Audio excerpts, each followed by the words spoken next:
Looking for one more. He knows exactly where Jeet is with Jeet. He has to Not take this it. time! Oh! Getting a little bit of feistiness. And with the shot. Reason. The side decided to one more. Oh! Scary! Damage is big. But San don't care! San wants more! Oh my Walking God. at 2 steps. Vera picking up 3!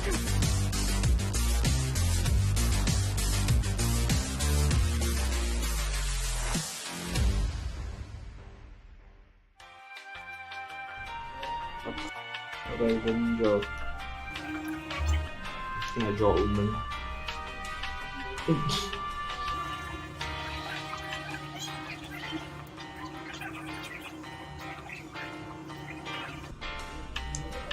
What?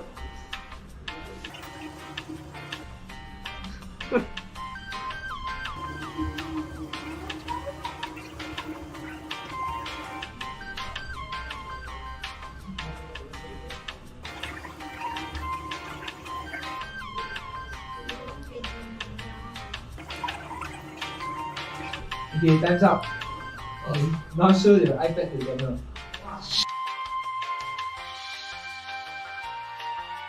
That's all I can do. It's so bad. Yeah, that was definitely kind of sussy, but we won't talk about that on air. You can watch more on the VALORANT Esports Malaysia Singapore socials. Hi everyone, welcome back to the VCT MYSG Split 2. I'm Tashmani alongside Yolo Lee today. We're matching in bright colors, but today is gonna be some bright and exciting matches. Of course, and best part about it, we can't do this whole thing couldn't happen without our amazing sponsors. Well, Astro, Awani, of course, alongside with One Esports as our as our media partner, and of course, our absolutely amazing organizer is the gaming company TG. Oh, wait, wrong way. Here he is. Right, yeah. whatever. but either way, like you said, a lot of bright things is going to be coming today. Especially this is the last day of week 3 as well here. But of course, for anyone who just joined us this week and still have no idea what's been happening during this split 2, don't you guys worry. We just have a format video right for you guys right here. Welcome back to Split 2 of the VCT Challengers MYSG. We hope you enjoyed all the games for Split 1, and we are here to give you a quick rundown on what's happening next. Here we have the final standings for Split 1 VCL. Of the 8 teams, the top 6 teams will move on directly to Split 2 VCL, and the bottom 2 teams will face off against the top 2 teams from the Split 2 Challengers qualifier in the promotion relegation bracket. These 4 teams will face off in a 4-team GSL bracket, 1 slot taken from the upper bracket finals, and 1 slot from the lower bracket finals to qualify into the Split 2 VCL. This bracket features best of 3s for all matches other than the decider matches, which would be a best of 5s. Once we've gotten our 8 teams for Split 2 VCL, teams will go through a grueling series of best of 3 matches across a span of 14 days. The top 6 teams will qualify to the Challengers playoffs to fight for the top spot and a chance to compete in the Ascension Tournament. The Ascension Tournament will feature the top teams from the Asia Pacific region. The winner of the Ascension Tournament will qualify for the 2024 and 2025 International League. Without further ado, let's head back to the main show. And there we go, guys. The format of this tournament. We've seen 2 days played already, and today is day number 3. We're going to have 2 very, very high impact games today, starting off with Bleed and Todak. The best of Singapore versus the best of Malaysia. Oh man, it feels like we're going back to that sibling rivalry, right? Because sadly, as we're watching all these great teams, we tend to forget that we are 2 separate regions, right? Yeah. Malaysia and Singapore. Not regions, right? country, Yeah, rather. country, right? Yeah. But still, right, it's that we tend to forget this because not much of a notice. So Todak being our only Malaysian team. I know, it's so sad. But let's have a look at the standings to see where we stand right now. And obviously, if you guys remember, Todak and Enigma currently undefeated. Yesterday, Enigma came up pretty close, I believe. Yep. They were forced into a best of 3, but honestly, it was very, very convincing. But then again, if you look at it from a whole general point of view, I think Yeah. throughout this entire split too, Enigma Gaming is by far maybe not the only team, but I can say with full confidence that they are the only one that have went through all the teams, every series, to the third game here. Yes, you're right. Those are patterns that, I myself failed to notice. For Bleed Esports, it's a mixed bag. Sometimes it's 3, sometimes it's a 2. But Enigma seems to always be pushed to their limits here. Right. But Enigma is sort of like, I would say, somewhat similar to Bleed. The longer they play, the better they are. Especially on map number 3, where they really tend to super dominate and just really take up all of that energy. As though to say, okay, it's like a mindset shift. And between these two teams, it looks really good. But we also have X10. I think that for X10 last season, it looks like their run was a lot cleaner. But yet this season, it felt like even though their run was a lot cleaner last season, but in terms of performance-wise, I think I prefer the performance this season for X10. They look a little bit more, I would say, no longer one-dimensional, a little bit more structured. But let's put that aside because let's talk about our first series today, Todak and Bleed Malaysia and Singapore. What do you think? No, the thing is, right, since we're on the subject of performances, right? Especially we're talking about since for last season or Split 1 in particular here. I think Todak in particular has actually grown quite from Split 1 to Split 2. Yes, exactly. Okay, as well, because let's talk about that. Share with me, like, what do you see as grown? No, so the thing is this, right? Because I think it was during Split 1 where they actually fully showcased in the competitive scene the fact that Aduka decided to forego his duelist role and hand that literally that title to his new member, which was Frosty, where we had to say goodbye to Clay, unfortunately. Yeah. But then again, Frosty, quite a new addition here, and a little bit of adjustment of certain role delegation as well for some of the teams here. They did struggle slightly, but I think in Split 2, they really started to get that synergy right back up. But of course, these are your boys that by far one of the most famed players so far in Split 2, and that's Bleed Esports. I feel like they're like a boy band at this point, right? For Bleed, they're definitely the team to look out for. And I think that for Darion, again, another player that took a back seat, giving that space over to Juicy, allowing Juicy to really thrive as he matures and, plays different roles, especially what Legia said during the grand finals for Split number 1. I think that's a very sobering experience for all these players, which shows that in order to really thrive, flex roles are the new wave. And we're seeing that across the board, not only from MYSG, we've seen it in VCT Pacific, we also see it in Champions, lock-ins as well. But let's have a look at Todak. So for Todak, in my opinion, while, we are from Malaysia and they are one of the most long-standing teams here. And I think that for this season, they look a lot better. At least for Split number 1, they look so good. I haven't casted their games yet for Split 2. So I'm excited to see how they've grown. As a team, I think like dynamics-wise, they have the idea on what exactly they want to bring to the table. With Sube, I think that he is a great IGL. He brings a whole different dynamic to the team. It's no longer very W gaming, very like doing the same thing over and over. They do have strats and different styles of play that they want to take, but at times it feels like when they are on a map that they're less comfortable in, you start to see it shake. But you see, that's the beauty about this, right? When it comes to members of Todak, right? Is that the fact that their map pool is by far like the maps which they like to play on is one of the few maps which other teams actually would have either struggled on or not really a big fan of at the same time. It's smart, right? Because you are technically sort of like giving yourself the trump card. Like who's the Paper Rex before? They were the first to to master Pearl, and they just decimated anyone on that map. But I think this is a great thing that a lot of these MYSG players, our teams rather, have picked up. But the head-to-head right now is going to be Crazy Guy and Sube, and the reason why I decided to go with this was because let's talk about their capabilities as IGLs. Oh man, don't even get me started, right? Like just just by statistic-wise, right? Both of them are great. Yes. Individually gifted, both of these players, right? But there is a little bit of subtlety difference here between the two. And when, like you say, we want to talk about IGL, this is the way it comes in. One has a little bit more of a really aggressive approach. Crazy Guy in particular as well, like even though like the odds could be against him, he could be in the face of 1,000 men, right? And he will still tell his team, we're still gonna charge into it as if it was the VALORANT here. And they absolutely love it, right? But when it comes to Sube, while there is that form of aggression when it comes to his call as well, there are times where he will also be a little bit more reserved here. Yeah, I feel like for Sube, it's not. It really shows in terms. I think it's more of experience at this point. I mean, Crazy Guy is a player that has played internationally, and he's trained with the best. And it also shows because like he plays with so many different. And we've also seen Bleed play all the way in Asia Pacific. It gives a whole different layer of, I would say, decision making compared to teams that only only have played locally. Regardless, let's have a look at the veto right now. And it's going to be Fracture out of the way. And I don't blame Bleed for, for taking out Fracture. You remember, Bleed nearly lost, or did they lose? I can't remember. Fracture to Todak before. I think for Todak, one of their strongest maps have been Fracture. Their speed is just really unmatched compared to other teams here in the region. But besides, besides the maps also could be the fact that they could just be counter-banning for a Todak map pool It's as well. true, But yeah. in general, also at the same time, Bleed has always been banning maps like Fracture and Ascent the most.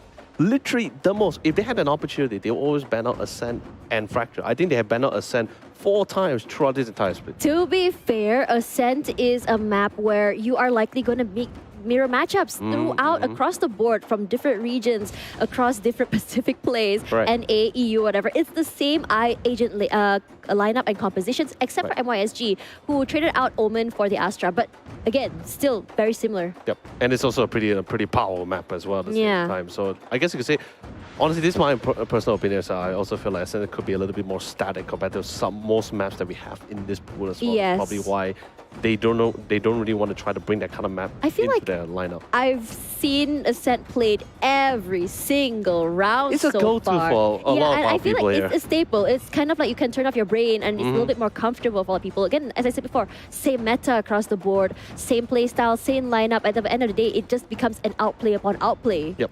It's not really like something that you really need to really think like, oh, I have to do this particular maneuver in order for it to work, or I have to be really creative with my takes. It's just an outplay. But you see, that's the thing, it's great for the fans, of course, for sure. Of course, they but, love that. But for us in particular, and when it comes to analysis, you're just like, hey, man, he's just going to do the exact same thing. It's just a matter of who's able to get that nice read. I feel like that's going to be... Who is going to move through that first contact first. Exactly, right. Yes, exactly, that first one. But let's have a look at the map first. I'm excited for Lotus. I know a lot of people have been saying, we don't like Lotus, but honestly, as a caster, I really enjoy watching this map. I enjoy playing this map as well. It's very new, very dynamic. There's so many different ways to approach attack and defense. Overall, I think it's super balanced across the board, even though everyone says it's a little bit more attack-sided. I mean, it does feel that way sometimes as well. It depends on how exactly you want to play on that defense-sided. But some of the teams say their compositions are made for attack because there's just so many different areas of play to come through. It's so many ways of entry, and I feel like B control is just so good. So the idea here for Bleed has always been that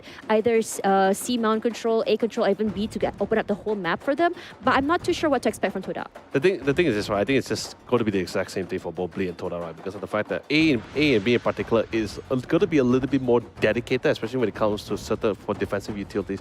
Just only because of the fact that how close these two bomb sites are. It's not like Haven where there is still some brief timing or rotation. You can shift in between when you want. No, that doesn't really work out for Lotus. And the crazy thing about it as well is that if you give enough pressure on one side, maybe A in particular as the attacker, and you notice like, hey, A side has particularly a little bit more defensive utility than usual, like more lockdowns and more They can just U-turn to B. Exactly, they just run straight to B because they just know for sure, okay, all we have to do is just literally blitzkrieg this one player and then we're already back onto the side itself. Yeah, it's really exciting when you think about that. But ladies and gentlemen, this is our first map, first series of day, Bleed and Todak. Will this be Todak's moment to shine, to show us what they can bring to the table for this map? Because they have not played this map yet.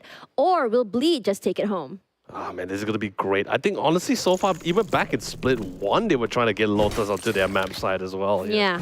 So I'm really interested to see how well they want to play this out. Pistol round, of course, when it comes out the weaponry, Frenzy. 3 Frenzy in the hands of Todak on the attacking side. You're going to be expecting a very aggressive approach coming for these guys.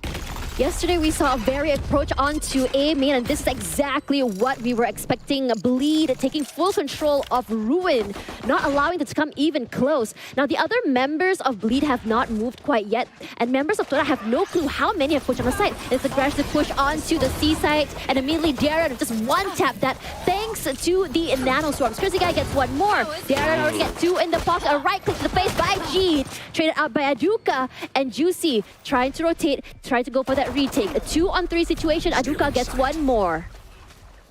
A slow and steady state toward the area of Waterfall, and Juicy seals the deal and cleans up house. When you just think that Aduka gets that advantage, Bleed, Juicy especially takes it away. You see, this is what I'm talking about, like just defensive utilities alone, right? So the fact that they have this read. I love the read that was coming out from Bleed as well as the defending team. Someone had this idea like, okay, maybe they're going to be dedicating nanostorm, that's why they can divert more bodies, especially with the existence of the fault line. They just knew for sure, okay, there's going to be a lot of control. Let's try to go for C where not much defensive utilities. And then suddenly out of the blue, you see Darren pop in and say, surprise, boys! And then literally gave them quite the awakening.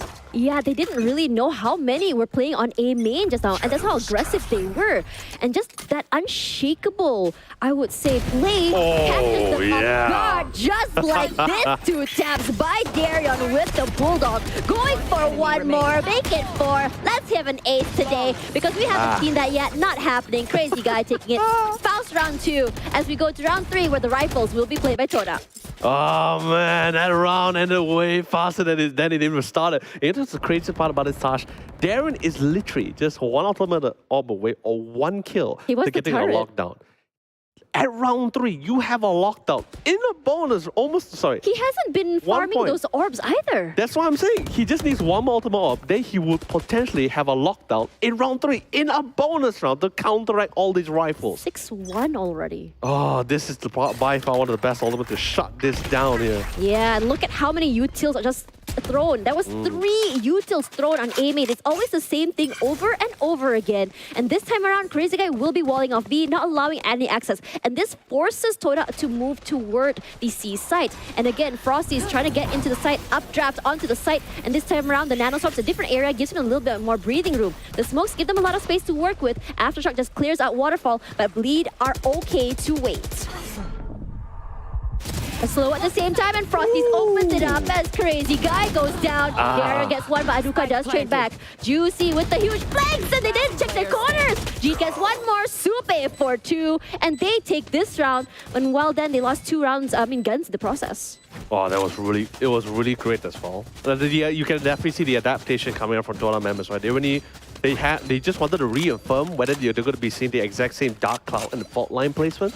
The minute they saw that, like, you know what, that's great. We're just going to blitzkrieg all the way towards the connector, try to keep them out of their comfort zone here, and just slowly pepper them down, and just absolutely fantastic.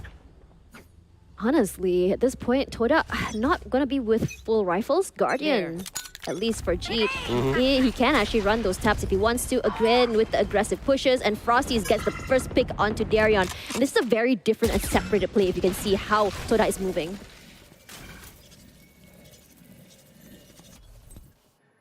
Slow and steady as the other members are moving forward, and this time around it's a very different momentum for Todak, because they're not trying to rush it this time. They're understanding that this time around, this playing field has been evened because of the rifles on the side of Bleed.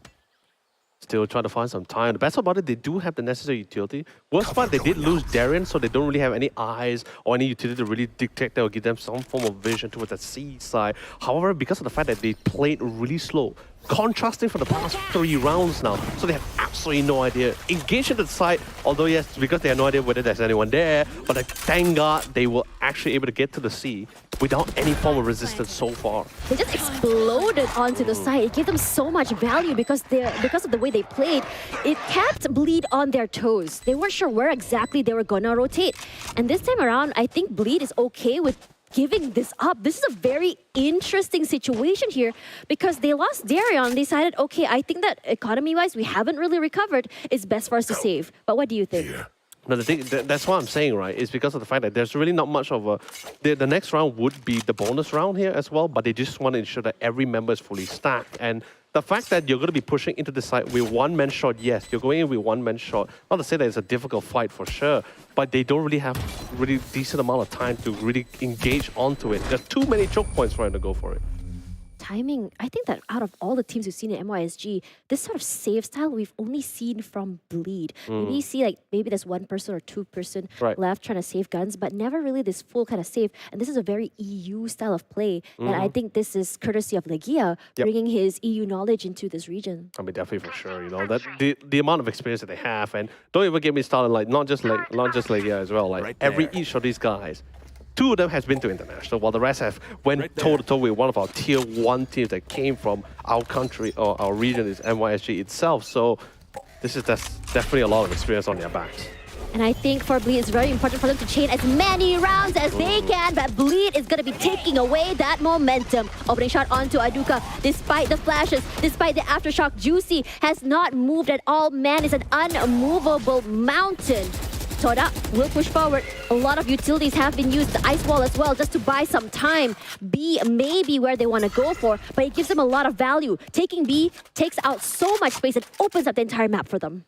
But then again, it's still such a choke point. That's why they just decided to pull themselves back, Tosh. They just couldn't find any point of entry. It's going to be a very costly one, especially they did keep track on body count. They saw 2 members, possibly a third. They'll be like, yeah, you know what, that's going to be a kill zone for them. We need to go to an area where we can have a little bit more better angles, can at least have more better peaks here. Whether is it dry picking or not, it's still a more better odds compared to just charging out that B, my God. But you saw how many utils were already used by Sube. He only has the fault line to use. And again, just going to concuss through. He rushes forward, immediately scary. And Nev, a nice crossfire to come through. A spray through the smokes, but Frosty's with the shorty. Gets 2 already. A nice switch of the weapon as well. 4 HP left. He also has the blade. Crazy guy is going to try and bring it back home. Gets G'd out of the way. Frosty's so very low. It's going to be very hard. Trying to go for the headshot. But a little whiff from Juicy takes him down. And Bleed looking to chain as many rounds as they can. Oh, the timing is impeccable. The timing was impeccable as well because they literally just straight up spotted. They spotted the dark cloud, and the thing is, the pressures to really start to pile out on Sube's mind and the rest of the squad. He just said, you know what, hey, dark cloud comes in, let's just try to get to the back of that side and do this flanking maneuver. So that timing with that fault line, whether is it intentional or just for prerequisite or pre-settings, right? It's such a well-placed timing. Honestly, I'm really liking the fact that even though they do some rounds, Bleed is still doing the same thing over and over. That control of A main rubble, but this time around, they're not going to get it because of how explosive Todak decided to play. They had blades, they had utils, and decided, okay, let's try and give up that space. Don't use too many utils so very early. And it's immediately Frosty's displays. You have the lockdown coming through at the same time. Flash comes out, Darren opening it onto G. The Nano Swarm buys a lot of space. Sube does trade back, and Frosty's gets 1 more. Rolling Thunder also used. Nev does get 1 kill, finds him in a day. A nice crossfire, but scary in the back line. And it's all down to Aduka. Again, always the final man alive. Oh, that lockdown really put them in disarray. Yeah, and it's just him alone, and it's nice crossfire. And I think this is what's great about Bleed. They never leave anything to chance. The best part, I also love some of the utility plays that come in. That really just put a lot of pressure on the fact that what are the choice really limits their choices of how they really want to get back inside. And what's even worse, in a 1v2 scenario, you just don't really have that kind of choice. Just really try to gamble that out. Honestly, I'm really quite surprised I haven't seen anyone really picking up that Odin, because just from that A angle, that very specific corner, with that Odin alone, you just spray it out. Doesn't matter how many utilities, Dark Cloud or Fault Line, it will not affect so you. well bangable. Exactly, and you will actually keep anyone from aggressively pushing forward from that position alone. It's true, and look at all these utils used forward there. You saw some utils pushed on to A, but it was only 1, just a slow from Crazy Guy. Again, a nice move from Frosty's. That was very ballsy. Takes up that space, allows him to reposition. Also puts Kale in a very interesting position, thinking there's no one on that side. Yeah. Really burning them down, yeah. Trying to play nice and slow. Thank God, not much loss of life. And the best part about it as well, Todak has managed to force out quite a majority of defensive utilities on Bleed Esports. However, there's still the flashpoint. Fault line is unavailable, but there's still 1 more Nano Swarm.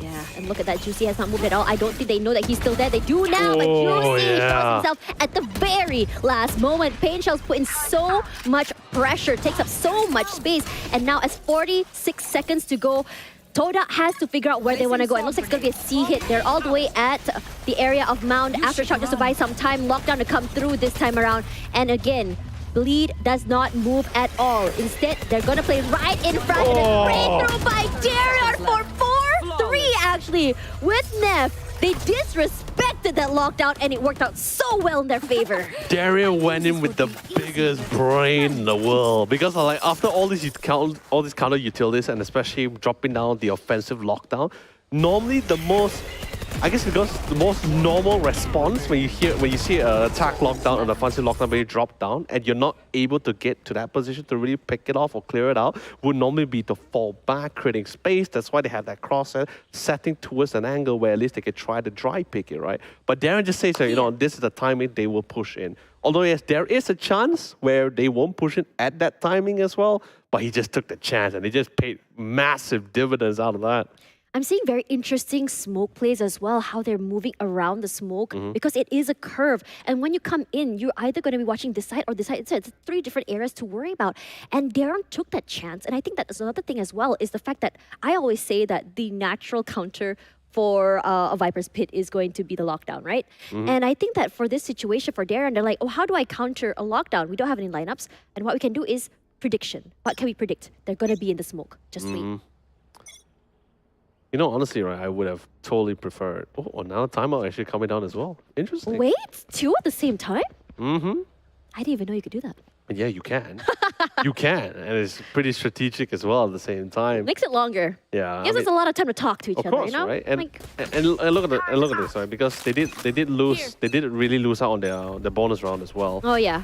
So really need to try to plan out. Wow. Look at a very different Todak this time around. And I'm really liking the fact that even though they decided to go slow, Bleed still pushes out again and again. And this was exactly what I love about the B side, because it's nice corner to catch them in the middle of those rotations. And it's so good. How many picks have they gotten here already? Definitely quite a lot during the dry picks. And then what's even better, the fact that because they're also keeping track on the rounds, and when they actually with rounds they manage to buy and keep track on their opponents or Todak's financial in particular, they know they're in the down. That's why they got that confidence to really push out to the middle. Although yes, the hands of Sheriffs in the hands of these pro players, of course, the tide can be changed really easily. This is a very different momentum than yesterday. From what I saw from people playing in yesterday's maps, this aggression comes through. Darren gets picked with the Marshall. Who says Marshalls aren't good? It's so great. The sprays come out. Oh, dear Lord. Kale does get one in return, but not before Neff brings him down. It's still a 3-on-2. Frosty's is so very low. Crazy guy. Gonna just dwindle down the numbers. One more, 4 in the pocket for him. I have to say that Crazy Guy is one of, I wouldn't say he's the flashiest player until he brings out the Odin, but man, does he drop the numbers. I mean, honestly, he's still the flashiest player in my mind here, let's be honest. You know what's really interesting about Crazy Guy? I thought that Odin was kind of like a strat they had for in-game only. But if you go to his stream, he's always on the Odin. Indestructible. Honestly, this map is actually pretty great for Odins as well. So I'm surprised he hasn't pulled it out yet. Especially since his responsibility doesn't really, especially on the defender side, doesn't allow him to be so frontal. I'm pretty surprised that he's not really pulling it off. Maybe on the attacking side, we'll see the Odin, but maybe for now... Usually we see Odins on defense side, no? No, not with this map. Attacking side is absolutely phenomenal. Again, a Crazy Guy with the opening. Again and again, it's always Aduka captured mid. It feels like the battles of the Sentinels. And speaking of that, another Sentinels got picked. G taken out. Gonna just move out of the way. Despite the aftershock, this man fears nothing. Locked down just to displace everyone. And this time around, no one is disrespecting the lockdown. They get the plant down, Rolling Thunder as well, just to really clear out the area. Sube wants to just counter this all around. Frosty takes out that space, and he will break it. But from below, Darion and Neff get one each. Neff still finding the last one. It's going to be a clean one from Darion. And I have to say, I am very amazed at how proactive Darion is at anchoring down the site. Here, the best part about it is that once he drops down the lockdown, he just forgoes it, right? He just gets to another position, try to get a better angle for that flank, right? Like, to him, defending his defense module is not really the priority here. He understands that they will try to proc it off. It's the distraction. The diversion is pretty phenomenal. Honestly, it's a different mindset than what we expect from a lot of the players that I've seen. It's the play is heavily based around the lockdown. But for Darion, never mind. If it happens, it happens. If it doesn't, we're going to trade back. And it was a nice cross catching them off guard. They weren't expecting him there at all. Yep. I mean, that's a pretty video about priorities, right? When you just understand like who is the main target here, what's meant to be defended and what's meant not. Yeah, and look how aggressive this is this time. Frosty's with the opening onto Neff, but Frosty's all ready for 2. That's great. It's just so huge. The pickings, it gives them so much space to breathe onto the side. They're just going to burst inside. Frosty's already taking out corner, rather bend. puts down the Cloudburst just to buy some time. Crazy Guy does take the space back from Sube. And Frosty's this time, he has done his job, he's given his space, and now he will go for the aggressive pushes. And 3 in the pocket. Juicy not able to catch that corner at all. With another 2 more to worry about, Crazy Guy does try and bring the revive forward. No one will be pushing up. Immediately takes away the Nano Swarms and the Rolling Thunder just to take them out of the way. Aduka displaces Crazy Guy, but Darren does get picked up. One more Darren for 2. Can he get 3? Yes, he does!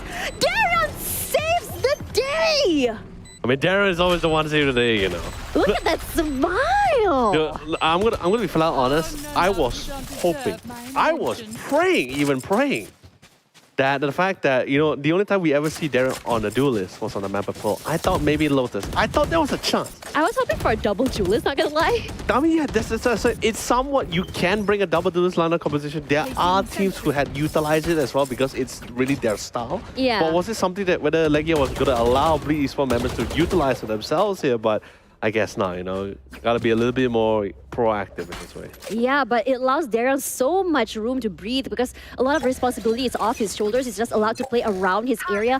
And the thing is, we always talk about how much of a great anchor Scary can be, right? But Darren's just showing the same sort of aggression as an anchor. And that's the beauty of having the duelist move to a different role.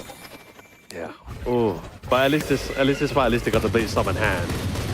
Yeah, and look at the updraft inside. Frosty is quickly on to the side, takes out Crazy Guy. At least gives a reset to those blades. The pain shells just to clear a corner. Takes him out.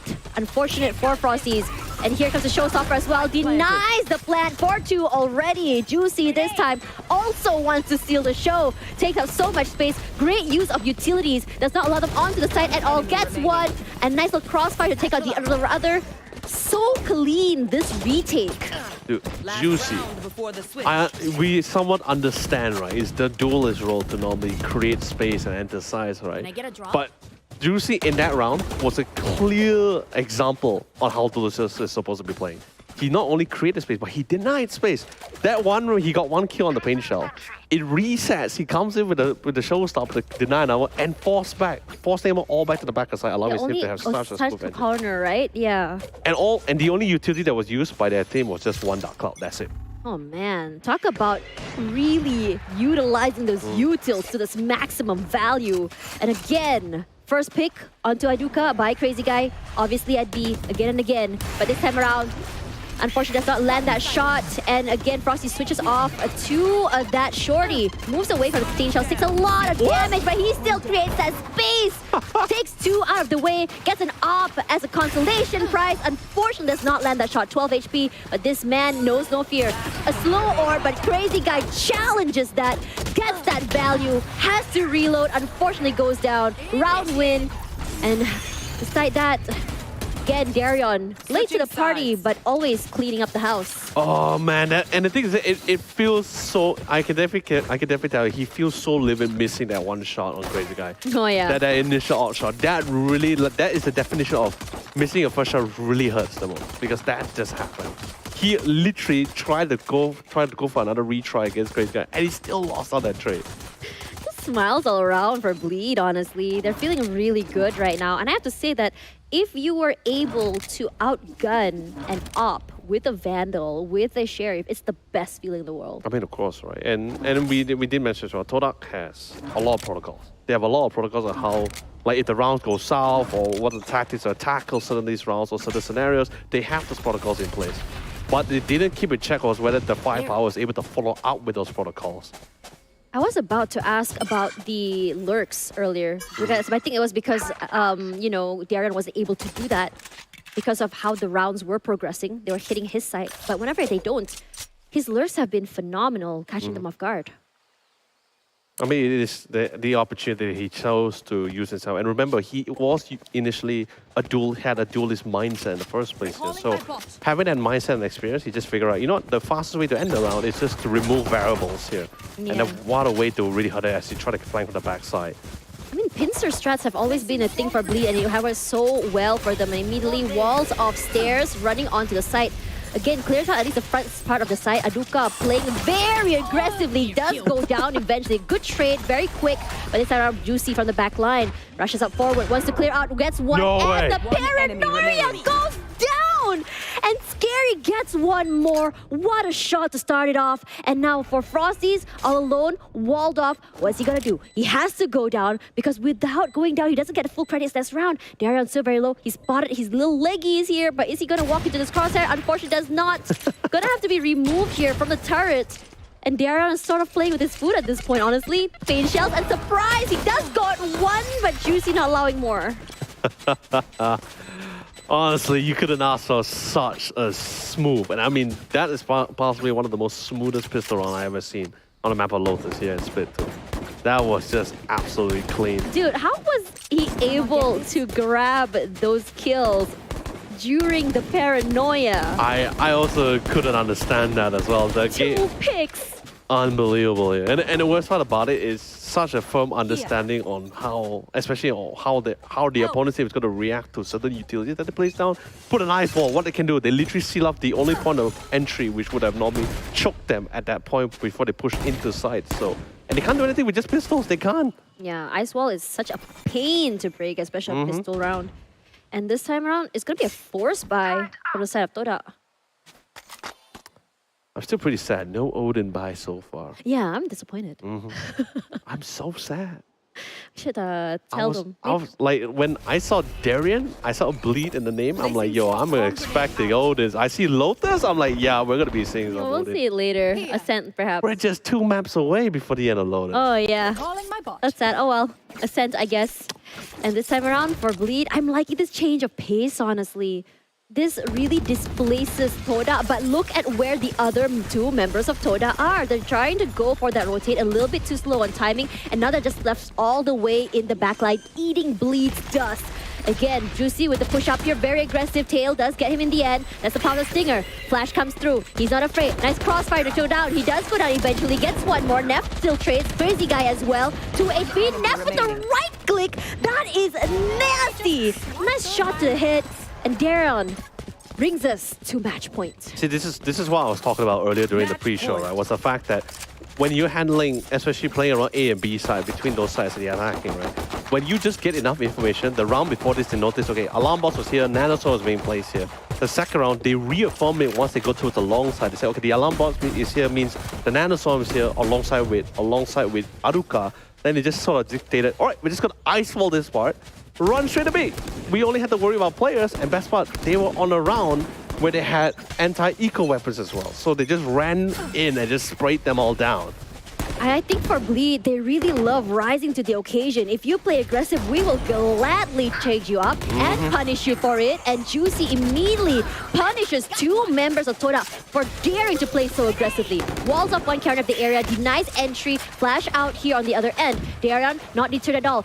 But is he going to check his corners is the question. Very, very distracted. KO for 2 in the head. A nice little rolling thunder from Neff just to really buy some time, seal the deal. Decides against it. Aduka again, all alone. He isn't gonna be hurt because everyone is in the mindset thinking that Aduka will be coming in from Waterfall. Can he land the shots is the question. A flash out and it's gonna be so hard. He does get Neff in the end. Can't go for 2. Scary not allowing it to go any longer. 13-2 in favor of Bleed. I thought it was going to be another shining highlight for Aduka here, the ex-duelist player here in his hands here, but then again, it was a pretty tough round. They did gamble in on the second last round by forcing buys the Stingers here in hopes of the fact that they can try to win out the round. That way, when they still go to the next round, they still have enough financial. But because they did force out and lost that round, only one person was pretty much enough to equip themselves to be in the main fight, to be the hero for their team to try to win out that series, or that game in particular. But sadly, just completely overpowered. Yeah, I think it comes down to just Bleed's domination of so much space. Sometimes for Bleed, they're okay with letting that space go and playing together. Again, strength is numbers has always been Bleed's virtue, right? The crossfires, the usage of those utilities. And I think that for Darion, he's just so self-sufficient. How many times is he able to get multi-frags just by holding down the line just like this on his own? Just the understanding of how he to play around those utilities in the area gives him so much value. The thing is this, he already has this, I guess you could say it's just one of those few like short seconds of calculation, right? The fact How fast is his brain moving? Right, exactly right. The thing is normally people when you try to balance out between risk and wins, right? You tend to just sort of balance it out, try to find somewhere in the center, right? It's like, you know what, I think it's safer to play back, But at the same time, I'll still risk myself a bit to go for those pick for the tangle. Darren's case is just, I'm just gonna gamble. I know they're gonna push this one. I'm prepped for it. You even saw his crosshair. Yeah. Prepped to be challenged. But Yeah. but thankfully in that case, he wasn't challenged at all. Honestly, it was a freebie for him at that situation. Honestly, at this point, I'm really just wondering because this map, honestly, I would not have picked it against Bleed because we have seen a performance on the map. It is understandable. But my question now is, with the lineup that Todak brought in, what was their game plan here going into this game? No, that's what I'm saying, right? Because like Yeah. Todak lives with the analogy or the concept, which just says ran right through or langa all the way, Yeah, right? That kind Todak of thing. Langar, yeah, So, literally. But that's what I'm saying. They It's have very one-dimensional if you think about it. it does seem one-dimensional, but that's why that's the beauty of where Survey comes in with protocols, right? Right. And it's somewhat like is being shown or seen in all of their series whenever Todak are being played. But that's what I'm saying. He has all these protocols being set in place, but But is whether it just being countered by Bleed? yeah, that's what I'm saying. Is whether the firepower is able I to see. play alongside with those protocols. Because you could have the best strategies, right? Mm-hmm. Like we even seen in past histories, you could have the greatest strategists could plan the greatest strategy how to counter or to conquer kingdoms, right? But there are times where sometimes just bronze just win over brains here in this case. Yeah, but Frosties and Darion all the MVPs, but the true MVP, let's see, it's gonna be Darion. Honestly, not surprised at this point. 372k ACS, almost bringing it to a 4, and a 4.0 means that every round he's getting 4 on average. And honestly, are you surprised? Because honestly, I'm not. That defense round was just phenomenal for him. I just make a slogan. I'm like, bring back Darren's duelist. Nah. I think there was a reason why a lot of the duelist players took a back seat, I right? mean, of course, yes. Yeah, because I feel like it takes away all that responsibility for them to give them space in the site, and they can focus on what they do best: shooting, fragging out, and this is why it looks so good on Darion. I know, but there are also. But you also want flashy plays, don't you? I mean, not just the flashy plays, but there are just some cases where even the main duelist players in the international scene, they also say the same thing where Yeah. I can't see myself in another role. Okay, that's very understandable though. I mean, like, I think flex roles look so good on a lot of players right now. If you're looking across the board, even on MYSG, a lot of players are running 2 to 3 different roles because they're trying to have different lineups for different maps. Correct. But that is going to be a discussion after this because we're going to go on a quick break for you guys who are fasting at home. Selamat buka puasa, and we'll see you guys for more Valorant in a little while.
Hi guys, my name is Kong Anh. My IGN is Crazy Guy.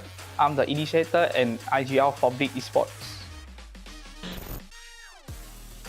About our team, we overheat while playing a lot. Like when we get the first kill, we will try to fight the second one. And when we get the second one, we will try for the third one. And sometimes that one will cost us the game. During the off time, sometimes we just go buy food and cook the meal together and play right after that. Hi everyone, my name is Derek, also known as Darion, and I play the Sentinel role for Bleed Esports. One fun fact about Crazy Guy is he actually has like one of the loudest voice I've heard ever in my life. One fun fact about Scary is he's actually known for his calculativeness and calmness in the game, however he's very clumsy in real life. It will probably be X10 because they brought in 2 new additions to the team, which would most likely bring a positive change to their environment. Hello everyone, my name is Pon. IGN is Scary. I'm come from Thailand. I play a controller role for Beat Esports. Fun fact about Deon is now he is Sentinel player for us, but he really don't like to play Sentinel. Every time we play the map that he had to play Sentinel, he gonna say, you join again, or Zephyr again, I don't like to play, can I change? Yeah, poor Deon. I feel really good to have chance to play here. My teammates very kind, they are good guys. but I don't think too much. I just focus about my performance and my team performance. So we're gonna win the Ascension. My name is Juicy and I play the duelist role for Bleed Esports. Fun fact about Neff is that when he eats chicken rice, he's scared to eat a lot. So he's scared to 加肉、加饭和加蛋. I think I would want to be remembered as the crazy entry fragger who kills 3 and doesn't die. Hello guys, my name is Marcus and I go by the IGN of Neff and I play the flex role for Bleed Esports. So when Juicy orders chicken rice, right, he'll only order chicken rice that is worth $10. If not, he will not be willing to eat it, which probably explains why he is 2 times of my weight. So an advice I can give is that to just grind the game out and get better at the game. And another important point is to build connections with players that are in positions that you aspire to be in the future.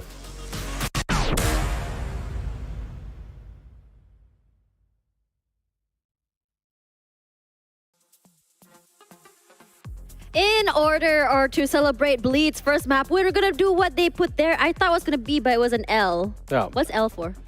L for Leonard. Leonard? Oh, okay. Thank you That's very my much. name. Thank you very much. Welcome back to the VCT MYSG Split 2. Tashman and Leonard here on the desk with you guys. Hope you guys are having a good day. And for those who just ate, like me, selamat buka puasa, it feels good. Like I just munched my food in like 5 minutes. I mean, insane. it's the required energy, right? You guys, you guys gave it up for a better region, right? But then again, let me ask you. Let me think. The thing is, I feel like we casters are missing something, right? What are we missing? I feel like the thing is, we got TikToks, we have all these kind of things for all these players, right? Yeah. I felt like us casters, we're not really doing much on our end here, right? Besides, screaming our lungs out and everything for the people, right?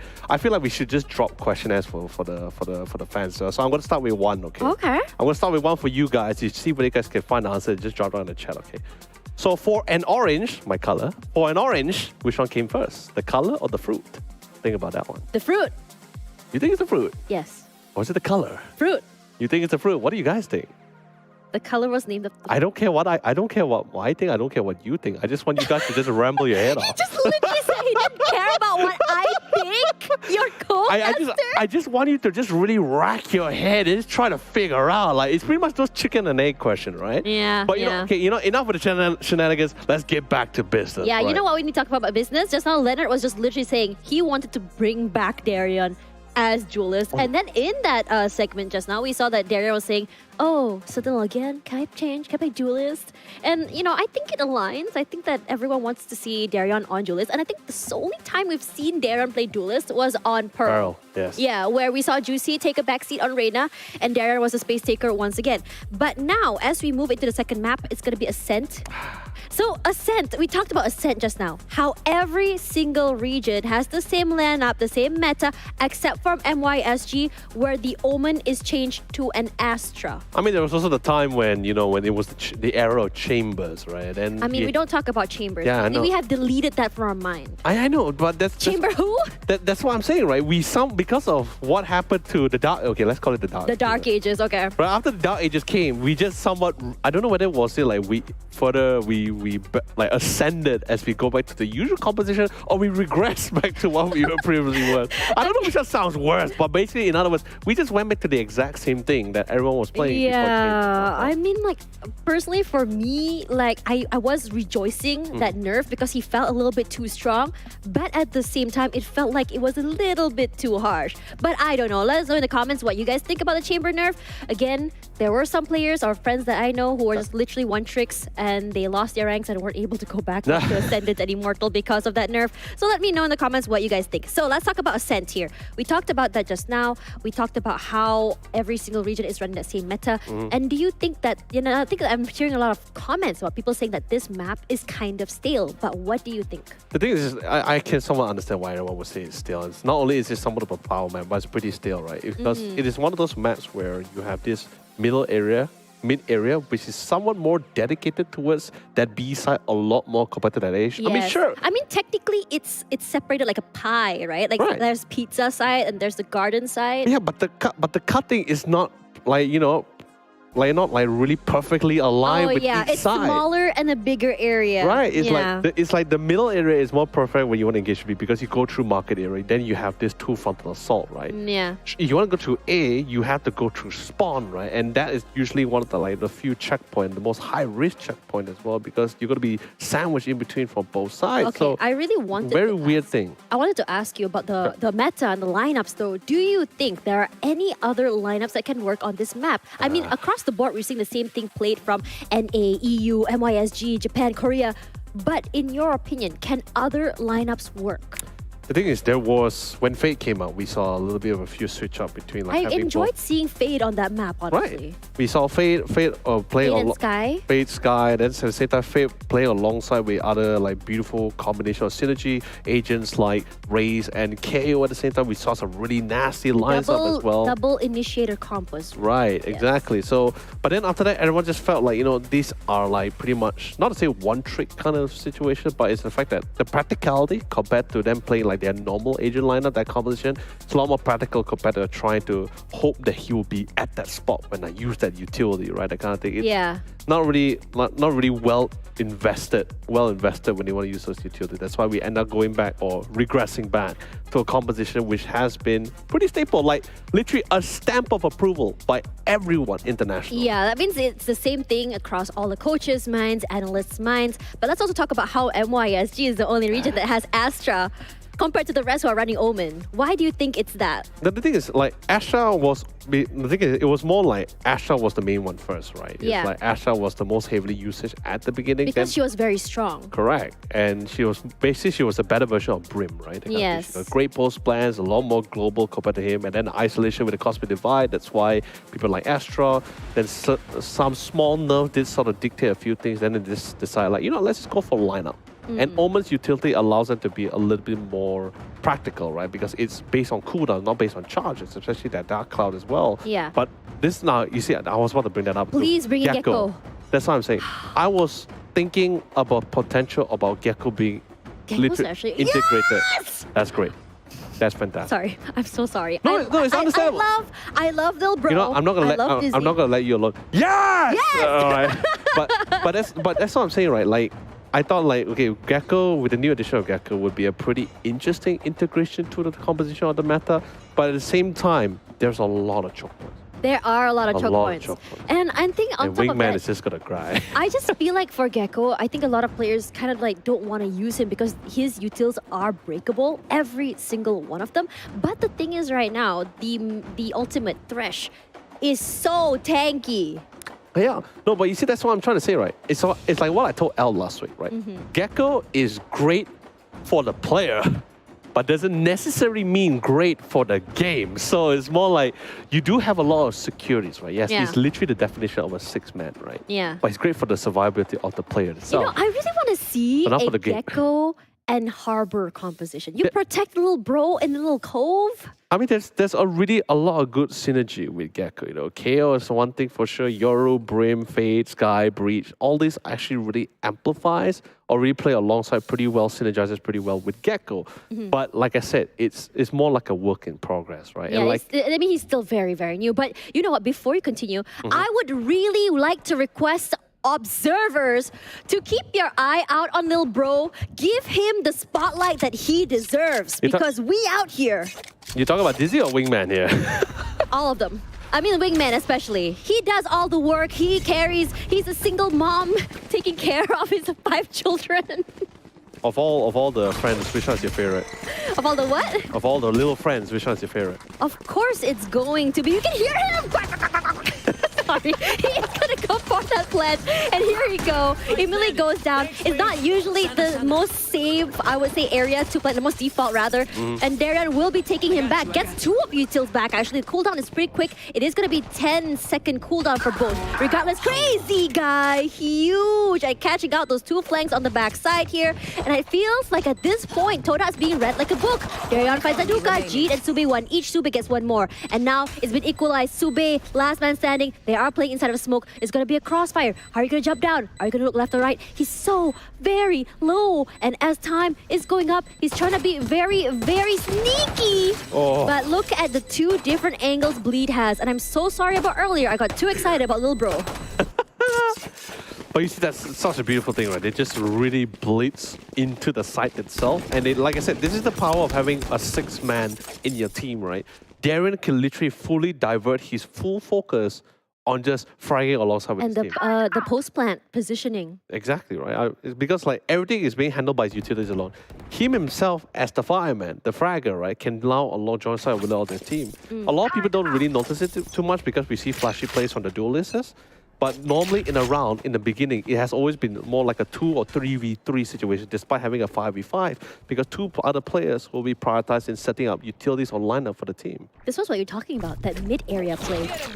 And with the fact that Wingman can clear out pizza for them, kind of like a Roomba, and on top of that, he takes up so much space for a longer period of time. It clears out a lot of avenues. But this time around, we're not going to be seeing any more of Wingman. Sayonara, Lil Bro, as he was not picked up by Darion.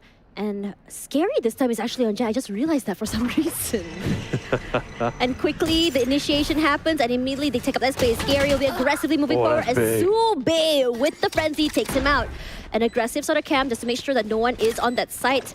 Cages as well. This allows them any entry from door, at least if they were to break them. And now it's the waiting game, and look at the choke point from where Todak is coming from. It's very hard. It's smoked out. They can go for a flash, but look at that. Yeah, that's what I was talking about. The goo from Mosh Pit just takes them out, and Juicy with the run and gun, with the frenzy, one more through the smoke. And I have to say, that was it, because through that smoke, you cannot see Mosh Pit. You know, the worst part about it as well is that they did see the Mosh Pit at the very last second. Yeah, before it blew up. But what's even worse because of the fact that they were trying to get out of the smoke as quickly as possible, because their plan was to, which was what they were trying to do, which was group up, drop down at the same time, and just tried to be the body bag. So Sube, since he had the free vendor that was being picked out when he was able to get that one nice frag. But not only the Mosh Pit slowed things down, they gave a lot of audio cues that which allowed Darren to follow up with Dizzy. And my God, everything was just absolutely chaotic for them. Just realized how much control a player can have with Gecko. And through the smoke, Darion is just putting in that damage. Because you remember, it is with that Bulldog that he did spot out Frosties. Well, he does find Juicy in the beginning. Juicy this time will be running that Sova. This is definitely not their usual roles. At this point, it's just about trying out new things for Bleed. And the Neural Theft already very much online. Sube has no choice but to give up that space. He knows he's there. Crazy Guy is going to push forward. He can just get a ding if he wants to. Gets a nice upgrade with that Vandal. It really sprays out. Sube and Luka gets one each. Very, very clean round for them. And Aduka gets one more. Does go down to Neff. A nice little one-tap straight to the head. Shadows go down, gives him the space for the smoke. With 1 minute to go, he can rotate to the other side if he wants to. But a 1-on-2 situation here, and he's already anticipating a different way crossfire from Market as well as, I would say, CT. But Todak, maybe they suspect that it might be a long rotation to A, or maybe Neff wants to kind of bait that out. But the thing is that's why I'm talking about just like pure dedication to their conviction, right? They just say, you know what, we are not going to move until we hit that point. Left. We can play with the time, and even if they get 30 seconds. Yeah, exactly. And even if the spike were to go down, they're still confident that we can still take that fight since we have one additional member. Yeah, they still haven't moved. I think they still suspect that Neff is here. 17 seconds to go. Neff did not hear footsteps running away, so he can safely assume that they are there. Gonna close off a one-way, nice little one-way toward the area. They thought it was an area plant for default. It wasn't gonna be that. Just gonna hit him with that pain. He still gets one, but Kale gets him in the end. I have to say, it was a very valiant effort by Neff. But then again, that shock dart coming from Sube really... You can see all the lineups! Yeah, the shock dart was literally sealing the deal for Neff. Because let's be honest, if that shock dart didn't connect, Neff would still take that fight. He did not get tagged by Kale at all, or by Sube. The damage just mainly came from the shock darts. So if he, especially since he wanted the fight against Sube, it would have been a 1v1 where he had 85 HP to take on the fight. Then in other words, it was a 1v1 or clutch moment that was somewhat viable for Neff to take. So that shock dart was really the key moment here. And he has already Hunter's Fury? What? Yeah, I mean, Sube has been getting those frags while they are behind, but you know, Sube has been really stepping up this game. You can really see it from him.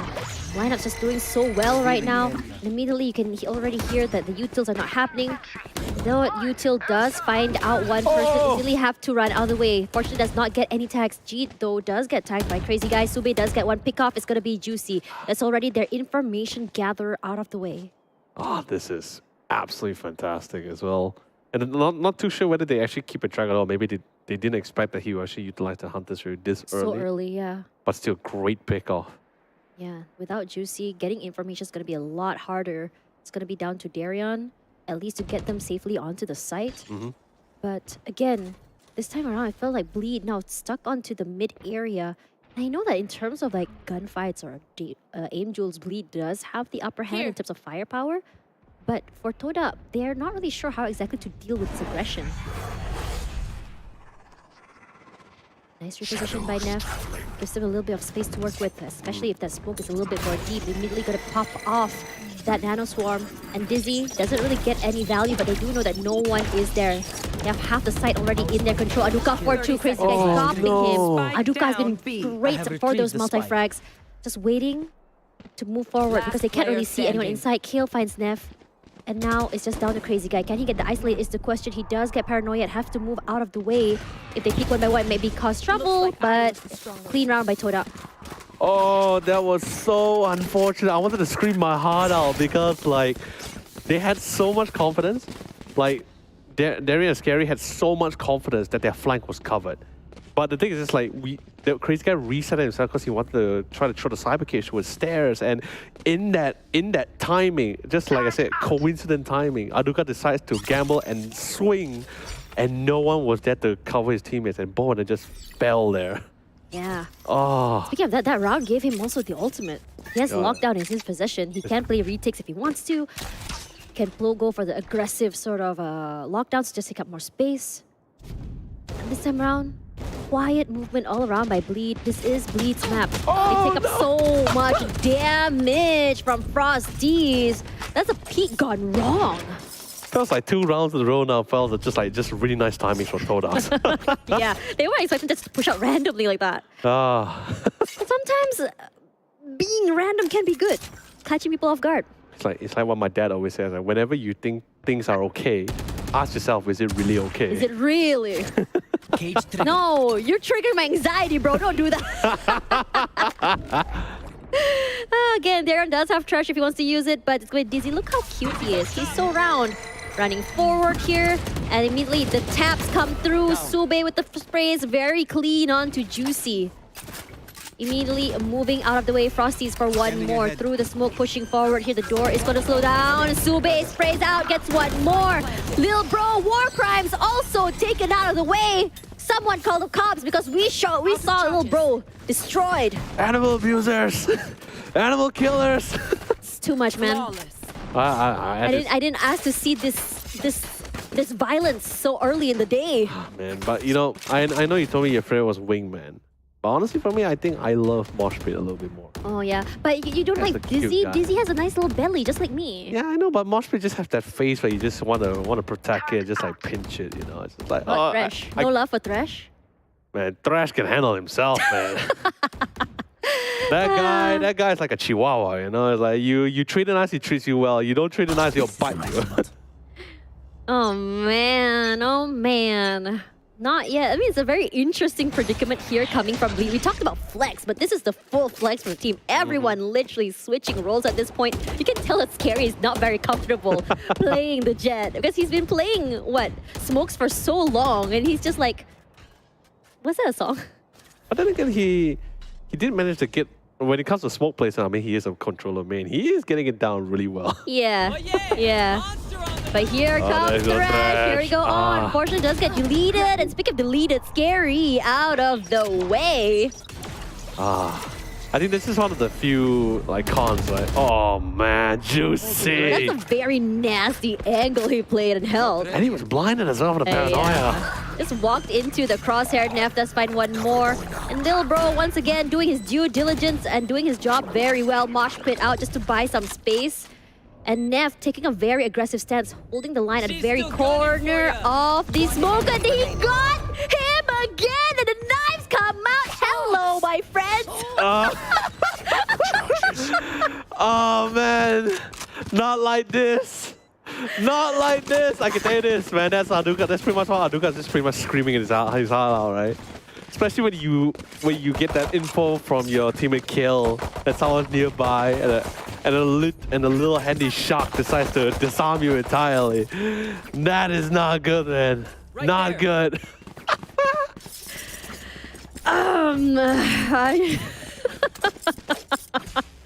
Yeah, you can tell they're just having fun with this at this point. This is why I say you don't bully the little guys. They fight back. Yeah, the little guy called his big bro to come out, man. Here we go. Cloud bursts out, and Todak this time around very happy to give up that space. Playing the smoke criminal beside the door. The doors will be going down. Slowly just gonna break it down. And Frosty's, look at this elevated angle Neff is in. Sprays out. Frosty's has no clue he's up above. Nice little reposition from Neff. Scary gonna be there with the opening. And immediately as the smokes go down, Toda out of the way.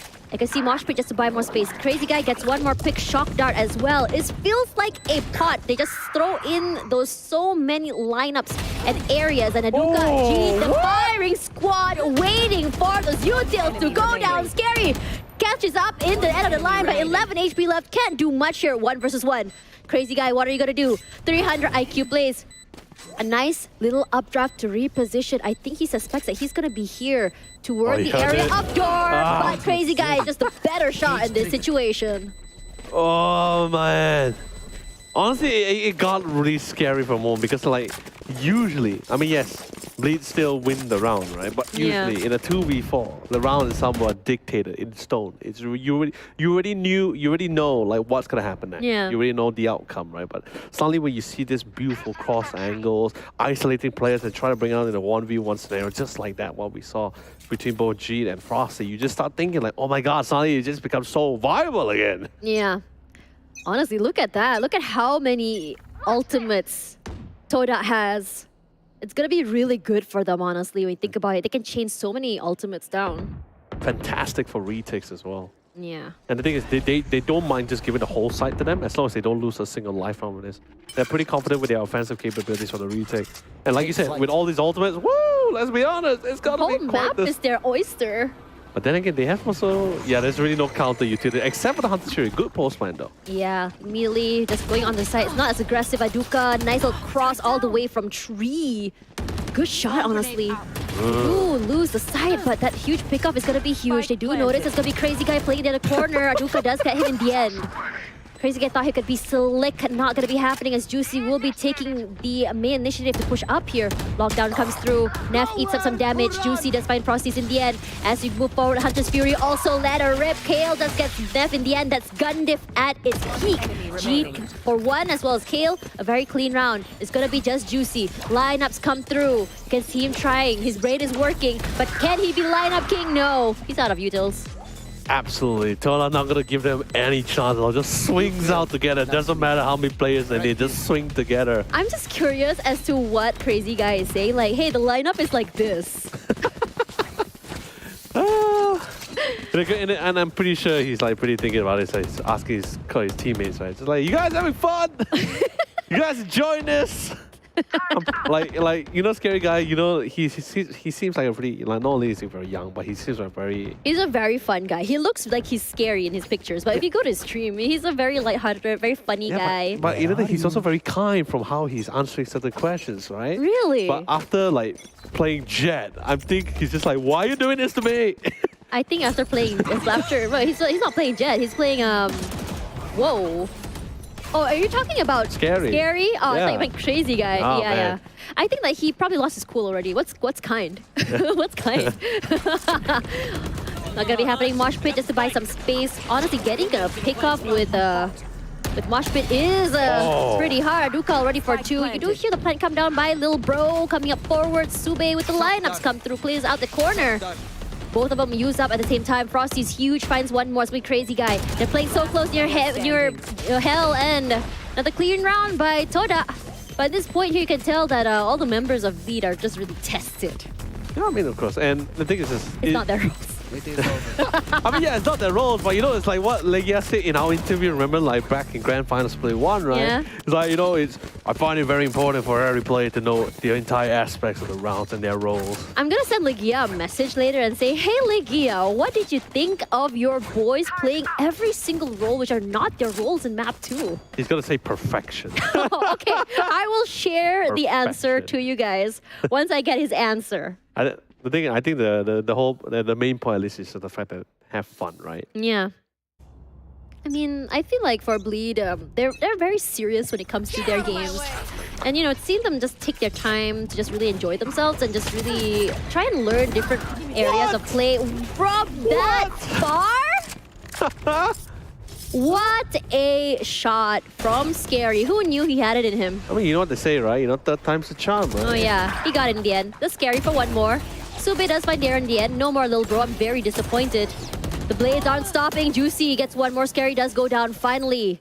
The reign of terror has been stopped. Still 2-2 versus 2 situation, and this time around, full control of the spike by the members of Todak. Sube, that swing, catches Juicy off guard. And as for Neff, does he know it's coming from the backside? He does not. Slowly moving, coming forward through the smokes. Look around, surprised my dude, where are you looking?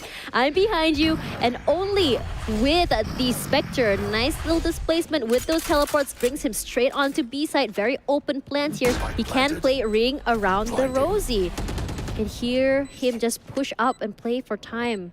He's running out of util, still has one more smoke to work with. Gonna be running toward lane, and so fortunate battle of the Omens. One more smoke to come through, jumps up just to really hide the sound, and he's sticking it. Where are you looking? Neff! What is happening? Oh.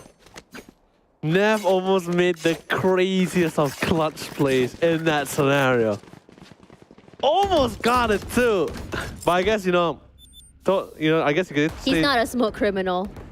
Technically, he is a smooth criminal, but, but either way, but Todak really took a chapter out of Bleach textbook there. Just sticked it.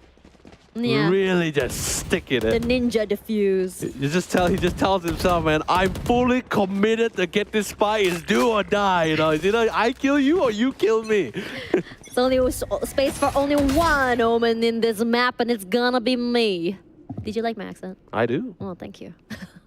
Very quiet. Sadly, last, he actually died on the spot there. Oh, no, we're not going to talk about that. The flash comes out, and Scary 4-2. Immediately, Thresh going to come out, gives him so much space to work with. And the other members of Toda, not even close to sight. No value for Thresh, but look at Scary playing there. But what a shot from Frosties with that probably more of a surprise hit than anything. Hunter's Fury just to buy some time, but thankfully it was not a default plant. Again, just bamboozled here. Sube this time around, no picks. At least clears out some areas. But time running out as the disposition or the displacement of Bleed already moved out of the way. Here's another trash to come through. Round 2, everyone. Are we going to be seeing it one more time? I think he does get them. Nice little movement here, Neff, for one more. Frosty's for just trying to save his teammate. He does get juiced on. Nice little movement, updraft, and a quick little spray. Unfortunately, none of the shots hit. Darion goes down. Frosties, can you make it to 4 is the question. Where is the other member? Juicy trying to make this clutch, naughty. but not enough to take him away. 4 in the pocket for Frosties. Oh my god, Juicy, you 200 IQ bugger. Decides to play around with the boxes after getting the small intel that he got from his fallen allies, but both players was playing off the sides. He decides to not play around the boathouse because he knows they will dive into it. He plays around the box, and my god. I'm stealing that. They didn't even know. They didn't even see it coming. I mean, that's a very smooth, Killjoy play usually, right? We usually see Killjoys around boxes, around guys, around blocks. And very cheeky play. It is a very cheeky play, yeah. Honestly, so good. Nearly won that, honestly. And Toda in the lead. Finally. 1 point ahead, and here's the Odin. Finally. Yeah, we were waiting for that for so long, honestly. And it's going to be Sube on this, not Crazy Guy, which I'm a little bit disappointed about, but it's okay. I wanted it to be on Darion, but beggars can't be choosers. Why do you want it to be Darion? It just feels fun that way. Okay. We will communicate this to the members of Bleed for the next match. Darion just makes it really sing, I think you're just a big Darion fan. Yes, I am a big Derek fan. I'm not being biased, but I'm just saying. Oh my God, chat. Go ahead with the hashtag biascaster. Not biased, okay? That's not biased. Everyone has their... It's freedom of speech. It's 2023, okay? Truly. And this time around, Nav with the ultimate, not gonna get any value, and Lil Bro does clear out tree. Does get picked up, breaks the whole area. This is a nice little area of take all the way to heaven here. And surprise, surprise, kill for 2, Jeet for 1 more, Frosties gets 1 more in the end. Darion does get a nice little upgrade. Sube with the Odin just punishes like crazy. The ultimate does get dispensed. They do get the spike very quickly, and Neff again in a 1 versus the world situation. Where are you gonna play here? Because he can't play lineups. He only has smokes in his hand. It's only going to be 1. You know, this is, I guess you could say this is his redeeming factor, right? Because the last time he tried to clutch it out, he got diffused on his own hands, right? In his own round. But see, now they up the challenge. Instead of 2 players, you got 1 now. Yeah. 1 additional more. Oh, he's playing that corner. Oh, that Odin nearly hits him. Catches 1. Neff, are you gonna do this? Breaks that weapon. Here comes the Odin. Sprays through. Where exactly is gonna go? He's running through. He sprays through smokes. He's gonna get shot out again. But they do get the defuse. Oh, just a little more to the left. I was about to sing the song. The song was in my head, Tasha. Sing it. I was literally saying to the left, to the left. Oh, man. Everything is great if you spray to the left. I have an odd question. What? So if, say, Bleed members switch their PCs, they will be playing their usual roles, no? Pretty much, yes. Yeah, and they're in the same house, so... Oh, man. But then again, so close, Neff, so close. Neff, at round 2, you can just see, like, we gave you a redemption arc, and you still didn't take it. I mean, it was close. He was close, okay. He almost had it. Yeah. With that, if he didn't drop the Odin, it might be a whole different story. No, like... Imagine just walk around with the Odin like a turret. The thing is, I think he swapped it because he wanted to take the fight head on the side, but you know... Whoa! That's a nice chunk of damage put in by Scary. Despite the paranoias, they are not moving out of the way. And I think Frosty's taking the side. It's going to be really fast and really huge. Neff for 2 sprays out Jeet with nice reposition. Darion gets the jump shot onto Frosty's. Jeet gets once more. Nice little trade on trade action going on here as Jeet catches Neff in the mid-air jump. They get the plant here really quick and very early. Still a 2-on-2. They have full control of Haven this time. Shock dart onto Jeet. Jeet, half HP gone. Playing from hell. This time around, it gives him a lot of space to work with. And it's a nice little crossfire with Sube at the same time. But they're so very low. And this situation here, a nice jump shot could take them out of the way.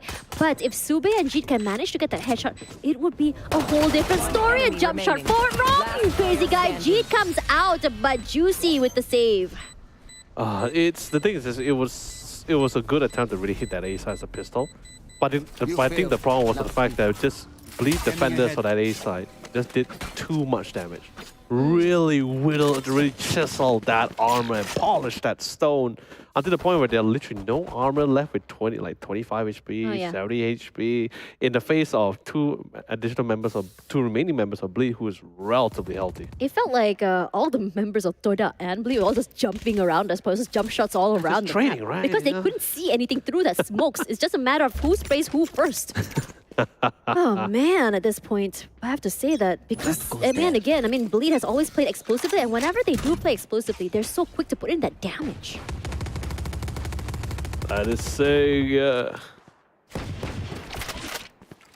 gonna be a very aggressive, I would say, hits there from the side of Bleed already.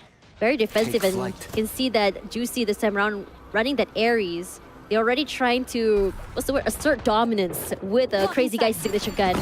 Immediately on to Market, full control from the side of Frosty is already on the site. Lil Bro just to clear out Pizza and Market, making sure they don't get backstabbed. Juicy, huge with that gun, takes out Frosty so early. Crazy Guy as well, catches everyone off guard. Jeet from the other end with the Marshall, tries to rectify this situation. 2 already. Now everyone else through the smoke's gonna be very, very hard. 1 more cage has to give a little bit more space for his teammate to move. They're slowly moving in through the site. It's a nice little wormhole already set up by Bleed. But it's a 3 versus 1 here. Jeet can try to go for that, I would say, the isolate.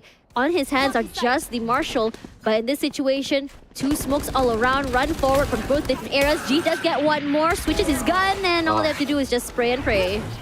I mean, he was praying. Jeet was praying that they can just come towards him one by one. And it felt like that kind of moment as well.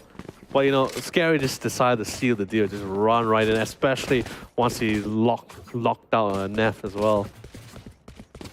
It's a very interesting situation when you see players who are not... Because in my mind, I thought that every single pro player needs to be able to play every single role. That's my understanding. Not because they have to be flexible in their ranked games, that's number one. But number two, it also allows them some flexibility in terms of their play. But seeing them really move out of their element for Bleed, it really shows a different dimension to them on how exactly they would react playing an agent they're not very familiar with. And I think it's also the best... I think one of the few best things about this, like, not just splitting roles, just playing your teammates specific or main agent, just gives you a really good idea on how they are in Their mindsets. the pressure, right? Yeah. That kind of thing on if we're in their place. How do they feel? How do they think? What is required? What do they need? And I think in this way, it better allows them to best support them when they went back to their main role. Yep, despite the cage or anything, Todak already inside of the site. Crazy Guy does get 2, but Jeet stops him in the end of the day. Bleed. Whoa! Juicy, 4-2, and Scary for one more. A different type of momentum in this particular round. It looks like Bleed is starting to mean business. Could be. But there was also the moment where, because since they did actually force buy in that second round, right, after the pistol, so that third round, that last one in particular, they had no financial at all. No, not enough to buy whatsoever, just really mainly utilities. I think Frosty had a really good attempt. He really flew into the back of that side, but sadly, no one was really playing around it. I think their main goal is just like, you know what, we know someone's there. That's fine. Let's just focus on the main here, when the main group is coming in. Yeah, I think that's great because it's the understanding for Bleed. It's just how to displace the team, separate them from each other, not allowing them to play together. And they're not able to get Dizzy back this time around. And also not even getting that flash. So regardless, for Scary, his dash is out. He does not know there is one more there. A nice little displacement, some shots to come through, and a flash as well. But for Bleed, they're not deterred. It's really hard to make them move away from what they're trying to hold. There was also that time, but it looks like they want to see them make an attempt through tree area. Yeah. Nice little flash to come through. At the same time, anti-flashes were ready and they move out of the way. Frosty's catches Neff in the middle of trying to move and skedaddle away from that smoke. Jeet gets one more. Scary goes down. Frosty's nice little push out there catches Crazy Guy before he was able to really commit to that gunfight.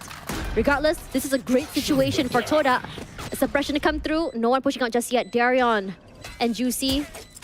I would say the most ferocious combo duo from Bleed. Can they actually make something out of this? Utility-wise, I think that Darion still has some. Darion does trade out his teammate. Frosty's already has 3. Darion gonna put little bro there. Nice little mosh pit as well to clear out the line. But he has 57 HP. Oh my god, though. Kale nearly going down to that. In this situation for Darion, what are you gonna do? Are you gonna go for the save instead? Are you gonna try and play aggressively? But no push-ups. Everyone just still holding down the line. Maybe can just try and get away with 1 kill for their economy. Not gonna be happening. Sube making sure that's not gonna push out happen. Oh man, what a round. He was rubbing his eyes in disbelief. Yeah. I mean, it's a pretty tough round, right? Yeah, it was very rough. I mean, at this point for Todak, they look so comfortable on attack as number 1. And Frosty's speed has been really, really catching Bleed off guard. I mean, we always talk about Bleed's speed, but I would say the momentum set here by Frosty, taking up the space and on top of that getting those frags has been such a space giver, nice little pressure taker from Todak. The thing is just I feel Todak actually thrives a little bit better on the attacking side when it comes to Ascent as well. Like even if you see some of their past few games or so, it feels a lot more stronger as well. Shadows traveling. This situation all thrown out. Gonna displace Neff, he has to give up that space. At least they do have Crazy Guy's camera just to go and catch someone out of the way. And it's like that. Crazy Guy not able to get that pick. And G just playing tag of war or tag team with his teammate. Cleans out that corner. You hear the roar of the op on one side from Scary. Just trying to clear out those corners, but no areas just yet. How many utils were used just on Haven by Bleed? You could hear the Odins as well. Just trying to get them out of the way. Wingman destroyed. Another war crime on Ascent. Scary does get the pick onto Jeet. still one more to worry about. They do clear out the corners here. It's going to be huge. Frosty's for one only is all he can get. Juicy on that Odin, looking very comfortable. Trying to go for the isolate. Unfortunately, does go down to Sube. Scary in a 1 versus 2. It's going to be very hard. There's a turret there. And as on top of that, it's very, very hard to retake with the op. Aduka with the swing. Very clean round for for Todak. Really well done. Really well done. Just constantly just shifting in between. The comms also, you can definitely tell that the comms is also pretty clean as well coming from Todak. The 1-2 punch, right? Yeah, everyone just taking turns to just divert attentions back and forth. Especially since when one person peak at a certain angle, right, you tend to be a little bit more focused on that person because you just know he's there. Find out the blue, another person starts picking out, and probably have a high chance of getting that pick off. Even if he doesn't get the pick off, as long as he doesn't die, just leaves that impression that I'm also going to be here. It's just been huge. And Todak this time around coming in from main. Aduka will take him down, punishing him for his aggression. Does not expecting another one to be so very close. 33 HP left. Scary does have the blades. He does not choose to take it, instead giving up that space. Playing closer with his teammates must be better, but Juicy already utilizing both his chalk darts as well as the Owl Drone. He does have Hunter's Fury. You can see that Frosties were just throwing away those guns, not giving Bleed any chance of an upgrade at all, making sure that they're able to hold down that space. Owl Drone out, not getting any value. G just trying to make sure he can put as many smokes down before he moves inside. Inside the area already, sprays out. This time around, you can see the sprays come through. Hunter's Fury finally utilized, does not catch anyone off guard, and Neff finally gets the tap onto Kale based on the trap set down by Crazy Guy. 25 HP left, Neural Theft still very much available. Does get a tag with the camera. Frosty is quickly moving around, undeterred at all by that. But then it comes here with the Shorty, and for 3, one more time, a very quick weapon switch just to give him so much space. And you can see that Frosty is online and on fire with that 4 in the pocket. Really great. They just kept piling on the pressure. And I think this is exactly what we're sort of be expecting for Todak as well. Just keep hitting and just keep running here. Exactly living up to literally the model that they have in every game title, which is just literally hashtag Langa all the way here, or keep crashing into their opponent's team non-stop. And soon they will become literally like the movie Unstoppable here. And it's slowly becoming a little bit hard for Bleed to really take back. Although yes, they are not really playing on their main roles, but still, there are a lot of these scenarios where it just comes down to just flat firepower. 10-8, 2-point deficit. Not the worst situation in the world to be in, but Todak, I can tell that with as fast and how their aggression is going, they just really want to tie this game already. They want to go already 6 win and go to map 3. There they are. The pressure comes through, and oh my god, Juicy's Recon finds the whole team of Todak coming into the corner. Nice little spray to come through here. Juicy gets him in the end.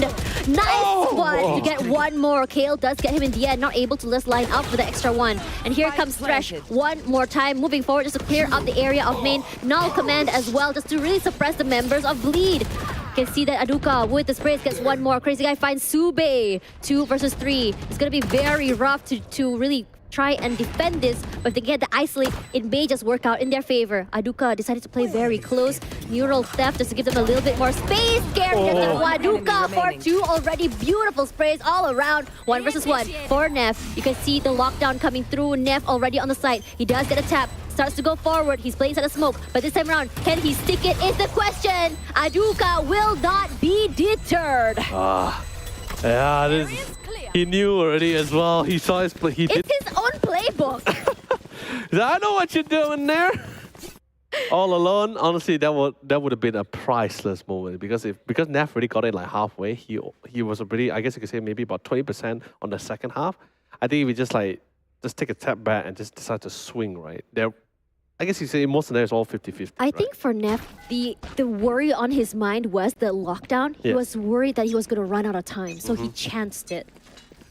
Oh man, this is crazy. It really is, just like Crazy Guy. And in so many situations, we've seen Bleed on deficits upon deficits. And it's very rare to see Bleed in this situation. I mean, it's also pretty rare to see them switching roles. Oh yeah, there's that too. I don't know why, but I was in this mindset that they could play any agent they want and still rock it, you know? Yep. Regardless. I mean, they are still rocking it. Yeah. Yeah. I mean, they're doing really good, I feel, on Gecko. Caught one. Here. I mean, technically, It's not a Sova. Yeah, definitely. Definitely. And this time around, Juicy takes a lot of damage. He does have lineups here. But because he doesn't have the utility he usually has, a very different style of gameplay come through. Utilities all used very, very early. Kale good for one, Aduka for one more. Juicy does play near, but Sube will punish him for that. Nice little spray from Nev. Aduka takes one more. It's been a battle of trades here, and Darion taken out clean. You know, I have this saying, right? What? Like, when you're not really familiar with an agent, your mind is not really on your usual ways of playing in terms of your positioning, of your shooting, because you're trying to figure out what util are you going to do next? What should I do now, you know? And I feel like this can be applied for the situation as well. I mean, definitely for sure. But it's like what I mentioned earlier during the first half, right? It's like the fact that since now they're playing now they're literally wearing the shoes which their teammates are wearing it usually. Now they have a firm understanding of. Is this a team bonding moment? I guess you could say, yeah. I guess you could say it's a team bonding moment to further understand like what's the pressure, what's the requirement, and how best can they actually really meet those requirements when they go back to their main roles after this. Yeah, it's gonna be very freeing. It's as though you're wearing, wow, huge by Scary catches Aduka off guard. But as I was saying before, it's like wearing weights when you're running and taking them off later. I mean, this will just make them stronger. I mean, that's the logic, right? Like, you carry weights, you go for a run, eventually you won't feel the weight anymore. And you run faster. Yeah. Yeah, so I'm expecting some massive frags. Or a good laugh after this. I can guarantee they're going to laugh after this. Oh yeah, for sure. It was all laughs in round number 1, but it looks like it's getting a little bit more grim. You see the expressions for Bleed getting a little bit more serious here as they realize that it's not as easy as they thought it would be to play a different round. Regardless, this is going to be a very, very early Hunter's Fury. Fortunately, while they didn't get any picks, but Bleed does get 2. Darion and Crazy Guy get 1 more. But for the members of Todak, this time around it's a very different situation. Frosty's still trying to go aggressive there with the shorty. Jump up, and a nice little reposition there. Juicy gets 1 more spray, gets 2! Saves the day, brings them to another round. Juicy decided to change his mindset. Instead of playing Initiator, let's go aggressive Initiator. Oh, man, that's what you're usually looking for as well. But the best part is that he really dig deep in that round. Really have his feet planted to the ground, just went for that spray. Didn't even stop at all, trying to go for the reload or reset. He just kept it going, especially once he heard that sound cue from the updraft. He just said, like, you know, he's coming. My God, really well done. But then again, that doesn't mean they're really out of the clear. Todak is still one win, still 1 round away. Frosty is 23, but Juicy is still keeping up despite not being on his usual role. And this comes down to just the raw aim that Juicy has as a player. I mean, we did talk to Legia about that, about why they wanted Juicy to become the main duelist. Right. And because they understand that he is definitely just, you know, pure, raw, good aim all around, and immediately just spraying onto the side there. I can't believe that Frosty survived that. What on earth? Did you see that? I did, and that was just courtesy of his teammate just backing him up in time. Let's be honest, if his teammate just swing at the same time to really go for the pickoff, Frosty would have just been dead on the ground. It felt like Frosty's was moving out of the way, zigzagging like a fly, and immediately just broke the door. Nev unable to get that shot. Juicy does get a pickup with the Hunter's Fury. Teammate going a little bit more aggressively forward. Shocked out just to displace the other members of Todak. Nice little pick there to Frosty's this time around from Crazy Guy. Going up to a different elevation. Nev is going to be able to relay a lot of information, but look at this wrap. The wrap around. Aduka tried to be really, really sneaky, not happening. I love it, you know, that call to say, you know, this guy just might swing from Flower Garden. Everyone has literally all eyes on deck there. No one was willing to drop down. Everyone just stayed on top of heaven on the rafters. They're just like, he's going to come. We still have time for the defuse. We have enough bodies to even have to protect our diffuser. Let's just try to get a good read on this guy and instantly manage to read out perfectly. And finally, the first timer coming in from, I believe this is the first timer in the map of Ascent. So first timer coming in from Todak, I guess you could somewhat understand, because suddenly out of the blue, when you had a 5-win streak, right? Now suddenly things start becoming despairing, right? Especially now they do have enough for a buy, but I don't think it's going to be the best of buy. No, it's going to be a broken buy. It's not going to be all, I would say it's not going to be uniform across the board. Some of them are going to have guns that they would prefer having. I think half armor is all around, yeah, for sure. But in this situation, you know, when you think about Todak as well, right? I mean, like, sometimes some teams require that timeout round 11, round 12. You get to see these timeouts come through because sometimes it's sort of like a marathon. Yep. And you're thinking like, it's just a little bit more, it's just a little bit more. But your mindset is telling you to rush and you start to make very rash decisions. Right.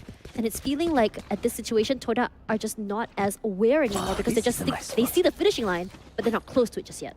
Oh man, we'll just see whether they're going to be able to close out this round, potentially last round, of course. Yeah, and I think that for Todak, they've played a lot of Haven. They want to go to Haven. I think that we can see a very good fight from them as they get map 3. Regardless, very aggressive stance here by Darion. Looks like for Bleed, they want to push it to an overtime. There's no way for Darren to run after this, exactly. Yeah. So. I mean, unless he's able to have his teammate really make up the spaces, number one. Number two, he can play with his utils to give up the area. Oh, play you the smoke. big brain. Yep, he's playing inside. We've seen this happen before. But they're not biting down on this. But then again, Kale is sticking nearby because anticipating someone might push up the track that long, and he's expected to actually get the drop on him if he had an opportunity. But that's the discipline. Darren did not push at all. He was already understanding I mean, that. you can't swing with a judge, right? I mean, he can. I mean, you can if Right. you get really lucky. But the thing is, he doesn't have that information. So it's a very 50-50 situation. He doesn't want to risk it. The shot does come through. He gives all the okay. information for his teammates. They do have traps on this side as well. This time around, they are pretty much ready and prepped. Control for the site in their hands. Smokes come around. Frosty's already on the site. Just spray through. Thankfully, getting tagged out by that recon dart. Again, another swing out. No one getting information, and they're gonna this time around giving a little bit more space. This is very quick. Buys a lot of time with the fragment. And Darren, it's gonna be very hard to play far here with the judge. It comes down to Crazy Guy if he can cut mid rotation. He has good control of that mid right now. Yeah, but look at the other members of Todak as well. They are full control. Scary seeing him as the smokes go down. Jumps through here by Darion. Plays on in front of Haven. Gives him a lot of space to work with. A nice little shot there from Scary and Darion at the same time. They go for the picks here. Clears out the area. And I have to say that for this round here, Bleed, I think the one thing I can say for Bleed is they're very tenacious. Oh yeah. Relenting. I think the relenting is actually the better word to say, or maybe stubborn. Refuse to just go down here.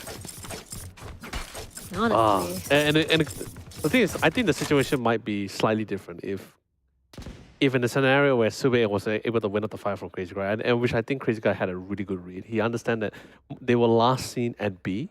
He positioned himself towards the mid area just to cover mid control or mid rotation as well, which was pretty big as well. And Sube was supposed to be the one to give them the vision, and at the same time, just to do harass from the tree side, but just was denied entirely. Thresh again, already out. This is going to be a very aggressive Bleed. Oh, this is... But unfortunately, there was no one holding A. So at least he does get the value back. Lockdown going to be placed, and immediately the recon does give away their situation or their areas. Null command as well, just to really seal it out, keep them off the site. The nanoswarms will be taken out of the way here as Nef still holding down the line inside. He is not afraid at all. Playing the side of the smoke here. They haven't spotted him out at all, but Jeet spots him right at the nick of time. Unfortunately, you can see that despite the smoke already, the flash coming through here by Dizzy. The sprays out from Kale's a little bit too aggressive. Sube gets one more. Crazy Guy does trade it out here. Mid side clear. Crazy Guy checks it out. There's no one be coming in from mid. No backstabs. Juicy still holding his teammate 6. Last two members, 2 versus 3. It's going to be very, very hard as every other member of Todak is just playing so separately. All they can do is just waste time in front of the smoke here. Crazy had 31 HP left. No counter fire from Todak. Aduka hasn't moved quite yet. They clear off the corner at least, and the shots come through from the backside from Boathouse. Immediately, Aduka gets one more. Juicy trades out here. Aduka trying to play ring around the Rosie from the inside of the area. Aduka doesn't manage to hold it down. God. We're going to overtime, ladies and gents. Surely it's time. He does. Oh my god. Oh my god. Oh good lord. Switching sides. What a run. Look at the faces of Todak right now. It was just so close. It was in their grasp. Oh my lord. I can't believe they managed. We're going to overtime here, right? And it's like in the most dire of circumstances, right? Like the initial few rounds is pretty okay, it's pretty stable. But in this case, Todak was already in the side. They have a man advantage. They have a decent amount of control. Just 2 players. And they were playing like clockwork. They were like cogs in the machine. They were just absolutely fluid in their functionality. Literally, you saw him bait out with the sheriff, right? He went for the swing to chase him down, but suddenly he has a teammate to say like, hey, surprise. Oh yeah. It was so clean. I thought that was like so smooth. I thought Duka might have it, but honestly, it was a good read to him at the same time. And on top of that, it's really hard to take this 1v1 fights with the Odin on top of that. Regardless for this round, as we go into this overtime, a very different sort of entry from Bleed this time around. Scary, going very aggressive, moving his teammates, not able to go for two. Sube does get one out. But instead of putting in Dizzy, going in from main, clearing out the area, unfortunately, they weren't able to use a fragment to really buy some time. Again, the traps come through just to really secure the area. Mosh pit to clear out the area of heaven. Oh, just really slowing things down. It's pretty difficult for them to really enter into the side as well. They just really need to try to frag out. That's pretty difficult as it is. Door's broken already. Sube. Double checking the area of Catwalk. He was so unsure of where exactly the other members of Bleed are. And it's almost a team. It is a team ace by Bleed. A very clean round. Their minds are definitely on the game this time. They mean business. You know, it's crazy to me that like, you know, usually when you see an FPS game title like this, you tend to think like, oh, it's gonna be all about fragging out, right? Yes, there is such thing as team play, but you really rarely see it because it's just usually like really great highlight plays like 1v5s or get aces or triple kills or 3Ks, right? But when you see just like really clean communication, like the past 3 rounds, you see them everyone just being in sync, right? Synchronization. You're just then reminded that this is also a team game and it's absolutely phenomenal. When in doubt, go back to the fundamentals. Regardless of what agent you're playing, whether or not you're familiar with it, all boils down to the fundamentals. Understanding the positioning, raw aim, and we're starting to see that come through once again. Hail with the first contact. Crazy guy taken out. Immediately just gonna just rush through tree, and for this kind of situation, there you're only gonna get one more. Scary tug of a war here, and Scary just watching two different angles at the same time. 3 in the pocket, not able to go for more. Jeet spots him at the very corner of the cloudburst. They drop the door. Still a 2-on-1. Jeet, can he bring this back is the question. Plants default. Recon goes down. He stays out of sight. They know where exactly he is. Paranoia is out. Neff just rushing out forward, moving, playing ring around the rosy. Where exactly is he? Is the question. Surprise! Jeet gets him in the end from above. Death! Juicy brings it home, and Bleed takes it, despite the fact they are playing on different roles. Defenders win. Astounding. I am so astounded and flabbergasted at the same time. What a round, what a game.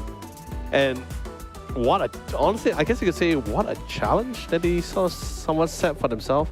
Given the opportunity, allowed the members to understand what it's like to be playing in their shoes, and also at the same time, bringing back the game in a match point round. 12-8, by the way. They have to claw back 4 rounds in a row in such a high-stake game here.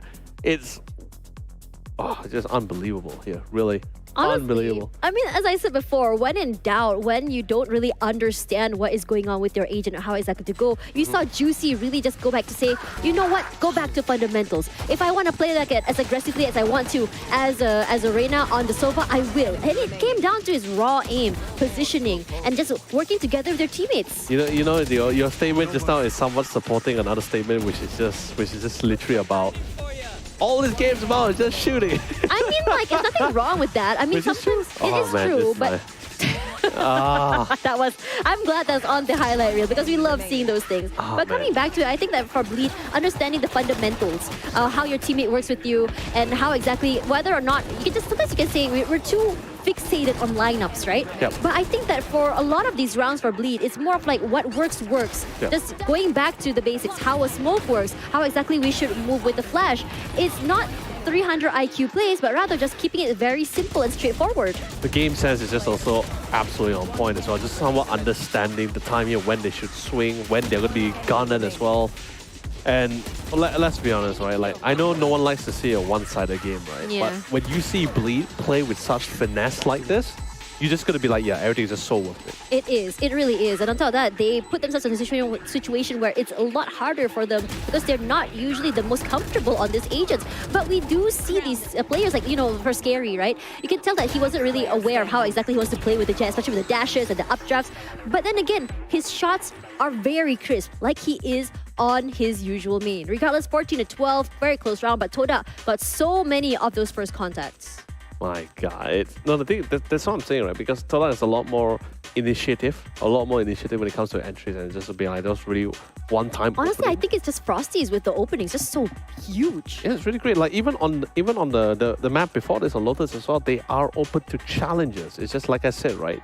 Both teams are individually gifted, right? The only small margins are the fact that who's able to have a better read on each other or who has really the boldness to take on those challenges and win out those fights. So far, Bleed is currently on top of things here. Really though, but let's have a look at the MVP. This is where I'm really curious. Who exactly will be taking home the bacon? And it's going to be Juicy one more time. Oh yeah, that's a juicy bacon. It really is. It really is. And honestly, I'm not surprised. I mean, when we think of Asoba, we think of like lineups. We think of like, all of these 300 IQ plays. But Juicy, I think in general, I mean, we talk about fundamentals, right? I mean, I think his recon bolts got the whole team of Todak as they try to push into main. His shock darts don't really get any kills, but he was able to clear out those crucial areas where his team wants to push forward. I mean, maybe it's just me, right? Maybe it's just me, but I feel like some of those rounds, especially from Juicy or some of the players' point of view, it feels like some actions sort of reflected on how they feel. And what I saw was more on like, okay, I use all my utilities, I could just go focus back on shooting. Yes, I was wondering why Juicy was using his utilities so very early. Like, yeah, there's like some rounds where you feel like there's a little bit off timing, a little bit too fast, and I just feel like maybe they just want to get rid of their responsibilities just so they can just go back to being like, okay, I'm just gonna go find a guy and shoot him. Oh yeah, oh yeah. But that will be the end of our first series of the day. 2-0 in favor of Bleed. Now after this, what are we having? Oh man, after this we have the class, a beautiful team, Louvre. Yes. Versus TeoTeoTeo. Oh, this is really exciting. TeoTeoTeo. TeoTeoTeo. Yeah. All right, let's go for a quick break. After this, more Valorant coming right at you. See you later.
Looking for one more.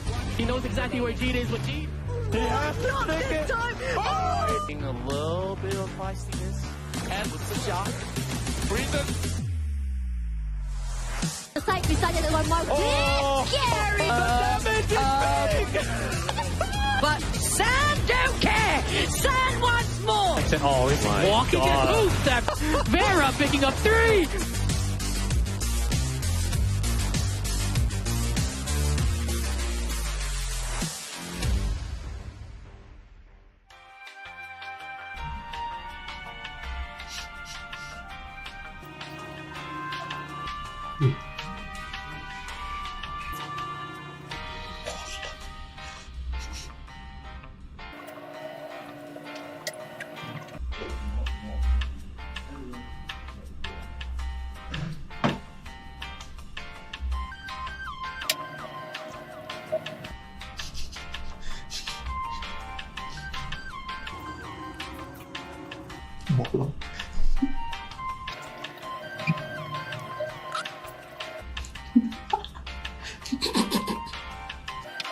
Time.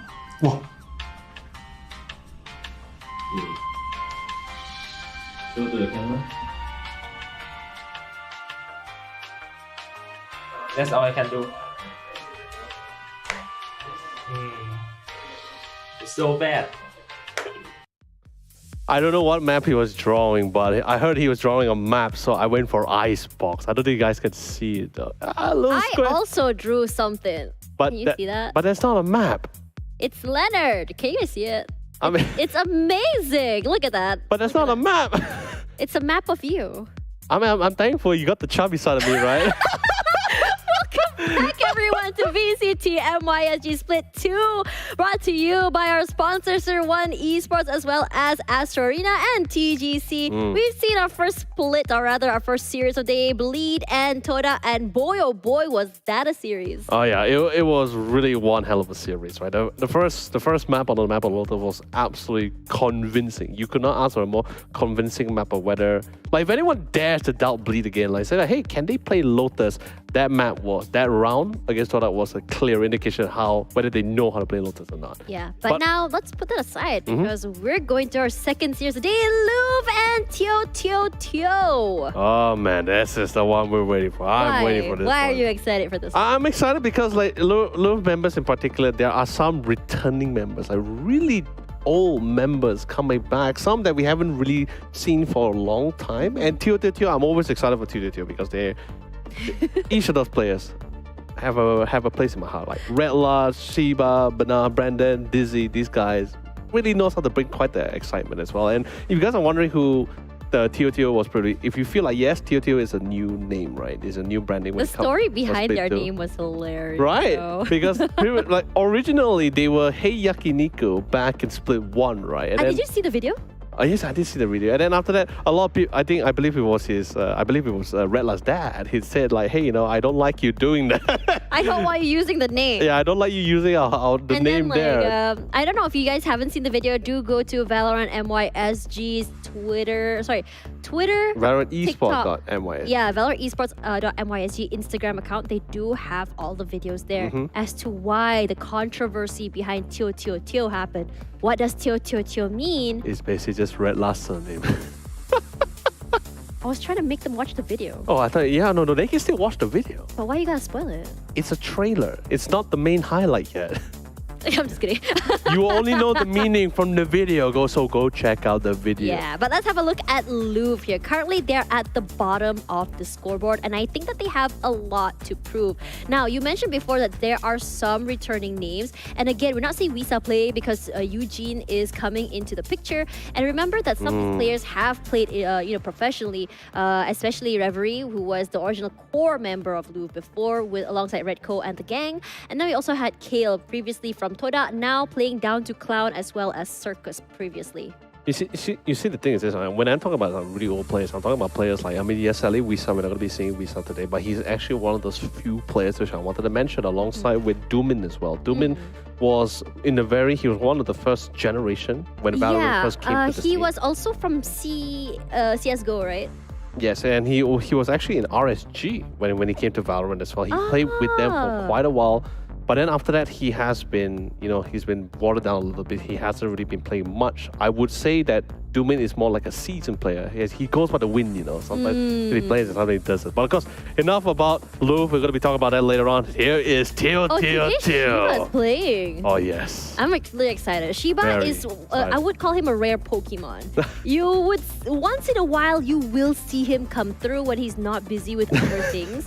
And it's always a treat to see him play because you know that he has a very interesting history, part of Paper Rex before Jing came through. He also was in Louvre, I believe, for a little while. Yeah, he was. So seeing him back here, it just brings back, all of the original players from before coming back into the line. It's always so exciting. It's really great, right? Because not really, I wouldn't say really the controversy, right? But it's just more like the fact that... Controversy? But it's more like, okay, see, members of TeoTeoTeo has been to, not only to the group stages, but even the playoffs. Oh, yeah. And play with really tier 1 teams like Paper Rex alongside with them. There's basically a lot of experience, competitive experience, I will use the competitive experience on their belt. Whereas coming from the side of our team, Louvre, some of the members, yes, they've been in the scene competitively for a relatively long time, but they didn't really play a lot among the group stages. They did try to participate in some of the previous VCT S1, S2, and S3, but they didn't really get past the open qualifiers here. So they really didn't get that opportunity. So that's why I'm saying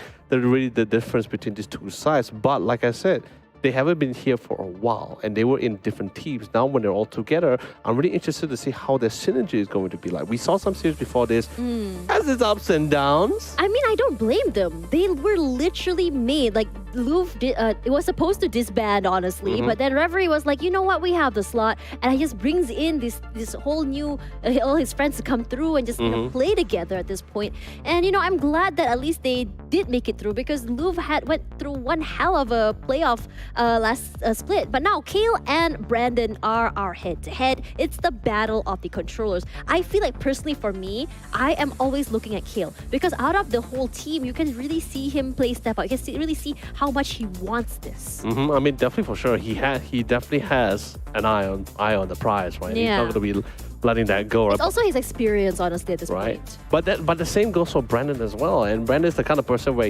when the dog has a bone when the dog has a bone, you don't take that bone away from him. The same goes for Brandon. He's not gonna let go any opportunity. He's a very opportunistic player here. Something that his team actually sees great value in supporting him or him supporting them. Yeah, and I'm really excited to see how exactly gonna go because, sometimes we think about, say, BPP, the sort of like a new name, right? But technically, they're not new. All of these are seasoned players. Even though you've never seen them playing on MYSG itself, they have played the qualifiers. They have played local tournaments. Most likely, these players have played against communities as well. And on top of that, what's really interesting about Louvre is the fact that if players come and go, but some of these players from Louvre has kind of shaped some of the best orgs right now in the region. And this is very exciting because it is quite I would say, a name to live up to.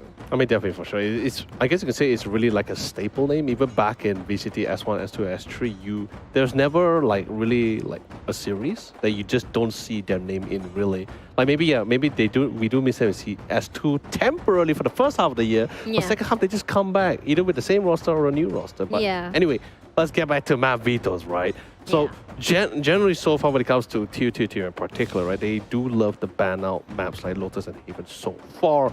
And when it comes to picks, maps like Pearl, power maps like Ascent, Ice Block, really utility power maps, is literally one of the few go-tos here. You know what's really interesting? So I was doing some homework on, exactly. I love homework. For Louvre. And I think that for a majority of the maps they have picked were Ascent, and they have lost most of them. And I believe, now to see them actually go for Haven is trying to make me wonder, okay, I guess that, it's not working. Perhaps it's best for us to move on to another map that might give us a little bit more advantage in our favor on how exactly it can complement our style of play. But TeoTeoTeo playing Pearl, I'm honestly not surprised. They love the aggression. They love taking up space and holding it. Control also very great in their hands, given the fact that they have, someone like Brandon. So I think it may work out. And I think in this situation, we might have a hell of a map. And I'm really excited to see how Louvre fares here because if they win, it will be their first win. And the thing is, even we're just looking for map vetoes along, or maybe just maps which they like to play on or remove entirely from the map pool. Both teams are relatively similar, or literally similar to each other, right? So I guess you could say there's a clear state of mind coming from both sides with the fact that, you know, whatever you're going to be banning, I also don't like that map. So it works out for me as well. But in particular, seeing Louvre picking Haven, I feel like this is actually more like a punishing map for TeoTeoTeo. Why do you say that? Because like even back in Split 1 or even currently in Split 2, they have actually tried to remove Haven or try to deviate away from the power of Haven as much as possible as well. So, and Louvre actually likes to play Haven as well. So, like I said, this could be either a punishing or maybe a good foundation to start off the round to win out the rest of the series, or a chance where TeoTeoTeo managed to redeem themselves on this map and then literally start winning on the map which they favor and pick for themselves on the second round.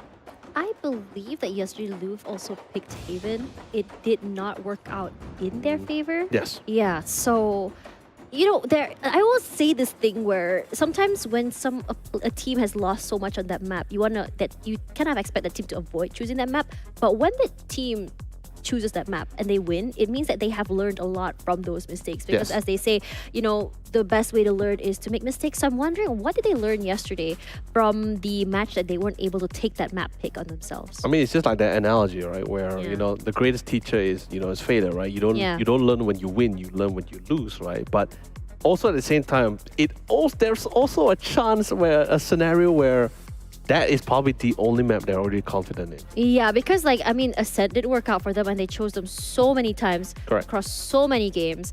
And a lot of the losses that Louvre actually faced were quick, very swift 2-0s. And I honestly, at this point, I understand that they were just a team that just brought together. Synergy-wise, not so great. I was talking to production and they said that, you know, one of the biggest struggles they have right now is coordination. And I don't blame them because it's such a small amount of time to really synergize with each other. Yes, they are seasoned players, but synergy is one of the most important things you need for Valorant. Exactly, right? It's pretty much like, it's like what I told most people, right? You know, MYSG is literally a treasure trove of talents, right? It's just a matter of putting the right pieces to the right puzzles, right? And just really trying to find that really nice silver lining to really make a really great team.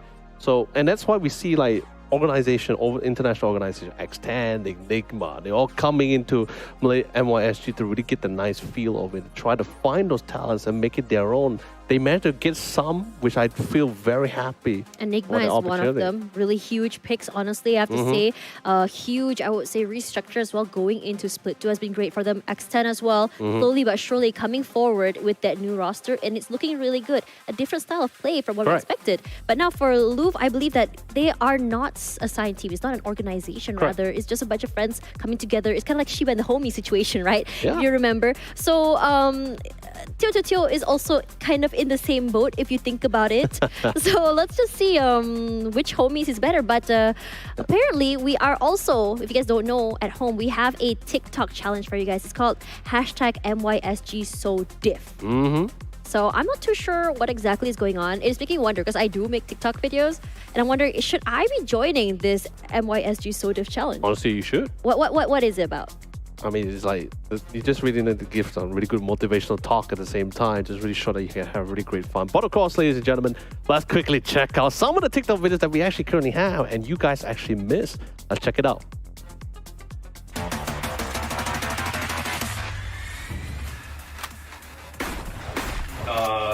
Shotty. Marshall.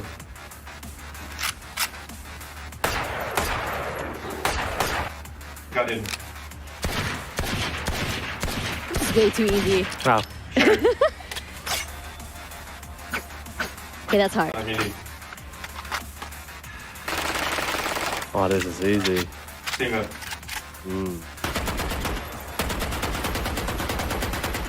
Vandal.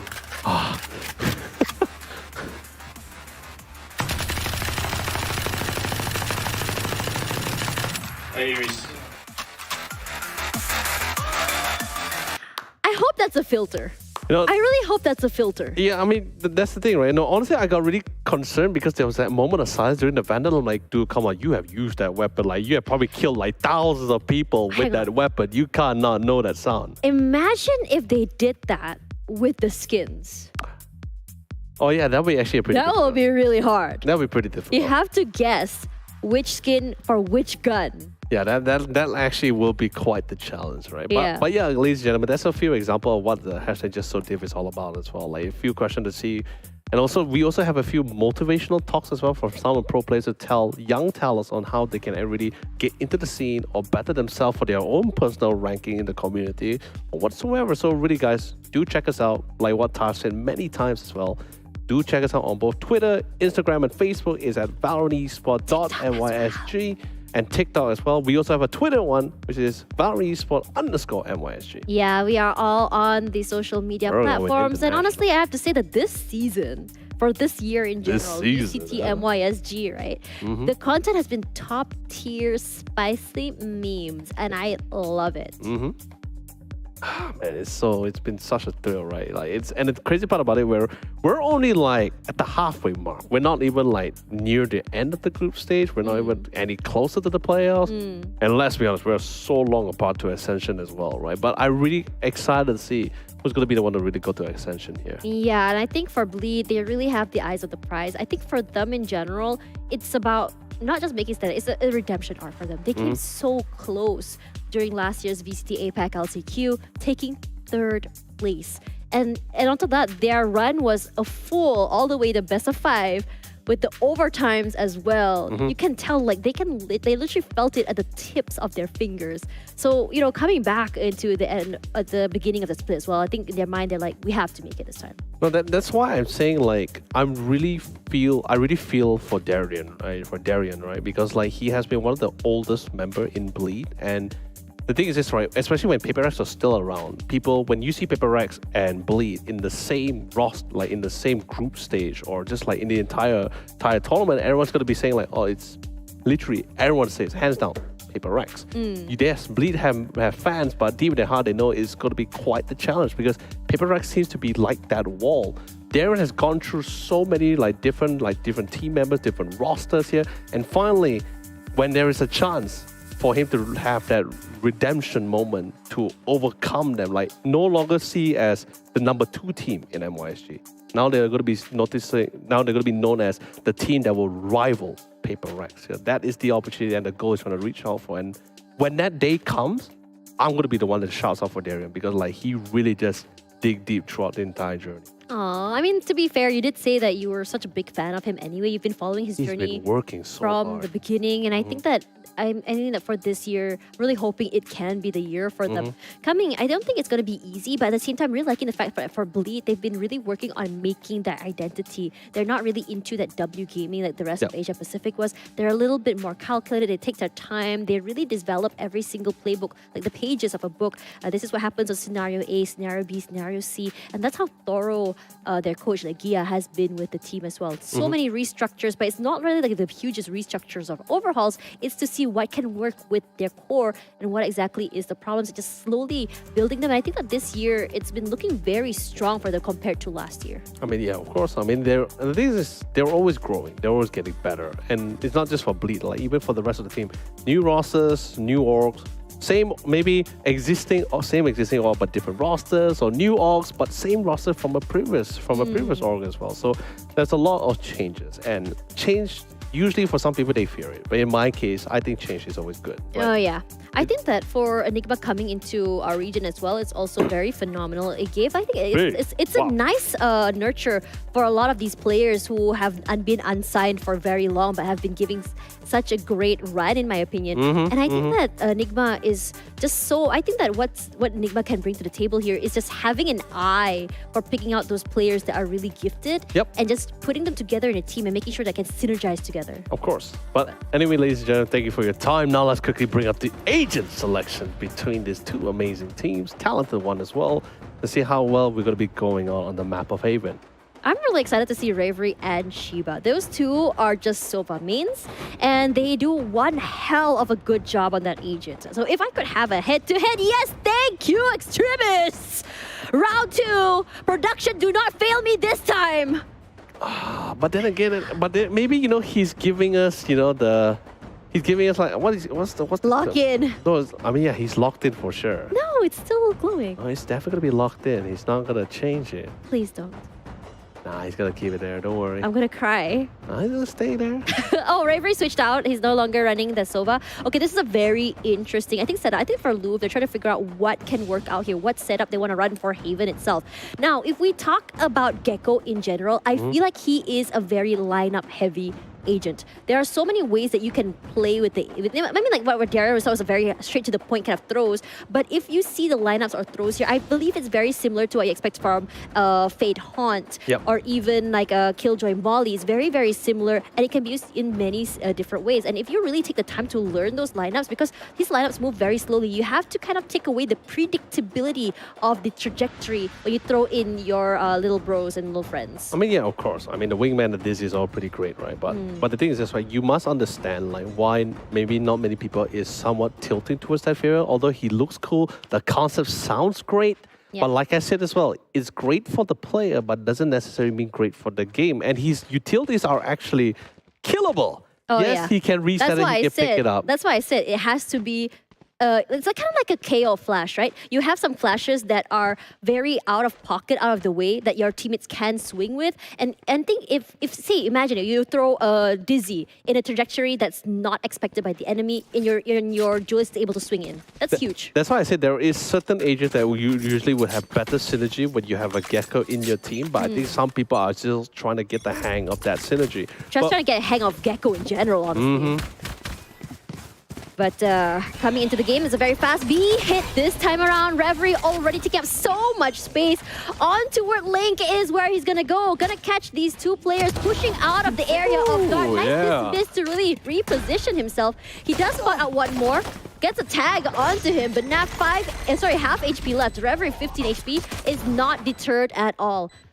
For now, they are going to go one by one. Redlaw does find one. A nice little punish there from Banaf. At the same time, Redlaw with 3 already.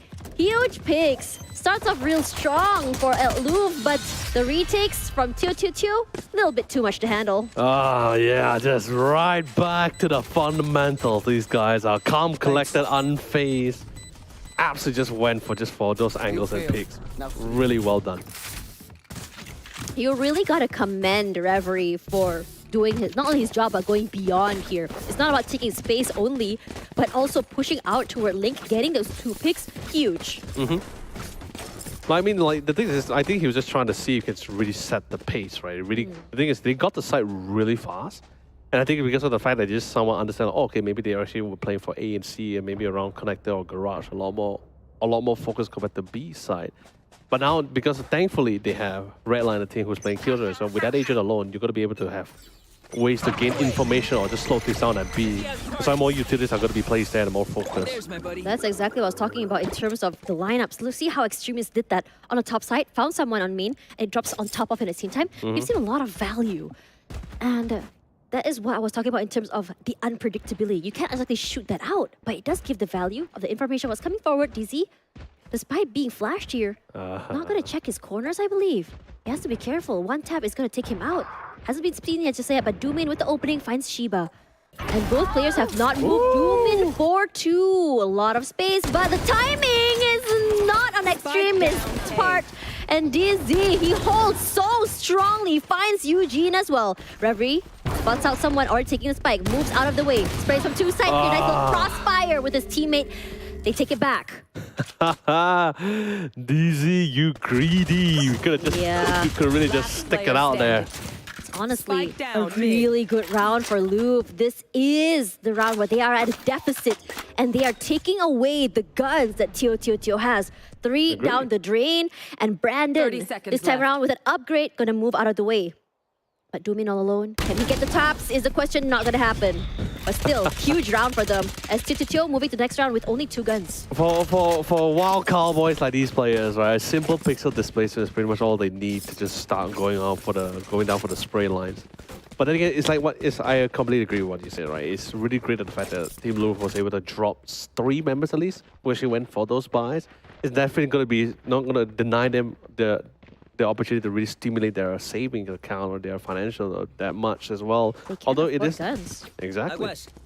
Usually it's supposed to be the moment where they retain guns in the last round, but 3 of them was not able to get that opportunity. Yeah. This time around, utils are a little bit more close. Extreme is huge. huge with that. Moving together with his util. And it's going to be a fast hit onto A. And I think that for Louvre, changing up the pace has been phenomenal. You hear the quackings of the little bro. Unfortunately, again, no highlight, no justice. And Extremist finds the burst pick. It's huge there onto Dizzy. And the other members of TeoTeoTeo are just dwindling down in numbers. Yeah. Really tickling them down, and they're trying to find a great idea, but utility has been thrown out. Let's see how would they actually interact back. Again, the spray's up to heaven. It's going to be very hard for them to push out. Retakes are going to be very tough in terms of numbers, and Extremists have been retaining his utils. Nice little push out from Manaf, catches Doomin off guard. One more, Eugene for 2! Huge sprays right now, but still 1-on-3 situation. He can save, bring his guns to the next round. I think that's exactly what he's going to do. With only 45 HP left, he hears the utils going out here, and I think for Redla, what's he gonna do? Can't do much. Just gonna run through B and just hold down the line. Oh, TeoTeoTeo showed the huge amount of respect, right? As just send the body system, 2 players to really check out and clear it out towards sewers, right? Towards A shot, right? While they didn't really take it to account like that, Eugene just was so on point and so crisp with that Vandal shot. Literally, all plans was out the window. He literally threw a wrench in their plans and literally can't do anything about it. What really well played. That round in particular, Tash was not dependent on utilities or well communication. It was just individual plays that really determined the round. I think that's the value from Louvre, right? I mean, we talk about them individually. They're really talented players. Just a miscom that comes through from being so newly put together, and with that, Dizzy out of the way from Reverie. Reverie's been huge with those first picks, and so has Eugene. An unmovable force. Shiba is good for 1, but Reverie trades out. Here comes the little bro coming in for that plant. They also have the sprays to come out as well for Dizzy. It's enough for Dizzy, honestly. We don't really see them push out with Dizzy, but it's rather for them to just really understand the audio cues to get information. What do you see? There was justice on Wingman. No, I want to see a huge camera on Wingman itself. He was. No, it was on Reverie's POV. No, we saw him planting down the spike. No, it was from Reverie's. It was just like 2 seconds long. Staring at production right now, and they're purposely trying not to make eye contact with me. Sprays to the smoke. For Redla, in this situation, what can you do? As time whittles down, I think that for TeoTeoTeo, might be better to just save time, get those ad-freeze express as possible, and that flash barely misses him. You can see the other members of Louvre just abandon the little guy. I can't believe y'all did that. Yeah, I mean, of course. And Eugene has been such a massive threat. Like, really, this past 3 rounds so far, Eugene has just been... The multi-frags. It's just been crazy. Yeah, I think like Eugene... I mean, like when you look at Eugene, you kind of think of Redla, right? An unmovable force. Where Redla is also kind of the same in terms of mindset, in terms of how they hold. They do not hold. They did not move at all. It's just really good trigger discipline. Yeah. The crazy part about it so far is that it's not like Eugene is like he's not like getting aces or whatsoever. It's just more the fact that he's getting a lot of these impact kills, objective kills in this case here. Yeah. That really slowed things down for Teo, right? Like especially kills which I don't think they expect to be picked off from. This time around, Dizzy was spotted out, immediately deleted. So coming back into his pocket, at least there's a consolation prize. Very, very fast cooldowns, just realized for Dizzy. Regardless, Kale gonna be very quick on the ball this time around using Astra. They're already preparing the stars, and I think this is already enough audio cues for Redla to really spray through the smokes. Unfortunately, none of the shots will be hitting. Doomin just quick on it, taking up the high ground area, gives him a lot of information. That's the plant with a little bro, and then here comes the Hunter's Fury just to clear out a lot of the angles. No one tagged just yet. They do spot the head for Dizzy at least, but no commits for the retake just yet. Kill, prepped and ready for that rotation. Kills Dizzy on the side, does not clear the backside, gets tagged out for the bag. But Redla does find Reverie in the end. Extremist playing, trying to be really sneaky through the smoke, doesn't get the through, and Shiba does find him a little tap, just to really draw them out, get those utils out of the way. Finds one inside of Cubby, but Redla unable to just trade it out. Kale, very, very huge, left and right. A nice little trade, an unfortunate situation. Kale, the final person left standing. Time is of the essence. That's going to be happening. It's going to be a save from the team. Oh, really well done. Really choked them out there in that scenario as well. Just slowly going for small pickouts. I really, like, it's not like, it's like what I mentioned just now, right? It's not really multi-kills, it's not aces. It's just that the fact that you chisel their defense, right? You remove one player at a time. other players will then have more responsibility, more burdens being placed on their shoulders to really try to outplay to win out those rounds. And I think Louvre just somewhat found this silver lining as they were playing throughout this 5 rounds so far. Like, hey, I think we're doing great. We're picking up one player at a time, and then we're forcing them in a spot where, you know, they had to dance at our tune. The pacing for Louvre has been huge. It's just very quick. It's very decisive. Where they move together as a unit coming into the team. It's not really a separated situation where you have one player on the side on itself. Immediately, Dubin and as well as Reverie doing so much value with the double duelist. But TeoTeoTeo this time around trying to come in from different situations.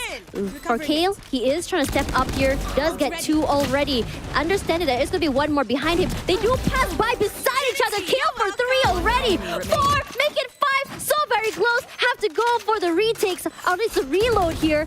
With the up, can he get an ace? No! That was so close! Might be an overheat at that point. So unfortunate. 7 HP and a dream. 7 HP! Redla, that's your lucky number for this round for sure, because my god, you just came through for your team there. Oh yeah, and on top of that, they got the up back as well, but Kale playing out of his mind. It was unintentional isolation, but look at how he adjusted himself. Great awareness of the positioning of his team as well. Look at that. Oh man. If only he had enough bullets in the clip, I think Redla would have died there. Yeah, that was just so unfortunate. And Redla moving entirely to the different area as well kind of caught him off guard. Regardless, this time around has not changed at all. Louvre still wanting to play with this aggression, with this speed. I'm not the biggest fan of going really fast onto B side. We see Thresh already out of the way, just clearing out Link as well as A area. Unfortunately, Thresh does not get a bite here, but Reverie with the overheal, playing a little bit more aggressive. And the lockdown comes through. A hold by Extremists, making sure that no one's going to come through garage area, and Redla still gets him in the end. Good trigger discipline, Kale trades back. Fortunately, no detainment just yet. You hear the beat of the spike come through. Kale with the multi-frags, doing so very well. Bros on fake, unfortunately has to stop. They get him in the end, and TeoTeoTeo get this round once again. Take the lead. Kale, what the heck? That was just multi-frags on multi-frags. Yeah, and the crazy thing about this as well, right? All this round seems, especially for these past 3 or 4 rounds now, Tosh, feels very expensive for both sides, because literally each side comes out, whether winning or losing, only comes out with one lone survivor. Oh yeah. It's look at the financial for both sides, right? The scoreline is pretty, pretty close to each other. But just as the same goes with the financial, no one really has more than the other here. Yeah, and on top of that as well, I really want to talk about how Louvre is played. It's very direct, straight to the point, hit a site very decisively, no fakes, nothing, and just the pure understanding that aggression will be the one that we want to go for, and understand that TeoTeoTeo either will have to challenge them or will give them the site. And there were so many few times, I think TeoTeoTeo just lost. Even though, yes, they may have lost the site relatively early from such a swift execution from Louvre, but they're still totally fine with this because they're like, we are confident in the retakes as well. Look at the fundamentals, look at the amount of frags that they got. But offensive lockdown comes in, let's see how well they do. Oh, it's a very aggressive push by Brandon, and he gives so much value to him. Unfortunately for Brandon, he's going to be teleported out of the way, does not want to get caught out. Thankfully saves his life. It's Banaf pushes up through B here, all the commotion coming through. Nice little rolling thunder just to really set them off. A surprise inside of garage is gonna be Eugene. It's not moved at all. They hear the taps come through. Eugene just trying to play with his micro angles, but Dizzy a little bit more adept. And this time around, TeoTeoTeo take the lead. You see what I mean? Remember during the player hit-to-hit, when we talk about Brandon, this is what I'm saying. A very opportunistic player. Willing to take the risk. I mean, of course, thank God he has the ultimate, and now he's going to be there detained for a good while as well. Probably someone's going to knife at the back of his head too. But either way, wow, he's even top of the board here. 9-3, but of course, pretty relatively close alongside with Redla. It's a very aggressive Omen play, and I'd say this again and again. Omens that are aggressive get so much value. Aggressive teleports, aggressive holds, and using... It's kind of like the Chamber pre-nerf, right? How you see them play a little bit more aggressively and able to teleport out. This is what I want to see from an Omen. Yes, his teleport is a little bit slower, but still very doable. again, this time this aggression comes through and Dizzy punishes Reverie. Doomin does trade back, but Doomin for 2. Shiba fights back with 2 at the same time. Every single round is a battle of trades for these two teams, just like what you said, Leo. Again for Kale, one more, clears out the area, has no space to move. The plants come out here, they have to worry about Brandon. As for Brandon, I know that he wants to go for the retake here, but economy-wise with 2,300, I don't know. Better to save? Oh, did they hear him now? Oh, timing! Just beside each other, he gets him in the end! It's gonna be from heaven. Oh, but he doesn't know that, that's the thing. Yeah, it's gonna be very hard, and I think he is gonna be understanding it might be from heaven. Oh, he does not smoke it off, actually. It's gonna be playing for inside the smoke itself. Gets the tap, waiting for Kale to come out. He gets it! Great save by Brandon. I love it. Oh, Brandon, you can't do that, buddy. You got... Can't believe you can't do that, man. It's called shaking off the nerves. That's true. It's shaking off the nerves, you know? But what a clutch, seriously. What a clutch in the 1v2. Like, it's so unbelievable because of the fact that he has no idea, by the way. No idea where exactly position this Kale was going to be, right? I mean, I would have preferred to see a crossfire from either Heaven, Hell with Graffiti. That's what I was kind of hoping to see. But I guess they weren't able to quickly place themselves properly because of how fast the Cosmic Divide went down. But you see, that's what I'm saying, right? Because like, it would have been so big if Kale didn't make any sound. Oh, because yeah. he jumped up out of the ledge and instantly Brandon was like, I know where you are. Exactly. Might have been a whole different story. Speaking of that, it's going to be fast once again. Louvre, I am loving this momentum coming through while they are still behind. And they realize, let's just keep brute forcing this as much as we can. A lot of utils used so early though, which makes me a little bit more nervous. And Dizzy with the opening pick onto Doomin. And TeoTeoTeo has been just placing themselves on A main. Regardless of whether or not they're going to be pushing through, they did not move at all. Read Louvre like a book. Very confident with those angles and picks as well. They don't mind taking a chance at the same time. I think that's pretty much why they are fine with these positioning settings. Yeah, Dizzy. They were expecting to be there. Brandon's aggressive pushes gives them full control. No way! The paranoia sprays out. What a flawless from TeoTeoTeo. Opportunistic Brandon. 300 IQ Brandon, rather. Oh my god. Oh man, and the best part about it is that not only does he have this really opportunistic personality, he has the aggression to really back it up. And best part about it, now the adrenaline is really running. When you're getting all these multi-kills, you're winning rounds in a row, you get the engine really running. 5 rounds in a row. You're gonna see not just Brandon, but the rest of the squad is gonna dive with this flow and also gonna keep going. And Louvre just needs to find a way to shut this down before it gets out of hand.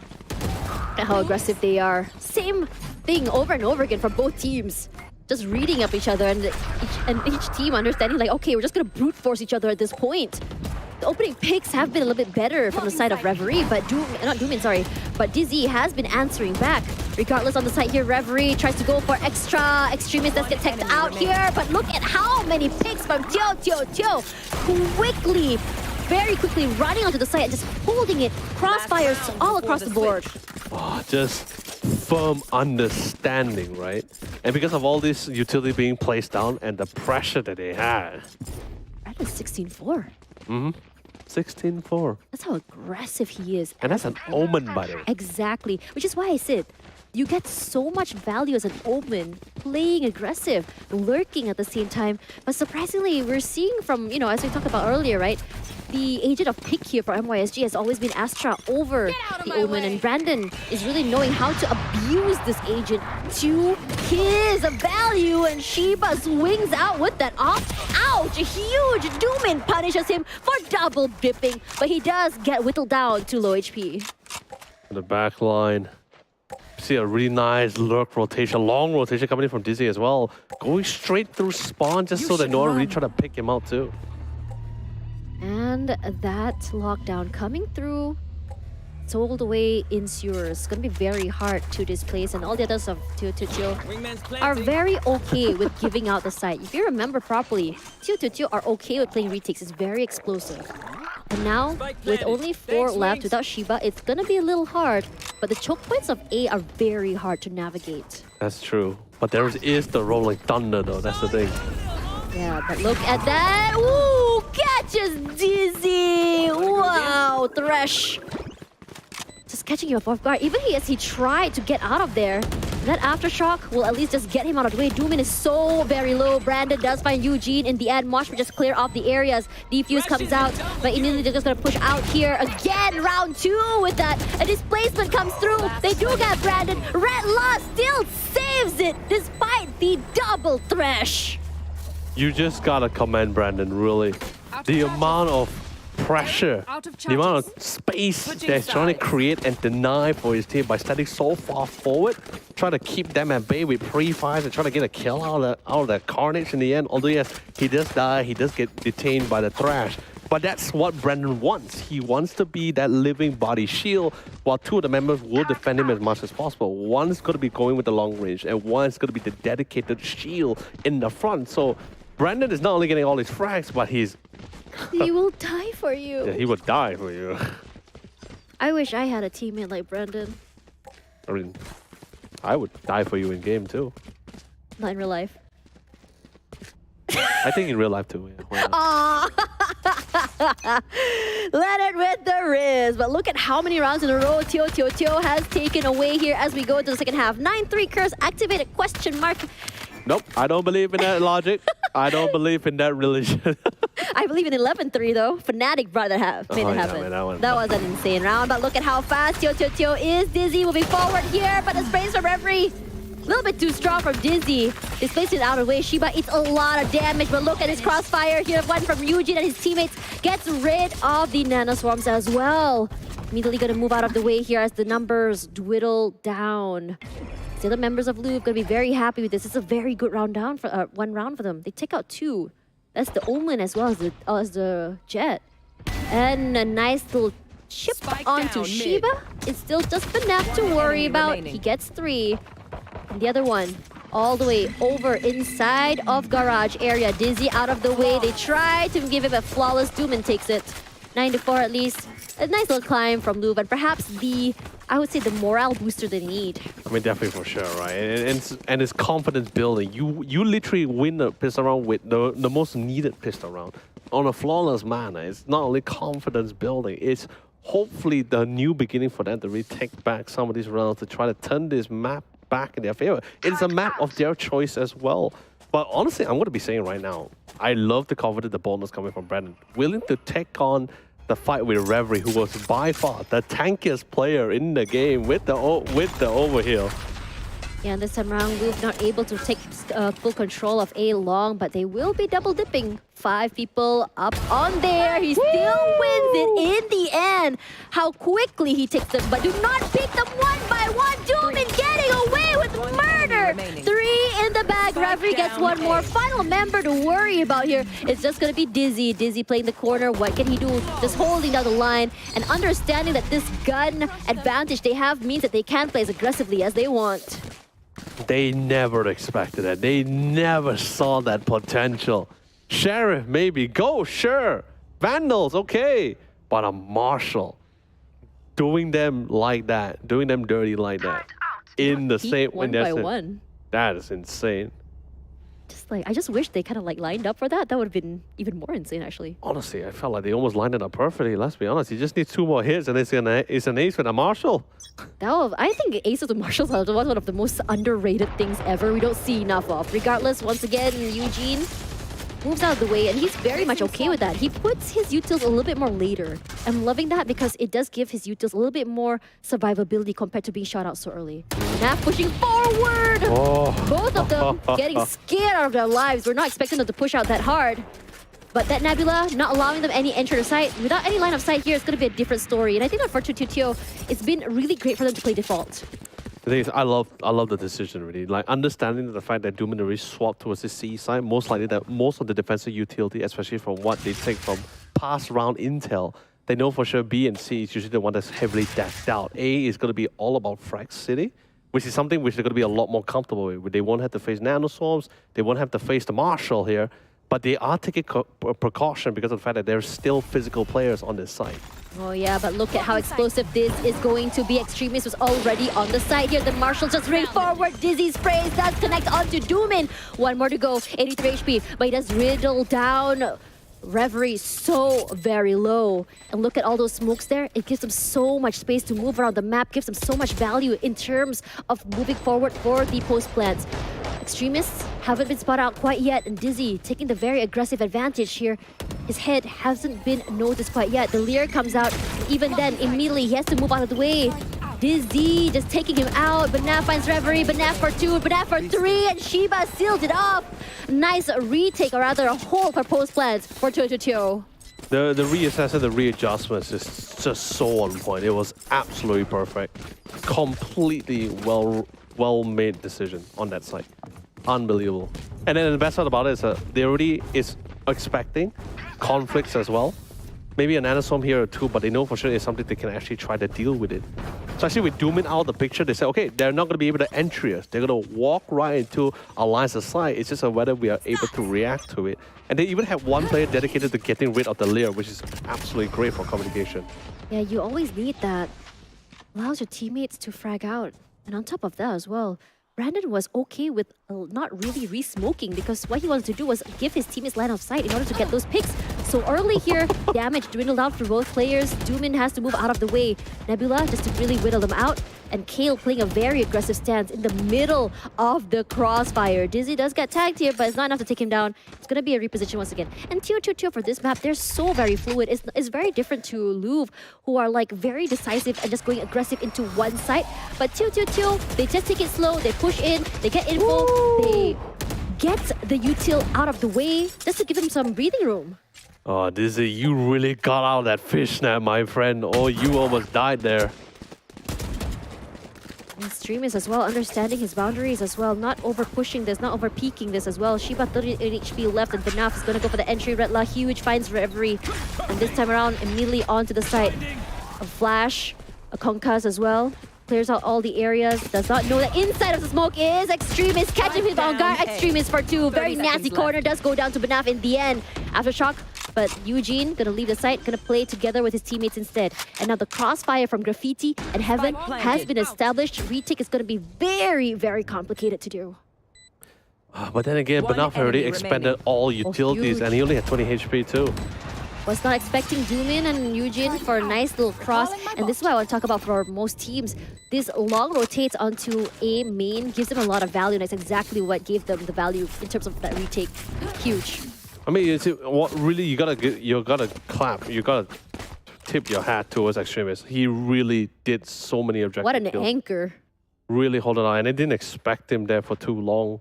I mean, there was the anticipation, right? Like there was the recon dart that was coming, or the shock dart coming from Shiba, but because he's shown his leg first, and Extremist was already in the dark cloud, so he had first priority, and it was a really freebie for him to pick off. After that, transitioning to getting the kill on Dizzy before he died, really massive as well. Honestly, not too sure if Kale and him actually kind of planned that Nebula putting it there. Regardless, for Dizzy, still pushing forward. It does give Reverie all the information he needs. Nice little overheal at the same time. Good little reset for him.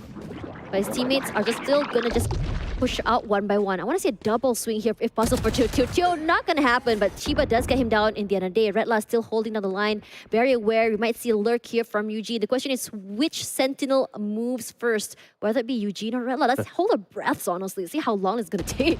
I don't think Eugene's gonna be the one to make the first move. He has nanostorm placements all across. Yeah, that's true, but look at that. Look at both Killjoys eating so much damage, and the wall bang from Eugene. More proactive at this point. TeoTeoTeo moving forward, trying to displace Eugene, and Eugene waiting slowly in the back line. Nestle swing forward. Unfortunately, that's not able to get any pick here from Doomin. 20 HP left, but Kale tries to catch someone off guard, but Naf trades back. Okay, now we're slowly going back to that strategy where Louvre was utilizing the first half, which is just going for one pick at a time. Doomin, nasty corner he utilized, but Naf tried to go for 2. Doomin, that corner, honestly, game changer for them. Yeah, they really will them down. They're finally going back to the strategy they were utilizing in the first half, right? removing one player, unfortunately they lost Dizzy relatively early, but he just wanted to make the play. He really wanted to set that pace, right? It's a really high risk and high reward kind of scenario for him as well. Just in this case, unfortunately, not able to create that opportunity. Honestly, this double duelist comp for Louvre, even though it doesn't really show value on attack, it looks so much better on defense. Retakes are just huge, allows for displacement, especially Reverie. Nah, it's always going to be great on attack. Yeah, but we didn't see that value come through, at least for attack side. That's the thing. True. Very interesting situation as Eugene will be the one taking this home.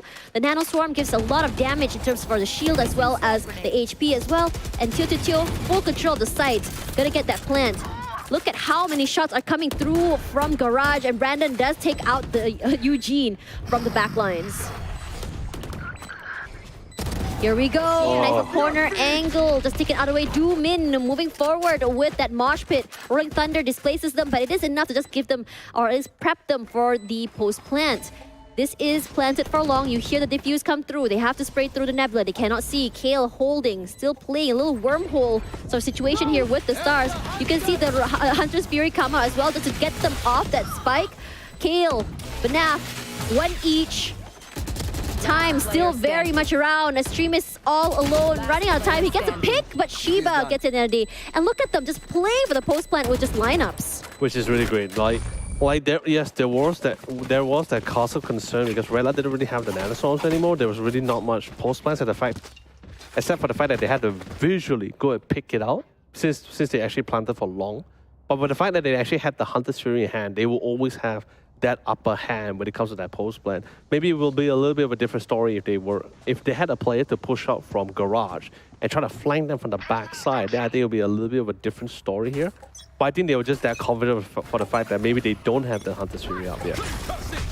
Here already the blades come through a teleport to really displace them from the map. Dizzy. A little less aggressive than before, but just preparing for that flash. Brandon, opening pick. Doomin trades back. Brandon out of picture is going to be really hard. No smokes for the team as they go for that post-plant situation. Doomin already up on Heaven. The other members of Louvre haven't yet rotated because they don't know where they're going to be. But Nap does get Doomin in the end of the day. They also hear Thresh coming through here, but they do destroy him before they get the hit. No mention of getting picking up. Redla for 2. Huge and unmovable again. Clears out Heaven with the Aftershock as well. And now it's down to Kale. Spike planted. Oh, Redla, you can't do that, man. You just can't do that. He just walks into the territory as if it's his own and just takes in space by himself. What a lad. Yeah, and Kale is in a very dangerous situation. Does get one. The double swing ensures a trade to come through. Match point for TeoTeoTeo. Match point. Their winter has come. Bury them.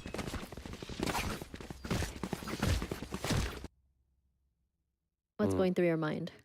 No, the thing is, I'm thinking, right, so the fact that they did commit quite a bit for the last few rounds. And I get it, right? Like, it's that kind of situation where you need to try to win out that round in hopes of the fact that you can actually try to bring it to match, to try to bring it back to old time or try to turn back the round, right? Or prevent this match point here.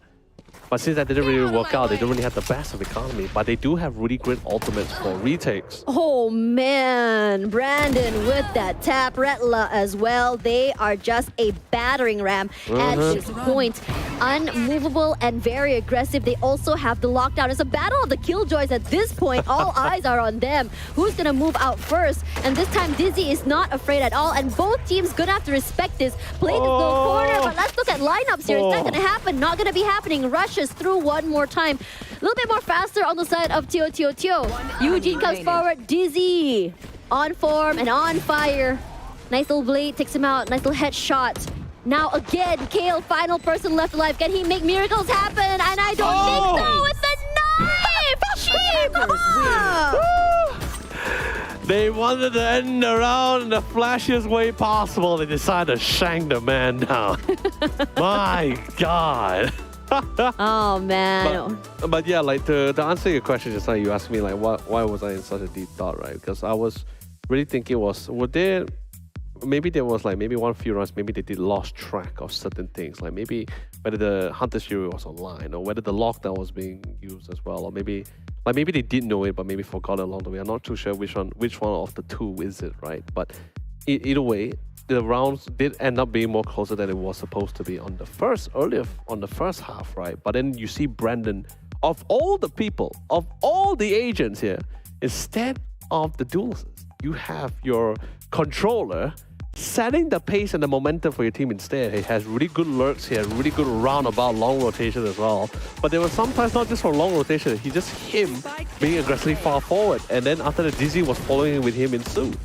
I think that if I could redo that head-to-head again, I would honestly put Redla as well as Eugene. Because honestly, to me, it was, as you said before, the battle of the Sentinels, the battle of the Killjoys, really dictating these moments. Those multi-frags coming through, the util placements, as well as the lockdowns as well. But I really have to say that for Kale, always being the last man standing, because how he positions himself is very interesting. Always pushing himself a little bit more behind, because he's always setting the paces, putting down the stars. And by the time he puts it down, everyone's already on the site. And I think the idea was to have him watch out for the lurks, for the flanks. But it's just an unfortunate situation here. Oh man, but it's just like you said, right? It's him playing in the back line, but it's understandable, right? Because it's his responsibility. Yes. It's his role as that agent, as to play that back line, because you need to assist your team in that manner.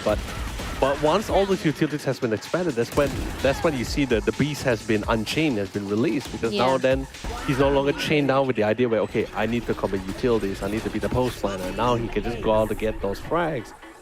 But there was many rounds where I felt like it was just really just individual skill play. Like it really just came out to those them positioning themselves in a really unorthodox position where to really catch their opponents off guard, like what Extremists did inside the Nebula. They didn't expect that at all. And I think that also for Extremists, he had some lineups ready to catch them off guard. But the problem is his lineups were very limited. It was the same lineup over and over again. And by the time they wanted to use it again, TeoTeoTeo was ready to shoot it out. He didn't get a lot of value that he wanted to with his utils. That's what I'm saying, right? It's good for, that's why I say Gecko is good for the player, not necessarily for the game, because his utility is easily picked off. That's why it's like what you said just now, right? He's somewhat dependent on certain agents here. And I also mentioned some really great synergy to play alongside with the Gecko to fully utilize those utilities. But of course, ladies and gentlemen, let's quickly bring up the MVP. And I believe there's none other than Brandon himself from TeoTeoTeo. Look, he's cooking. I mean, he's cooking something up in that lab in that head of his, man. Like seriously, you watch some of his games, there'll be days where he's opportunistic in a normal manner. And then suddenly there are games like today where he's just like, I'm gonna be the one, the duelist here. And that's why I said, I mean, like, I haven't seen an aggressive Omen since Maxi, since I believe, I can't remember, but it was VCT APAC. Was it SK Rossi? Honestly, the last I saw such an aggressive Omen was when it was just the matchup between the three controllers, Brim, Omen, and Viper. Oh, yeah. And then, you know, in the earlier phase. Yeah, and it's not really Brandon really playing lurks either. It's just him just teleporting all over the place. It's hard to really figure out where exactly he's going to go. It just gets a lot of value and also information for his team. Regardless, Louvre looking a lot stronger on Haven as we go to the second map here. Don't go anywhere. This might be, whether or not, our second map of the day, or we're going to go to third.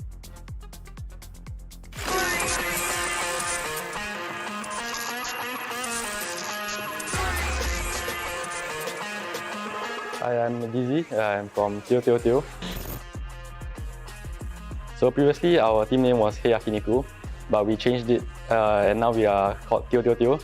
Mainly because Teo is Joyol's or Redla's surname.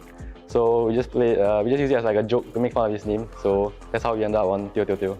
So one fun fact about the team is actually other than me, everyone else was actually a previous player for Paper X. Even though sometimes they don't play like it, but you know, man. So yeah, other than that, I think everyone on the team is also full of jokes also. So it's actually a pretty lively environment. It's very fun to play with them. And yeah, honestly, we just here to have some fun. So I'm actually the IGL, not really for the in-game side, but actually for all the media days. This is because I'm the youngest in the team, so anything that they don't want to do, they just throw it to me. So yeah, as a result, I'm stuck with doing all this stuff. If there's any interviews, I have to do it. So I think the most feared team after the roster changes definitely has to be Bleed, because I think the addition of Neff really solidifies their roster. Speaking from my experience, because I was teammates with Neff in the past, and I think he's a really good teammate. both inside the game and outside the game, he's also a really good friend. So yeah, I think the new Bleed roster is looking pretty strong. So I think one of the teams we're going to challenge is Bleed, primarily because Redla was from Bleed last time, and he always likes to make fun of them. So the player we want to try and bully in the game will probably be Neff, because we always talk to him outside the game, and he's always very cheeky and always likes to taunt us as well. So we're going to just get back at him for once. Expectations for Split 2, like I said, we're honestly here to just have fun. We'll see where that can take us. But at the end of the day, wherever we end up, I think we're just there to have a good time. Hello, I'm Jorel, also known as Redla. I'm currently playing for TeoTeoTeo. One thing I really like about DZ is when he does a good play or a clutch, he will do something weird or funny to the camera, the webcam. And whenever we watch the game back or something, we will all make fun of his actions. Next, I would like to talk about Brandon. He's the biggest snake ever. He likes to call people snake, but he's the real snake. When I see him play, I think he needs to improve a little bit on his movement. He rarely talks, but when he talks, he's really funny. I've known him since 2018, and yeah, we have been really close friends. Next, I would like to talk about Benef. He does not like to be in front of the camera. He's very camera shy, and he's a degenerate also. Sometimes I see him at 6 AM playing weird Steam games, and then yeah, we also play together a lot at night hours, a lot, very, very late in the midnight. For me, at least, what I like to do is I like to play other games with my friends. I don't really like to play ranked, so maybe I just play some unrated or some other Steam games. You should like drop your ego, always drop your ego. So if, for example, another person wants to give you advice, you should not think like he's trying to BM you or whatever. Maybe he's just trying to give you what he thinks will really help you in the future. So that's all. Hi, my name is Brandon, and I play for TeoTeoTeo, and I'm the main smoker of the team. Next person I'm going to talk about is Redla. He always called me a snake, but actually he's the biggest snake, and he's last time from Bleed, so we always call him Bleed Snake. And he's always the last one alive on the team, always letting us go in and die for him. So you don't know who's the snake. Fun fact about Shiba is he's usually the person that talks the least, but when he laughs, he's most probably the loudest. And he always play Siamti music and TikTok sounds in our comms to disturb us. During critical moments, I would first assess what my teammates have told me through the comms and what's happening around me. And after that, I would just let it cook.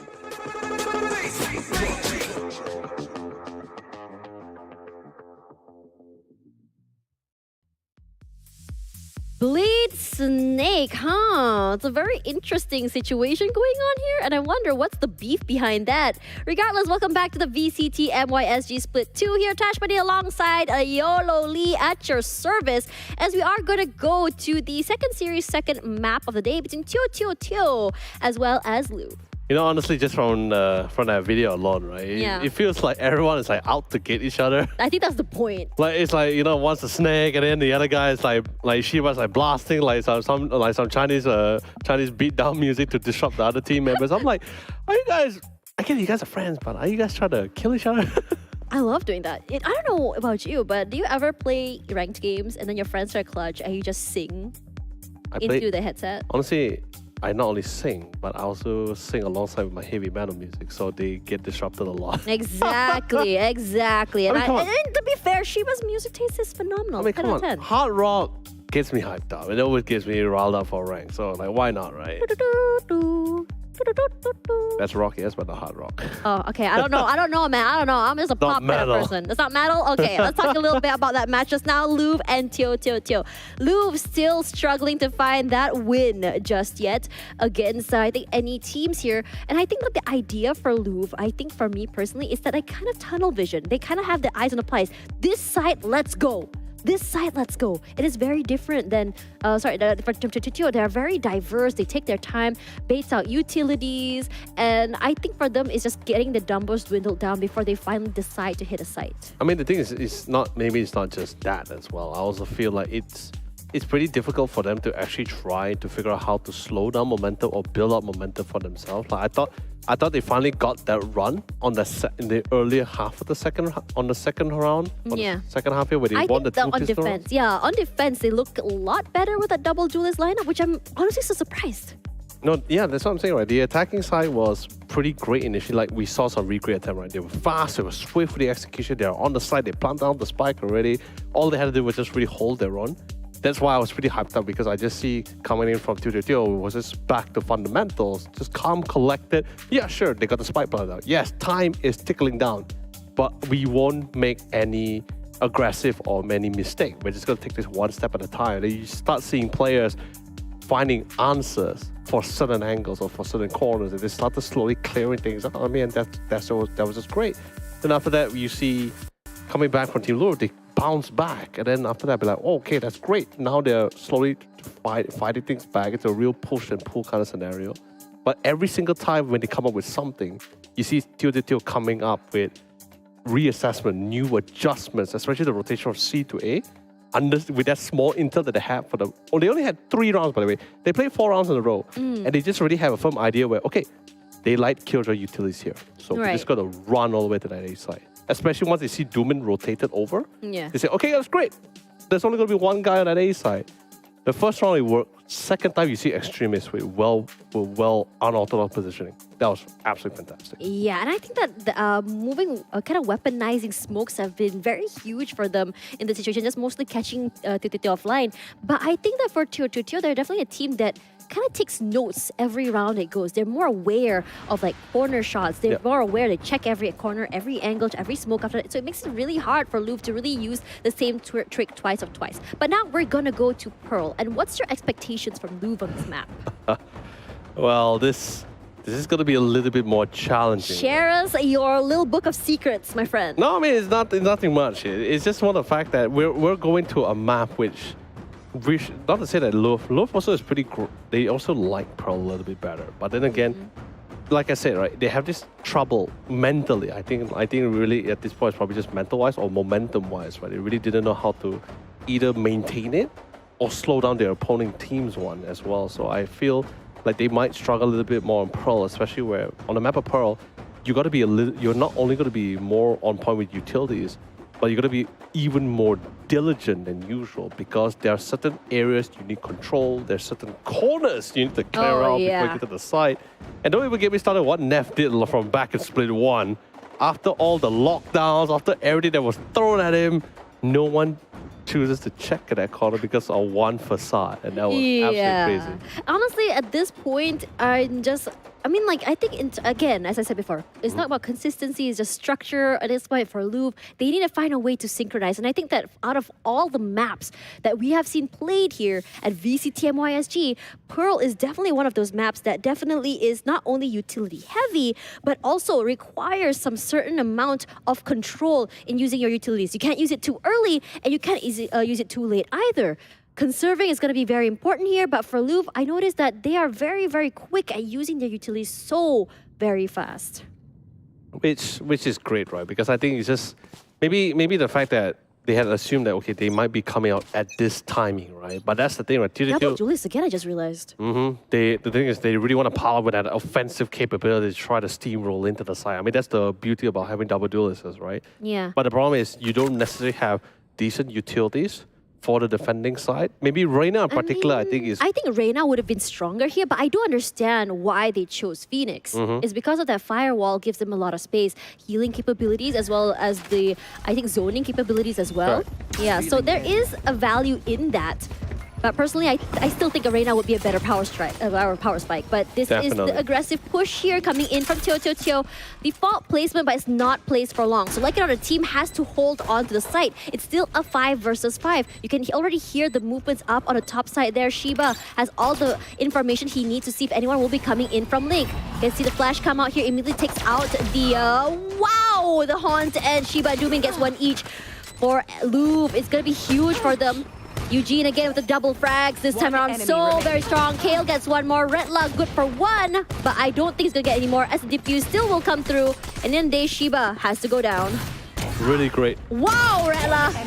Wow, Rella! Give us one more! Not happening. Which also means that they're not gonna get the extra value in terms of their full round, I think, bonus next round. True, but then again, TeoTeoTeo didn't manage to get the spike down, and then Rella managed to get a lot of, like, they managed a decent amount of 3 kills. So they do have the income if they really want to force out those stingers and specters. See, math isn't my strong suit, man. No, basically, how about this? No need math, very simple.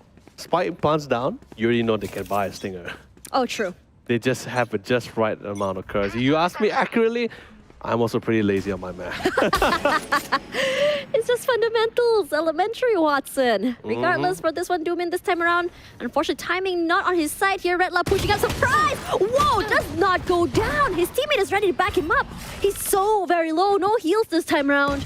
And this spray has come through Shiba. That was sharp as Jubin jumped in. Reverie does get spray onto Dizzy at least. But the idea or the objective for TeoTeoTeo is to get down as many guns they can before they go into that bonus.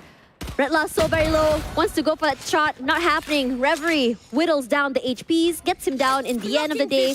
Only 3 members to go for TeoTeoTeo. Surprise, surprise, we're all over here on the other side.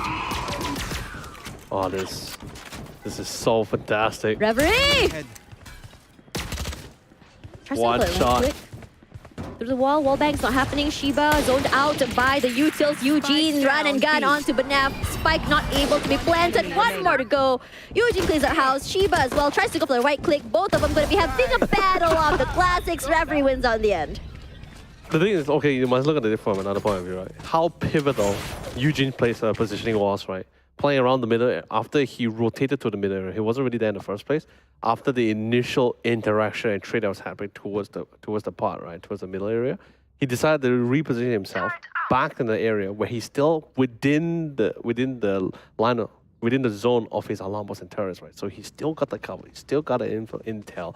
Although the diversion that Teo was trying to divert the attention towards the A side was pretty great initially, but as long as Eugene was alive, he still had control. Yeah, and on top of that, you saw the knife clear out A. I'm not sure if I actually get the suppress because you saw a little bit of a delay from TeoTeoTeo. Regardless, Doomin does get the opening pick onto Redla, and this is huge. Does not give them the information gathering or the hold that they want, but immediately TeoTeoTeo moving up forward there, undeterred at all the sprays come through. Unfortunately, Extreme is not able to whittle down the numbers. In this situation here, the Seas comes out. Banaf finds Reverie. Kale does get one more. Banaf for 2 already. Doomin and DZ 1 each. Battle for trades here. One more time from team here. And Louvre take it out in the end, winning the bonus at the same time. The HP for Extreme is so very low. Oh, it's so great utility usage. Absolutely phenomenal. That whole round, it was so... I think this is the first time I'm actually saying this, but it's really a round where utilities was just the winner here, the clear winner here. So much controls, nice timing with the flash and the blinding as well. And don't even get me started on the gravity well too, as well, to really lock them down here.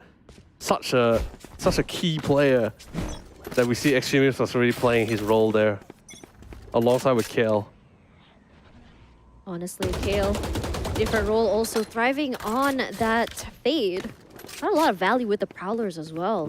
But honestly, all eyes should be on Eugene. His utility usage is huge, and he just swings out onto Dizzy. Punishes one more time. He gets 2 with the gravity well. 18 HP left, and he is undeterred, unmoving at all. All eyes on Banaf this time. The splash comes out, gives Kale a lot of movement, and now the Prowler comes out, clears out the entirety of mid. The other members of TeoTeoTeo now in trouble. This is the gun disparity at play. It's so hard to even grab a single kill here. Flash out, immediately takes out some space with that Molly as well. One more person to worry about. The wallbang comes through. Shiba gets 1, but Kale seals it off, and only losing 1 in this round. Really great. Now, that third round really set the motion for Team Louvre here. Now just getting the momentum rolling at the same time, getting that confidence building. Oh, yeah. But while this is happening, TeoTeoTeo is also getting the necessary intel. Not much movement changes. They notice that not much movement changes has been made by Team Louvre for these 4 rounds, except for Doomin. Doomin has only been playing between those connectors, and that's pretty much it. They got that intel. How well would they fully utilize this? We'll see now in this round 5. once they're fully equipped with rifles. Doom with the op this time around, and Brandon did not overpeak. He is pushing forward here. Time may not be on his side. He spots out the hair bun of a Jet, but it wasn't him. Nice crossfire come through, having his teammate 6. Kale clearing out Art. No one to be found, but just pushing forward. This is going to be battle of mid-side here. Eugene making sure not to make a single noise. Knife comes out, the turret goes out. At the same time, he hasn't moved quite yet. Immediately, Reverie is destroyed, at least his ultimate. And Dizzy does get picked up by Eugene again with the multiple frags. Eugene's hold on mid-link area is just so strong. The Seas does find Brandon, gives it information. Retla with the tag team finds Reverie.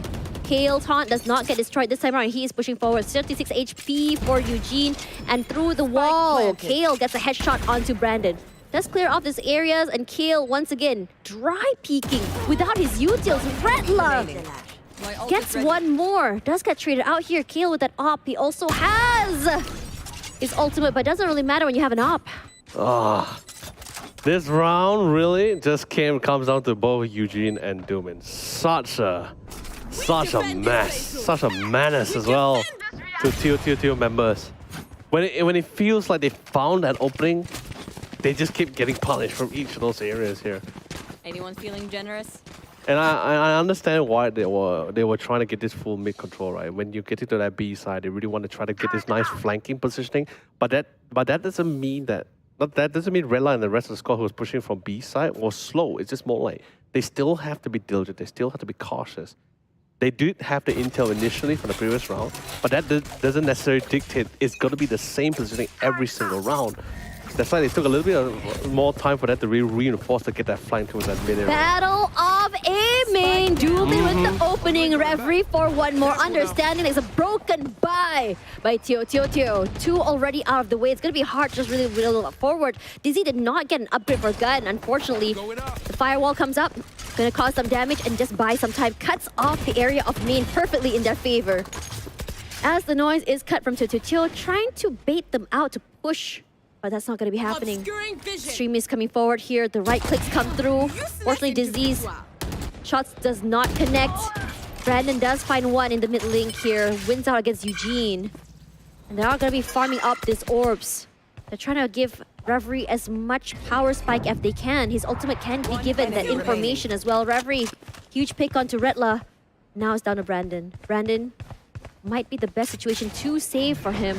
He does have a rifle.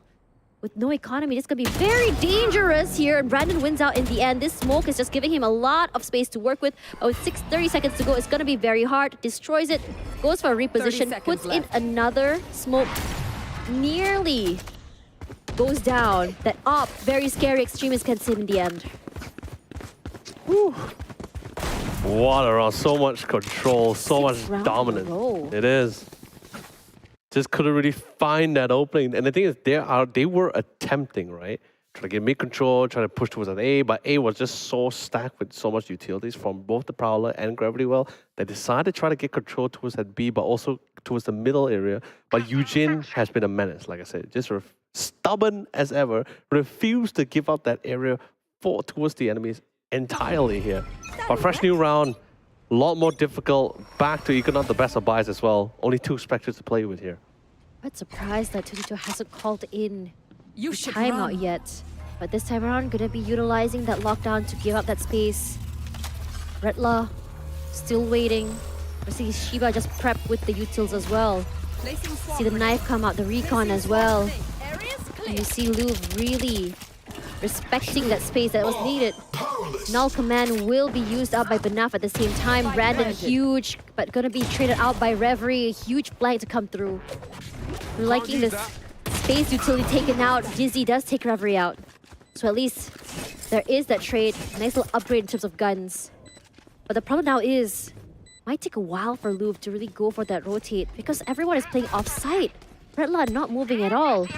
Okay, but there is also the lockdown to come through, and the Hunter's Fury was held on by Shiba just to break that lockdown. Does get destroyed. Eugene pushes out here, but check your corners if it's going to be really important. Flash comes out, as well as the Gravity Well, as well as the Concuss. But the smokes come out, the sprays come through, but now from the backside, and time! given to Louvre. What a save round. Aggressive, but so good. Much needed as well.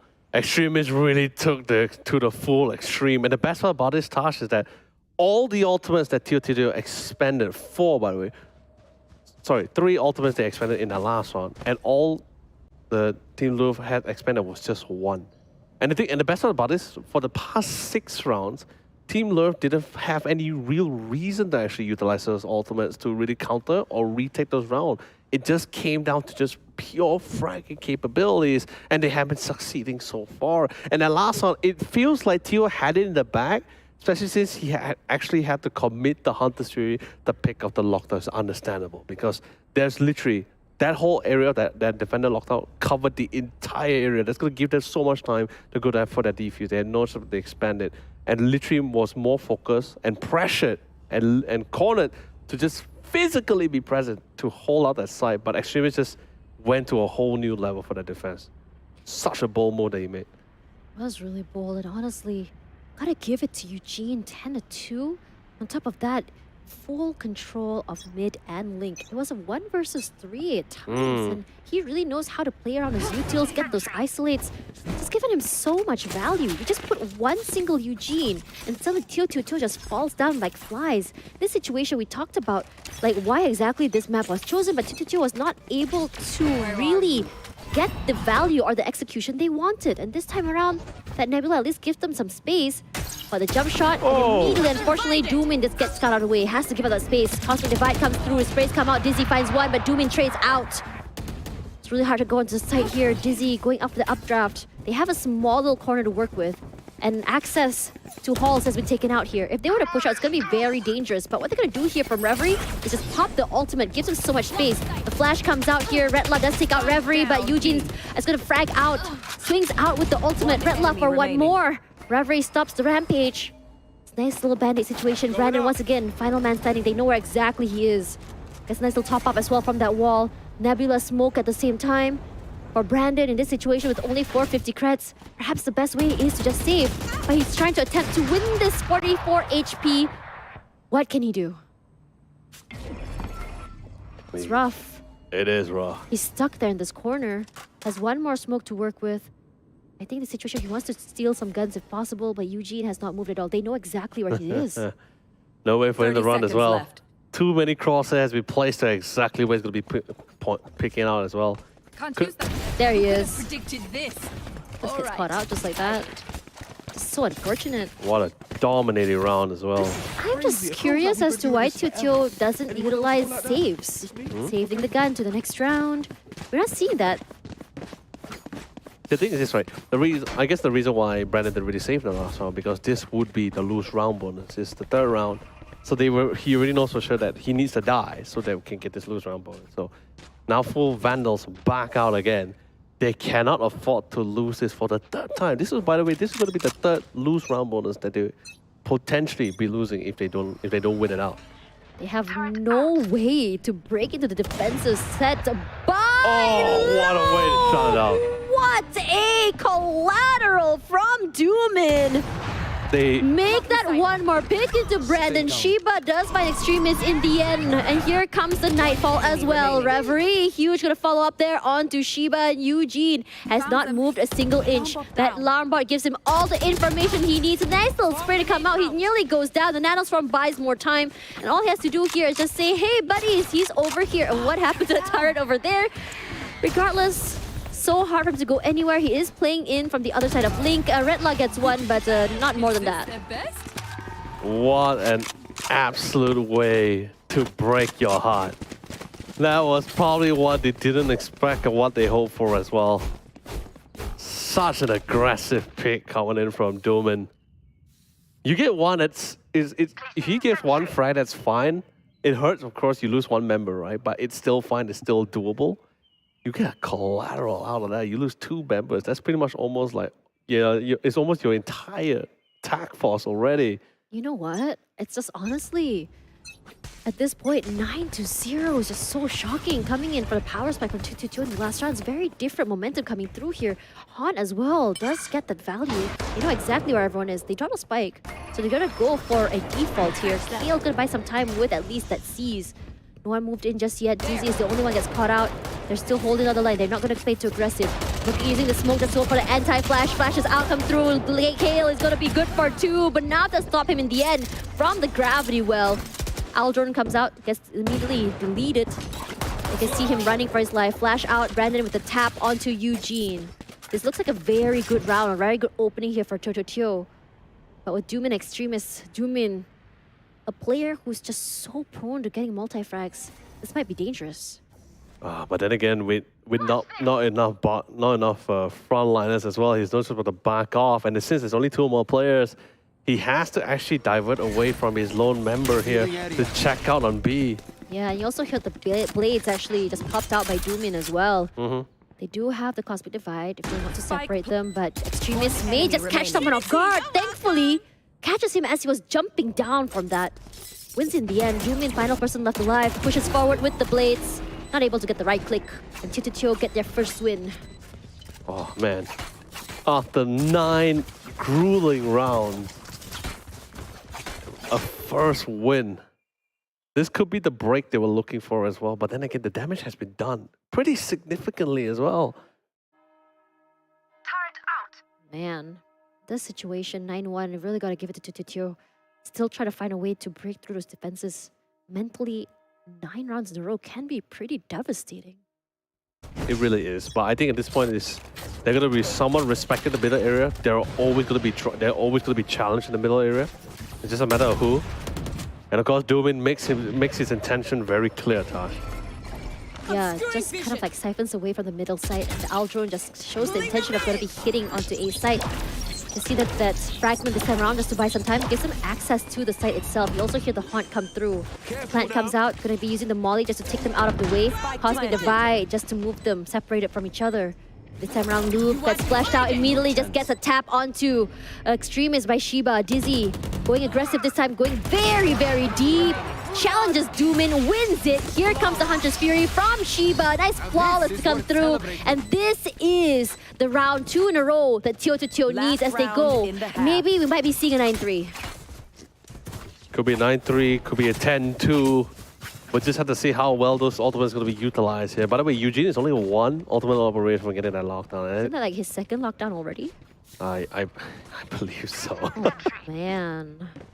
He wasn't able to get as many frags as he did in the beginning of the round. And I think there's also TeoTeoTeo getting those micro adjustments through. This time around, instead of peeking 1 by 1 at mid, they just try and burst through and get control of sight. But I'm just worried that for TeoTeoTeo, the win condition might be the ultimate. Regardless, unfortunately, for Doomin, not able to get those frags. Ultimate one more time for Reverie. Sprays out. Reverie still gets it, but no! Gets Extremist and Reverie's clone. TeoTeoTeo, aggression moving forward, but Naf gets 1 more in his bucket as well. 3 HP, gets the ultimate. And Redla pushing forward. Eugene all alone the backside. You also see that fragment come through, but I wasn't expecting that swing from Redla. 9-3. What a round. Honestly. And it's just like you said as well, right? Just foregoing the idea, like, hey guys, instead of challenging them at various aspects of the map, trying to split or divert attention here, let's just full frontal assault blitzkrieg into the side here. And just try to force out their initial utilities as well. Honestly, for Louvre, 9 in a row is a very, very convincing start for a half. It is. And on top of that, it might just be I would say the statement they need, because at this point, being at the bottom of the ladder, they have a lot to prove. It's a redemption arc. And the best part about it as well, like, they had this streak going for quite a while. And this is what I'm saying, right? Knowing how to stomp it out, right? You win 3 rounds in a row after that, right? And now this is the pistol round. This is going to be seeing whether they can really deny that momentum entirely, right? On either side.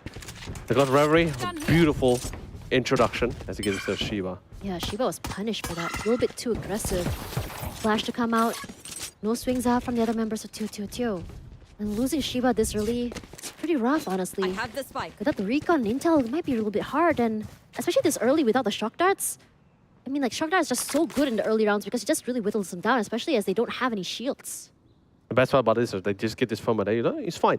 Let them divert as much attention as much as possible. Let's just try A. Especially as the pistol round, not much to lose. Allows us to get in really nice and close as well. It all comes out to Brandon here. He's already suspecting it, honestly, but look at how much space they have just playing in on the side. No over pushes from Redla at least. He's holding Link as well as double doors. Yep. Full control, but I wouldn't say it's as aggressive as what we saw from the side of Eugene. Oh, dude, I love it. Play 2 star points, instantly read counter utility. Try to bait it out as well, but he finds out there's no one there. Yeah, very aggressively onto the side. Haunt clears them out. Dizzy marked, but still very much healthy and alive. The plant comes through. Does get a little bit of taps here. Nice little swing from his teammates. No one going down just yet.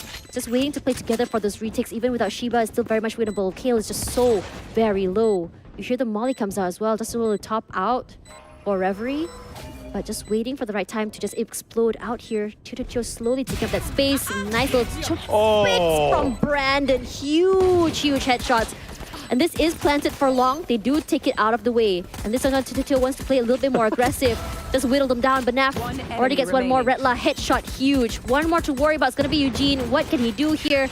Nice diffuse. A nice round to bring them to 4. And Luke just trying to find a different way to just move forward, just climb back, get 12. Oh man, that was a tough pill to swallow. The thing is, they do have decent amount of post-plan situation. I got concerned on whether they really want to check at the back side, because commonly, especially when you place at that kind of position, so you would normally expect that everyone would play at the back of A or B long, right?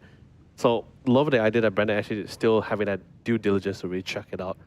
Getting 1 frag was pretty great, but getting 2 in the process, like, wow, that is so big. The crosshair placement was just so good. He was clean. already prepped for that. It's so crisp as well, man.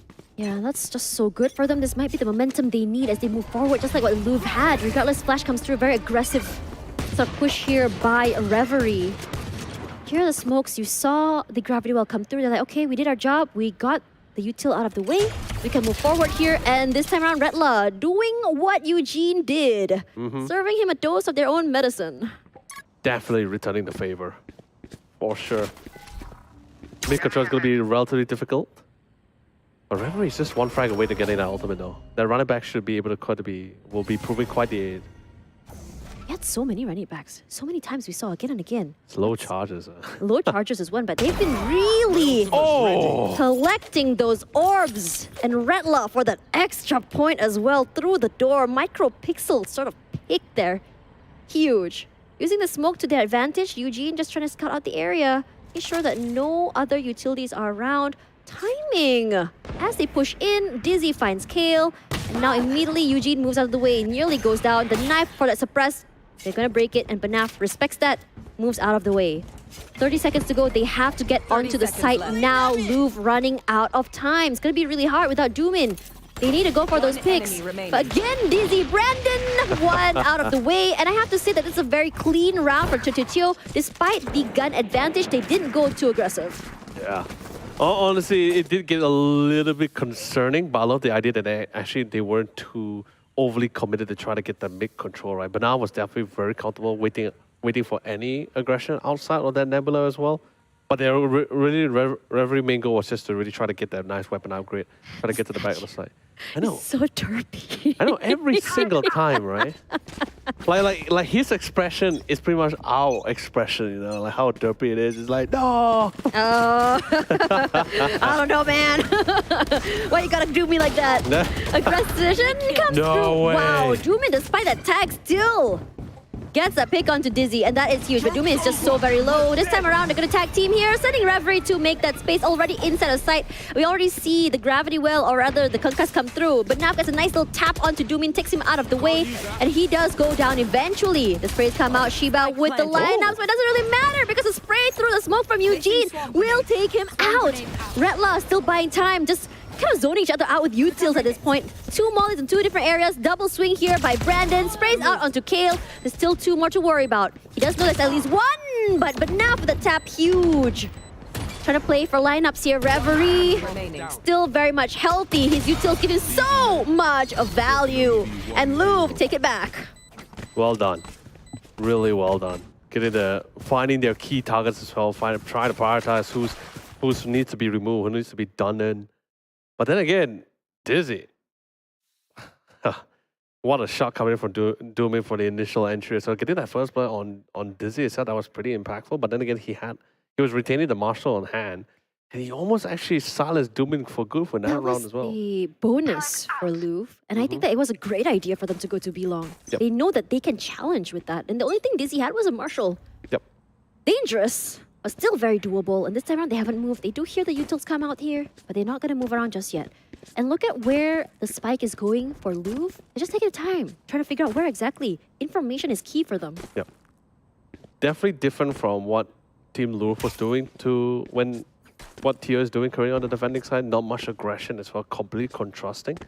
Just want to play with the angle. They don't mind playing with the time, running onto the utility. But Brandon, wow, 10 HP. How did that happen? Yeah, unfortunately we missed that. Probably just shots from Reverie through smoke. But Brandon is not moving at all, but he's just so very low. Wants to catch him off guard, honestly. His flash comes out, nice little swing. And no more commits than that. I can tell you this, the minute Brandon dies, it's just going to run straight into the side. Oh yeah, that's usually the case. You have the advantage in terms of numbers. Knife as well, they do get suppressed, buys more time. They're not able to dash on the side as much as they want to. But Doomin was not affected, so he does move forward. It's nice little, I would say, contrast of the number of players, but immediately Doomin on the side, aggression comes through. The spike and the push out from Reverie, and Doomin is huge. Clears out two sides of the site so very quickly. Quickly, just gonna prepare for that post plant. And the other members of TeoTeoTeo wasn't able to prepare yet for that post plant retake. This time around, they're playing a little bit more aggressive, pushes forward. That Seas does get Shiba. Waiting on the other side, Kale gets Redla, maybe going for two. Shiba still very much healthy and alive. And here, the Nano Storm's just going down. Eventually, Shiba just moving away, and I think that save might just be in order here. It has to be a save as well. It's not the best about the AWP is such an expensive buy. They just can't allow it to drop it that easily as well. It's an AWP as well. I think what TeoTeoTeo didn't expect is such aggressive. And this is what I'm saying, right? Now we're slowly going towards the end of this map, right? And then this is where even getting one pick off or two is so impactful. It's so crazy to me that how aggressive Doomin is trying to make space for his team. Like, yes, he is risking, but the fact that he's getting all these frags out of that risk is just paying such dividends. Oh, that bear is so cute. Oh, it's you. Fishing. Oh yeah, it's me. I mean, like for Doomin, I think that what's great about him is that his survivability is very different than what he was on Haven just now. Like he was getting onto site, but he keeps dying on Haven. It's very contrasting this time around. He wants to survive and get those picks. And in a lot of situations, he does deliver. It's doing so good for him. He's just whittled down to so little HP, but he understands like, okay, if my HP is so little, the more aggressive I should be playing. Another A attempt as well. Brandon playing so awfully close. They do play very close. They clear out this corner. Unfortunately, the play does not hit onto Doomin. They understand that this is going to be the issue. They do get the plant as well. And so much space and control of the site with that firewall. Nightfall just to tag them out. Reverie already very aware there's someone there. Just pushes forward. Shiba eating a lot of damage. Understanding they shouldn't go to aggressive attack team going on there with Shiba. Doomin gets one more at the same time. You also hear him just popping his ultimate. More space to be given and taken. That's the power of having that Phoenix on this map. Eugene might be meeting up with Redla here if he just suddenly swings. I think he is very aware there's going to be someone very close. Just holding on the line, trying to use as many teammates as possible. I think there is going to be one there just to catch them off guard, triggered someone, but Redla for two goes down. It's going to be a very clean round for Louvre, and I think they're going to take match point. Oh, it's not just match point as well. Actually, I lost count. I lost track of a certain count, of a certain number here. But let me see. Let me do the math again. Oh, okay, no, they still they still have enough. All right, thank God. Because I was wondering, like, because they did commit the best of buys in the last round to try to deny the match point here.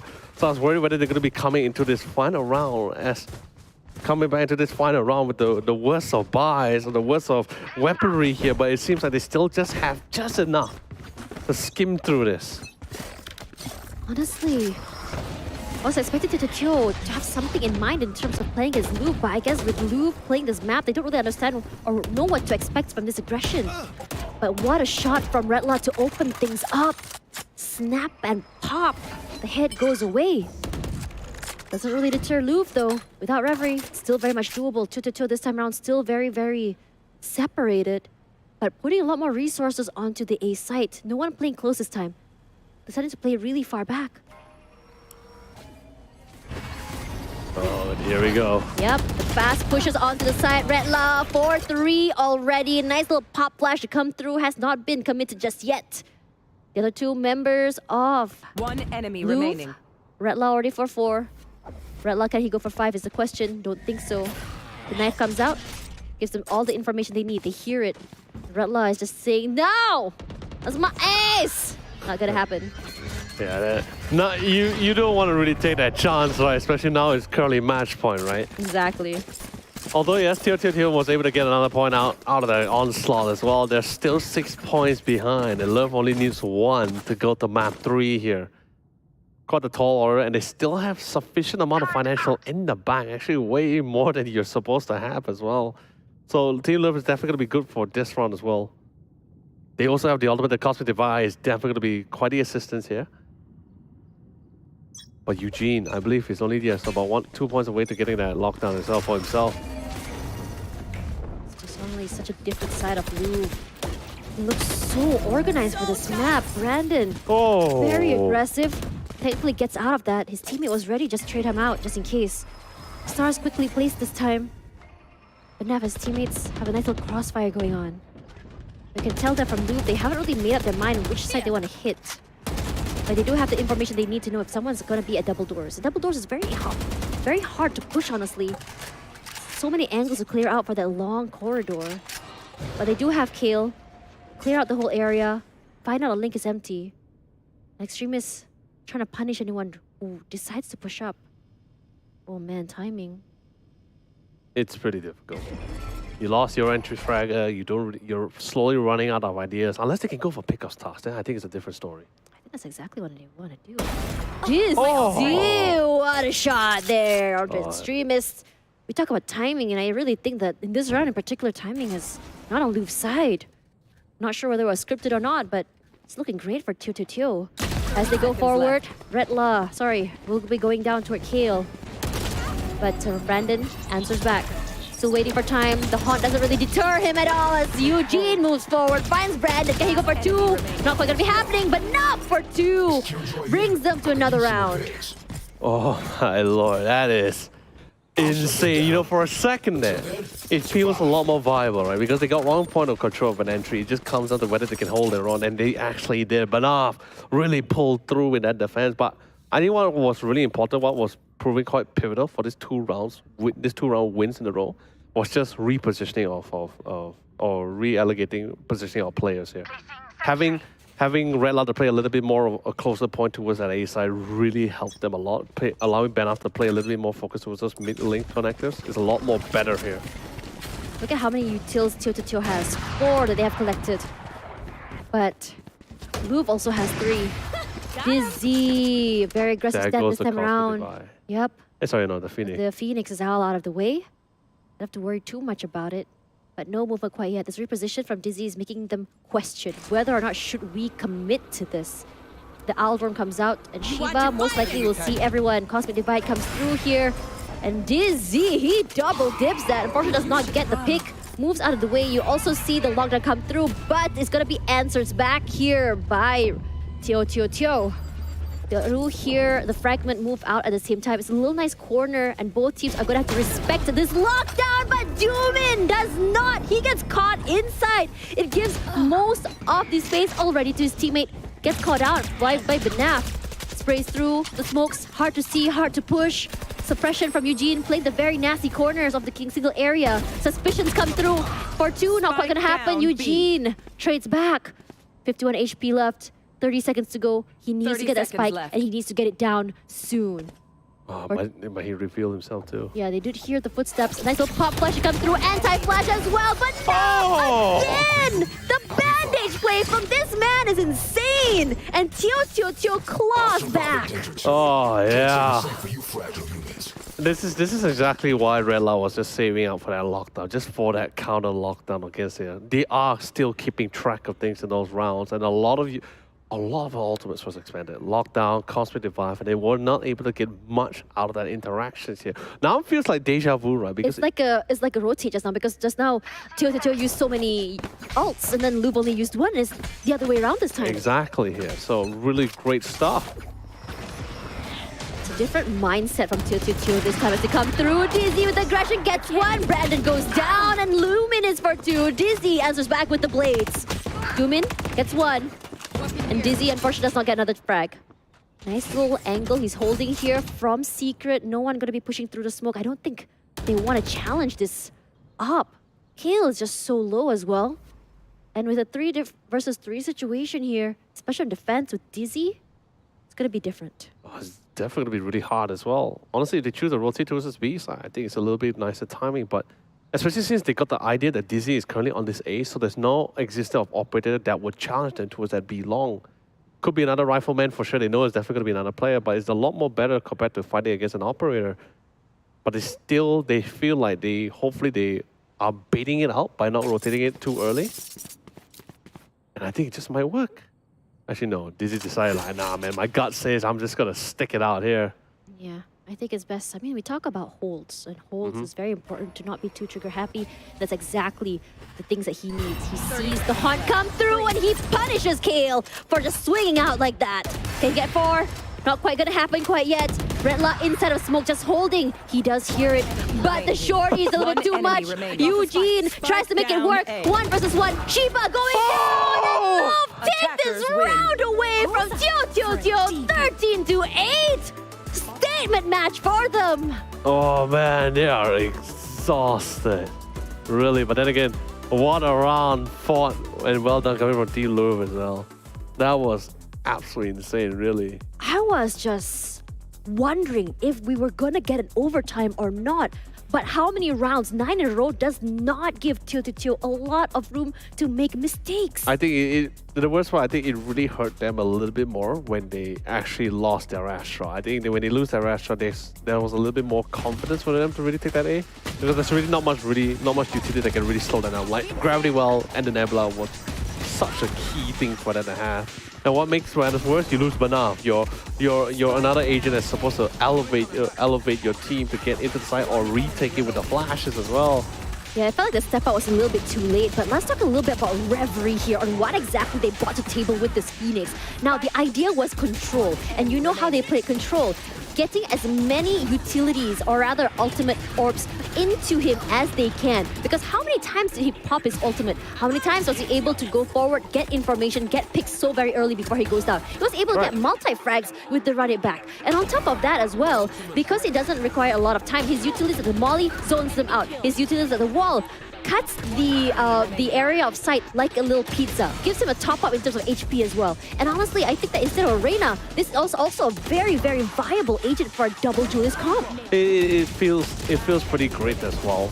Like the idea coming out from what they were actually trying to basically all 4 members was pretty much there to elevate Reverie, right? It's pretty much similar to how most teams will elevate like their race player. They're funneling, yes. Really to ensure that he gets the necessary ultimate orbs, making sure he secures all 2. We even see certain international teams where they are willing to take this long rotation just to give the 2 orbs to their main duelists or their main Sentinel controllers, just for them to get the ultimate out as fast, as quickly as possible here. But in this case, if you're asking me whether Phoenix is a viable pick for... I think it's situational. Pearl, I don't even think it's situational. I feel like there are better options. They are better options. I think that for Louvre, they had an execution in mind and they went with that. But maybe for solo queue, when you don't have, anyone willing to funnel all those orbs for you, it might be a whole different story. Correct. But the thing is, I get the logic, right? You have a screen similar to how you have like a non-dedicated smoker like Viper and Harbor with your own firewall. You also have your decent post plan situation where you can actually throw fire, scorch anyone on the ground. And also with the runner back, you do have that extra life to do significant amount of damage. And gather information. So, yeah.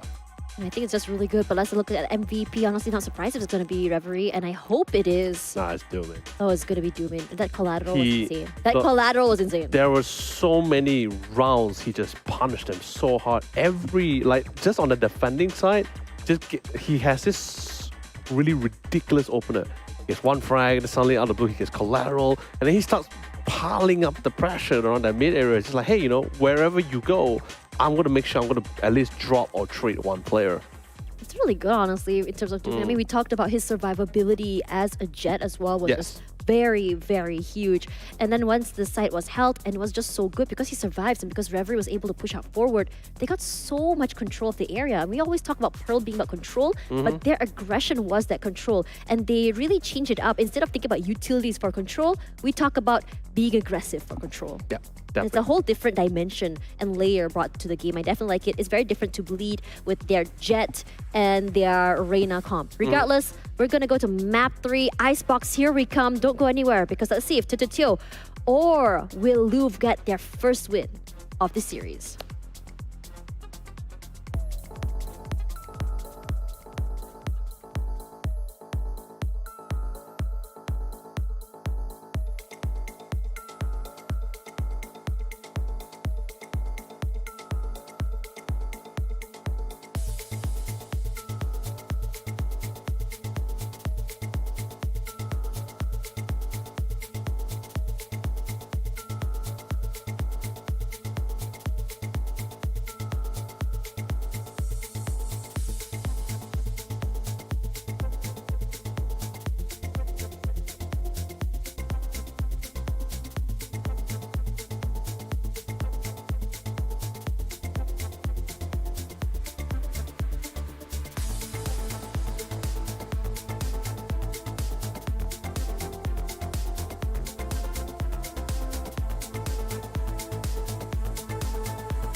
Hi, my name is Dylan, also known as Extremist.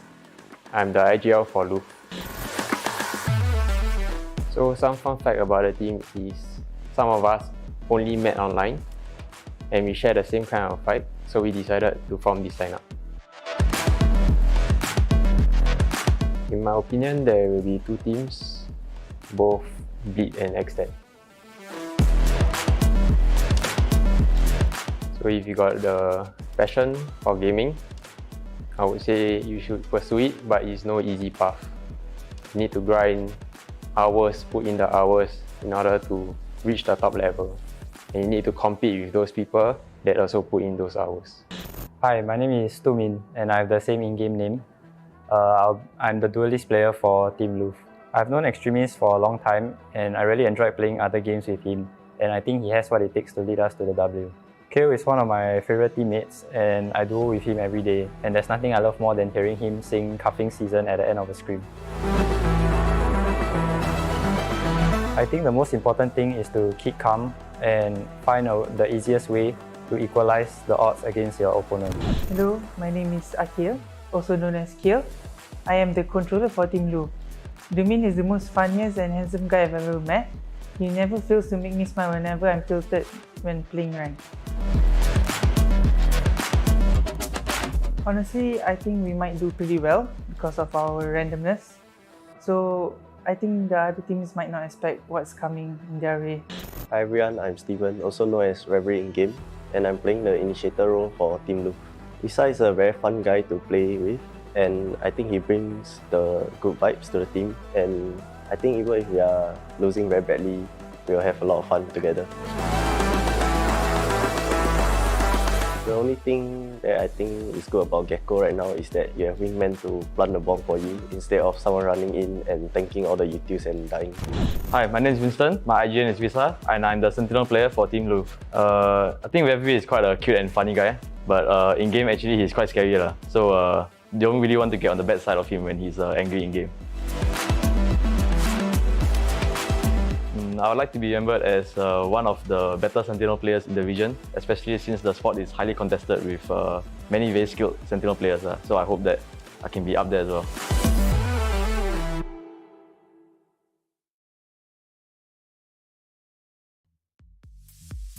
People of Middle-earth, welcome to the final showdown between such a high-impact game here. Final series of the night as well to dictate the conclusion of Week 3 of the VALORANT Challengers Malaysia-Singapore Split 2. I'm Len, also known as Yoli. Joining me once again, gracing me at the desk is Tash Bunny herself. Wow, that's cute. Regardless, as we go into game number 3, Louvre with a statement answer on TeoTeoTeo's map, just showing us how they are capable of not only bringing back the Louvre flag, but also how aggressive they can be when the execution and the momentum is on their side. It's really fantastic as well. I think Doomin in particular had really carried a lot of their players in that round. Like to really set the pace in the beginning of the defenders round as well. Eugene as well, honestly, especially in that first half. Oh yeah, like at first when they felt like Doomin was a challenge, then after they said like, okay, let's try to hit the other side. The hidden boss. Yeah, you just walk into that, you find a secret path in that dungeon, right? You be like, hey, maybe there's secret treasures, but guess what? You just find a secret boss to just stop you in your tracks. And that's of course Eugene himself. Oh my god. So different seeing Eugene play throughout the weeks here. It's just an improvement on improvement. I mean, we all know that he's just a stand-in for Wisa, but despite not playing for a very long time, he really does deliver. I mean, the thing is, like, yes, he has not been active in the competitive scene. Like I said, same goes for most of these members as well in this entire roster. But that doesn't mean like they are necessarily like out of the game. They are still, like you saw from the player video as well, the team video. They're still playing every day. They're still going in duels or in the full squad as well. They're going for scrims at the same time. Yeah. They have a lot to learn. If I'm not mistaken, most of these players are on servers where they would actually actively look for pro teams to practice, to scrim, to do your drills. So it is very, very exciting, especially as we see a lot of the older players as well who are now orgless. And it's really exciting to see Louvre becoming their new home and as they hone their skills and maintain consistency. The thing is, I also feel like Louvre, like just the name of the self, right? I mean, I mean, when I first joined the scene, everyone was like, guys, Louvre is the name. It's the palace where every single pro player has gone through. It's like the initiation moments, right? Yeah. Yeah, so we've seen a lot of rivals come through. We've seen players like, say, from Bleed go there. We've seen players from Enigma go there as well. We've seen players, who else? It's a righteous path. Yeah, it's the initiation of the pro scene. It's crazy, right? Because like when now we have a Malaysian in there. Yeah, it's Kale. no, we have also other Malaysian. Who? Okay, wait. Let me think back. Okay, let me think back. History lesson. No, I'm serious. I don't think there's any. I know. I'm trying to look through the Bible of Valorant here. Wow, the Bible of Valorant. Wow. Okay, as you're trying to remember again and you go through your little hidden secret book, let's talk a little bit about the next map here, Icebox. And Icebox is I think is a map that is also very similar to Pearl. Control and aggression is the name of the game, and I think that if Louvre can bring that momentum coming forward into this map, this may just go very, very well. If TeoTeoTeo is able to play the control game, I mean, literally in terms of control, in terms of getting the timings right for their rotations, this may just spell trouble for Louvre. But coming back into Louvre in general, I don't think they have had a win yet on Icebox or a lot of matches on that map in particular. It's a pretty tall order as well, because like they are going up against like a few of the top teams that we have seen so far in our region, right? And what's even worse, it's not just the top teams, but even teams that has been running alongside with them for quite a long time in the competitive scene. So you can somewhat understand like where they're coming out, the challenges they have to overcome, right? Sure, they have not won any series so far, but that doesn't necessarily mean they are out of the game just yet. We still have a couple more rounds or series for them to overcome.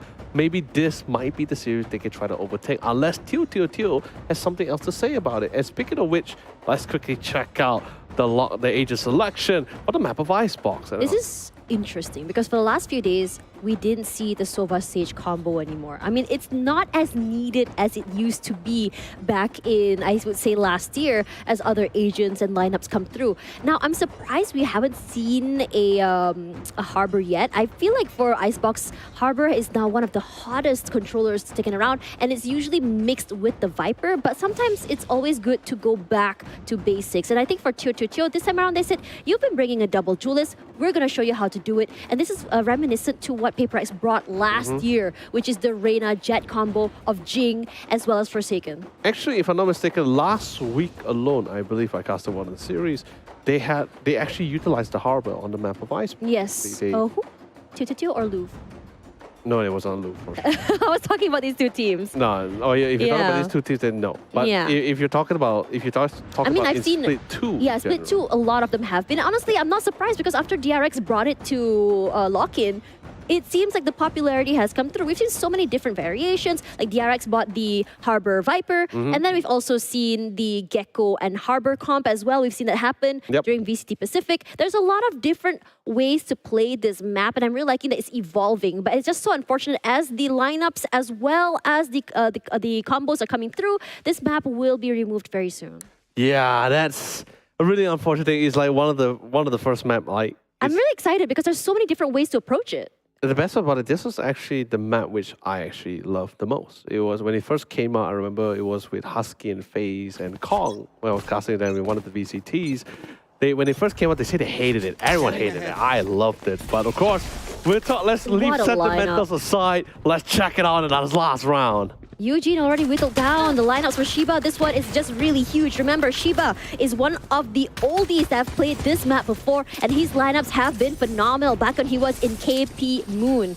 Shiba and the homies as well, if you guys remember, but Shiba opening big onto Doomin. No punish just yet. This wall is annoying to break early, but Kale will answer back. Banaf and Retla get one each. Aggressive push-ups here, over heal, very tanky. Retla already for 2, Brandon for 1 more. Nice little flank to come through, seals the deal. 3 very left alive, and a statement opening match or opening round for TeoTeoTeo to set the momentum. Yeah, it was really great. Calm, collected, just understanding, like, right, you know, let all these utilities come up. We know we had to deal with the wall as well. It's going to be pretty hard, especially in the pistol round, for them to really break it down really quick enough as well. So they just prioritize and just getting those pick off. And once they whittle out as many players as much as possible, only then would they actually go for the defuse here. Brennan, on particular, for the rotation was pretty great. I understand. Like, no one really stopped him. He was still diligent in checking those corners before he really rotated to be the reinforcement to that A side. But, you know, still rather cute that Brennan was trying to go for those little love taps, but failed to get those kills. You know what's really interesting is that I was expecting Retla to be on the lurk duty, but this time around, he was already prepped onto the A side. He didn't have to do that. I was expecting more of him on mid, because if you remember last year when Retla was playing with Bleed for a little while, he was coming in from mid and under tube. So this is a very different dynamic he's bringing in for the team. And this time around, Kale making sure that no one will be pushing through his smokes. Just send some warning shots, and Dizzy with the Marshall, we know he can make this work. But the question is, will anyone peek? Of course, that's that's always the question. But Banaf, what a starting. Yeah, but here comes Eugene, holding for time, and that's enough for him to not peek. Timing not inside. The recon hidden out of the way, and Banaf, that reposition lands him another kill. Dizzy gets one more, a very, very terrifyingly strong round, and not everyone actually bought this round as well. Regardless, Banaf, good for 2. I've done my part, and they are going to be pushing forward here. The sprays come out from Brandon, and Brandon gets one more. A very clean round coming through here. There is no more as we go into the bonus for Louvre. Really choked out for options for that one, for that kind of scenario for sure. But yeah, like it's like what you mentioned. I understand like why the position of a Retla is a little bit more different than usual, right? But I guess he just somewhat understands, because you just want to have this really mobile player like Shiba to be on point for the reinforcer. That's why you see him chilling around middle area. And this is just one of the few beauties of Killjoy, or Sentinels like Killjoy or Chamber, right? You just leave your utility at certain section, and then they will be the one to garner information for you here, where you can divert more resources and attention to elsewhere. Crucial places. On top of that, despite that round, Banaf for 2 with the Guardian Extremist answers back. Banaf with the multi-frags every single round. They get a little top up with Extremist, thankfully. Gonna be getting that revive as well. Well, at least the ult orb, not yet enough. He has to get more picks for that. Just going to clear off the area of Yellow, and Redla is going to be respectful enough to not double peek this. Just holding out, playing really close. But it's really hard to figure out how many are already on the B site. Just waiting for Kale's utils to come up online. Brandon has not moved a single bit. They do have the orb come through and the hesitation to come out. Nah, surprise! Redla holding down the line, gets two, beautifully isolated and played. Eugene does get one, but Redla not allowing more. And they win that bonus. Oh man, that was a lot more dicey than it's supposed to be as well, because especially how close they were really playing with that angle, that corner as well. Honestly, anything could have honestly happened in that scenario, but Redla still sticking with his guts and guns and really pulled it through there. Could have been a little bit, it's a lot more closer than I like it, but you know, it's still fine. The results still dictate the Teo will win out the bonus, and it's going to be forcing Louvre in a very non-desirable predicament. Speaking of that, Shiba on Guardian as well. We see his taps. Oh yeah. Very nasty. Very aggressive push here Got the from leg. Dizzy. Got the leg. Just a little bit of a love tap. Not taking him out of the way just yet. Spots out the gun barrel enough to get him out of the way. The Lear gonna give him the space at least to reposition. The other members of Louvre hasn't pushed out quite yet. It's gonna be very hard, especially as this map TeoTeoTeo going for the defense. And they understand that this map in particular, taking defense first gives you a lot of value, and Eugene not able to get those picks. Brandon opening, huge. Gets a spike. They just trying to figure out whether should we cut the noise and deny that information or push out. Brandon moving forward, they heard him switching guns. Finds Eugene as soon as he heals. Extreme is whittled down to only 5 HP left. No idea where Doomin is. Redla gets one more. Doomin trades out. And Brandon still aggressively pushing forward. He has no utils left. He's going to play a very aggressive stand here. Doomin already on the other side. They get the plant down, just the two of them. At least it gives them a little bit more value. If they're able to get the isolate, it might be huge. And here we go. Shiba, that taps are nasty. Not enough for two though. Nice change. 5 HP, 13 seconds to heal. Gets the reposition, brings him up on the top side. They did spot him out. Dizzy's very sharp. Sheamus is almost getting into a really nice spot to go for that flying. Thank God Dizzy was also nearby to actually reinforce, or someone on, okay, maybe not nearby, but the right word will be on the way here. There. So really great job, managed to retake the round there. But then again, it was really not really the best of buy. I loved it. I guess you could say the only consolation they really got out from that round was the fact that they did force two members to rebuy, but that isn't really going to be dampening them that much in terms of the financial. They're still pretty self-sufficient, they're still pretty great, but now Love's going to get another chance to bounce back into the round here. 5 rifles all in hand. Ultimately, it's only there is the revive. That's pretty great. One shot for the Blade Storm as well. That's also pretty decent as well, depending on the scenario here. Man, I think that for TeoTeoTeo, Redla's util might just be a game changer, depending on how exactly he uses this. Little aggression from Doomin this time around. They spot out Brandon. Gonna be rough now. At least a little bit more easy for them to get onto the site.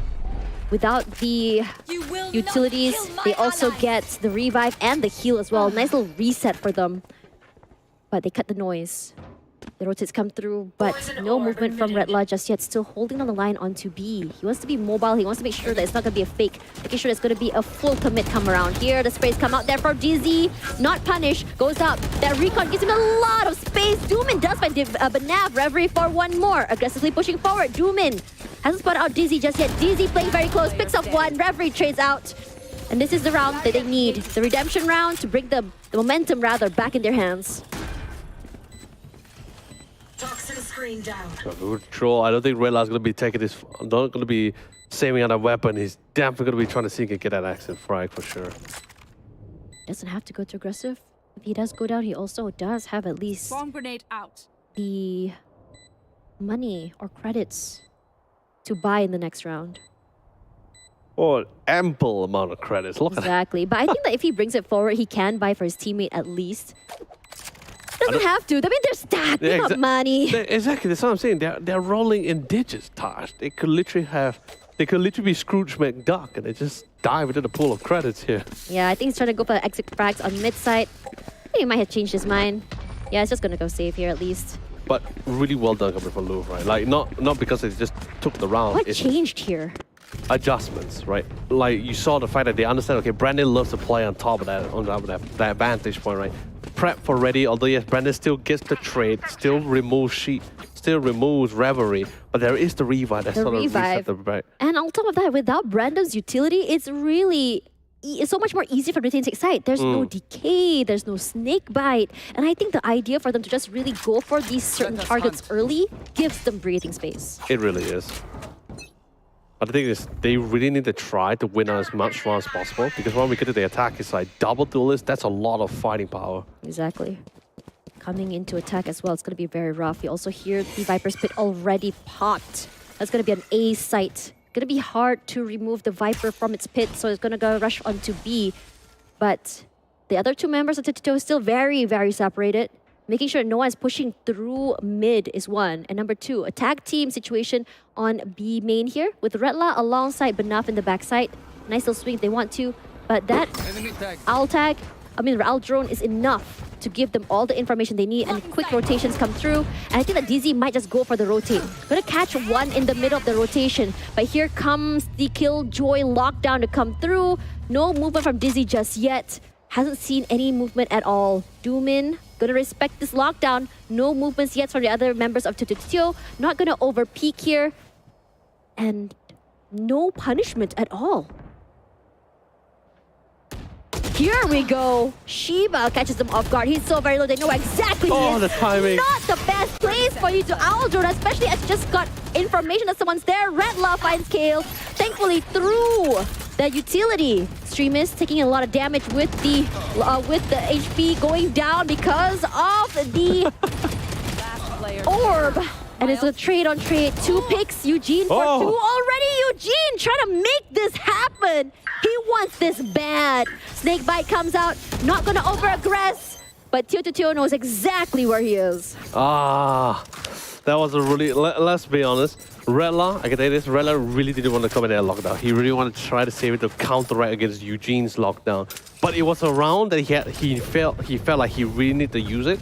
Because just to reset the round allows his teammate to get back into really nice close corner position and try to hold down that fight, which was relatively successful though, until that one unfortunate timing to use the owl drone there. That was Shiba. Really unfortunate. Yeah, the timing was just not on his side, honestly, at that point, because the information has been relayed that Shiba was at yellow. And perhaps that situation, Shiba was saying, okay, I need to know how many more are there. And a miscom from his teammate that his teammate was ready to watch his 6. Regardless, mid-side this time, but not going to go on the aggression. He does have Empress if he wants to play aggressive as well. But there is the lockdown on Eugene, so that's definitely why they're more committed to this A side now. Yep. Hunter's Fury is already out. Reverie tagging out one person. Sorry, Shiba. Reverie tagging out Brandon. No kills just yet. And Eugene still holding on to his utilities. No lockdown yet, as they fully try to figure out where they want to go for this plan. They do have full control of mid already. They waited for the poison orb to go down. The mid rotation though. No one is at mid. It's a big open gap for them. They can come through under tube. And already just like this, full control of kitchen area, tube, as well as mid, gives them so much space to rotate around. And that wall is enough to tell Redla where exactly the plank is going to be. And with kitchen in their hands, Kale gets 1 pick onto Shiba. Reverie as well gets 1 more. And they're cornering them around as well. Making it run around like little rats. The lockdown is just huge. Redla tries to find 1. Eugene trades back. Nice little swing from his teammate, 16 HP left. Kale still holding on the line, but Nav, very aggressive, finds Kale.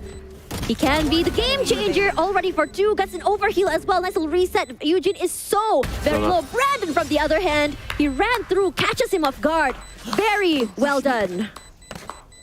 I can't believe this. I really cannot.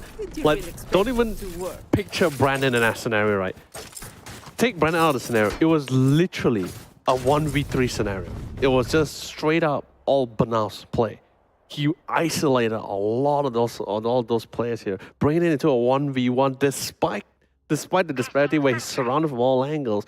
He still finds a way to pull through to take back the round here. Although yeah, Brandon maybe maybe there was a little bit of a supporting factor towards getting that mid control, at least giving that form of intel. But then again, Banaf, my God. That was a huge play from Banaf. The game changer, honestly, that Empress pop was just so huge. His aggression was just so unrivaled. Exactly. Doomin in this corner. Unfortunately, the Eugene doesn't see him, and Dizzy gets him in the end. Eugene does get the opening. Regardless, Eugene gets another tap onto that. Banaf stops Eugene. Nice little pick there by Shiba. His Hunter's Fury has just been so very huge. Extremist playing this corner. He spots out Banaf, but Banaf with the overheal, he gets him in the end. Reverie is just stuck between a rock and a hard place. Rather, Banaf in a hard place at this point. He has to move away. Running out of time. He doesn't have any utils. Economy also just so damaged at this point. Reverie gets one at least. Consolation prize. Aldrone does not spot him. He's still just holding the line. He does have 2 shock darts. He can play for time. He can play a little bit more aggressively. He can get at least some frags. But Shiba hasn't moved quite yet. No jump. A pretty tall order here. It really is. I think he's just saving at this point. I think they really have locked it. They really like locked him down in this and isolated him in this first area. It's just a matter of fact whether they can just hold their own here. Yeah, look at where Banaf is. He's already 30 put himself seconds left. mid. You can see him in mid rotation, like it or not. He's gonna get caught out regardless, and time is running out. Either he goes to A now, or he has to run onto the site. He's gonna choose this. Lineups up there just to clear him out. He goes for a little bit of a safe plant on the inside. You see the shock darts come through. He isn't planting safe. And Banaf and him has a nice crossfire. Beautifully done. Banaf with the step up. It's just so big in this map. Yeah. As much as I would have loved to have Banaf to quickly go and isolate them and reassist me as quickly as possible, but he had no choice but to maintain that position towards the middle area.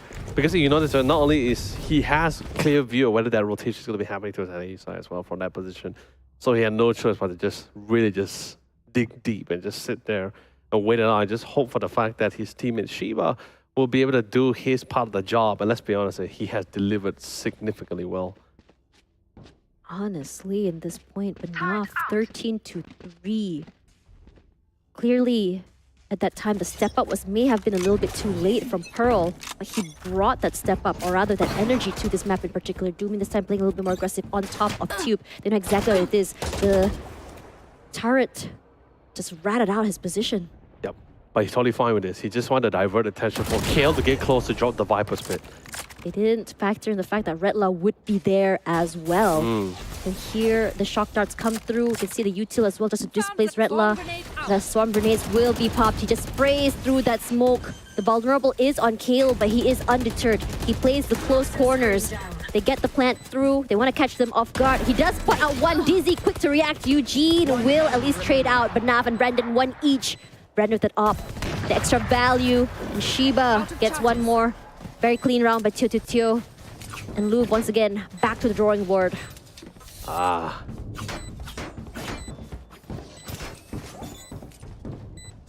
That was going to be giving the diffuser, at least allow Redla to get the lockdown again. This should be really going to be great for him to use later on. But then again, very dominant lead so far. And the best of it is, Eugene is also one ultimate away, or one frag to get that lockdown.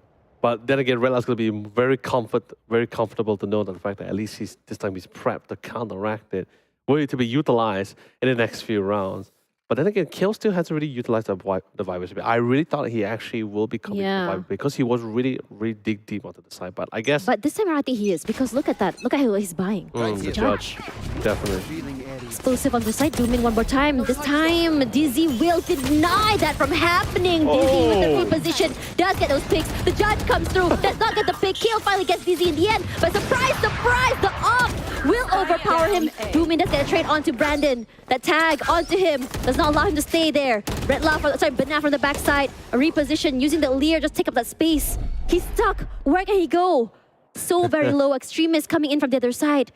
Banaf not moving at all. And now where is the final member of Louvre? And I think Shiba knows exactly where he is. He does have a revive, but the problem is he's nowhere even close. How is he supposed to find his teammate when you don't know where the other members of TeoTeoTeo are? Yeah.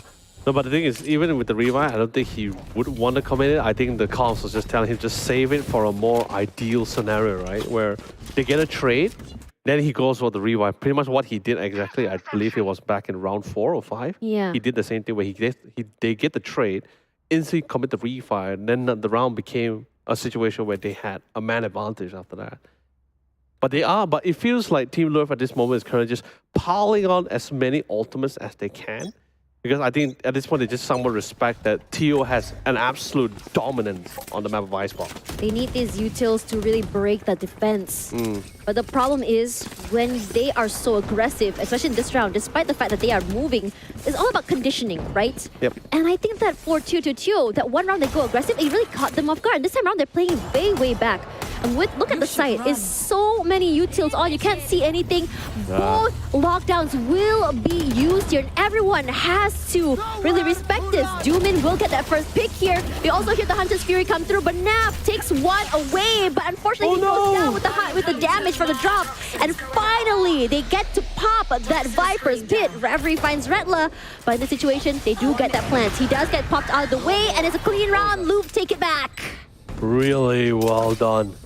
Hunter's Fury as well to try to deny the lockdown as well, to allow them to get a head start to really get onto the site itself. So really great stuff. But then again, Teo is still on such a very massive lead here. Stream is still holding on to that revive, which is totally fine. Not necessary to use in the last round as well, since they already had not only the man advantage, they're already on the side with the spike planted down. Brandon does have the Viper Pit. I believe he's going to be committing it shortly as well. And he also has the up. He just move in and out, weave through, get that pick early, and then pop it later if he wants to. He didn't pop it immediately. He's just waiting for the commit. Regardless, that slow onto tube area does not allow them to push out forward at least. A mid lurker with an op. Yeah, there we go. And Dizzy punishes him for the aggression once again. Dizzy knowing exactly how to time his movement here. Reverie does find Banaf in the end of the day. But Kale playing set of smokes here with the jump shot with the judge. And Shiba gets good for 2. It's just Eugene all alone here as a 1 versus 3. We've seen Eugene bring miracles and immediately popping that ultimate, not allowing Eugene to be inside, switches weapons, and that's all he needs to move forward. Look at him laugh. He is pleased with himself. Oh, very pleased.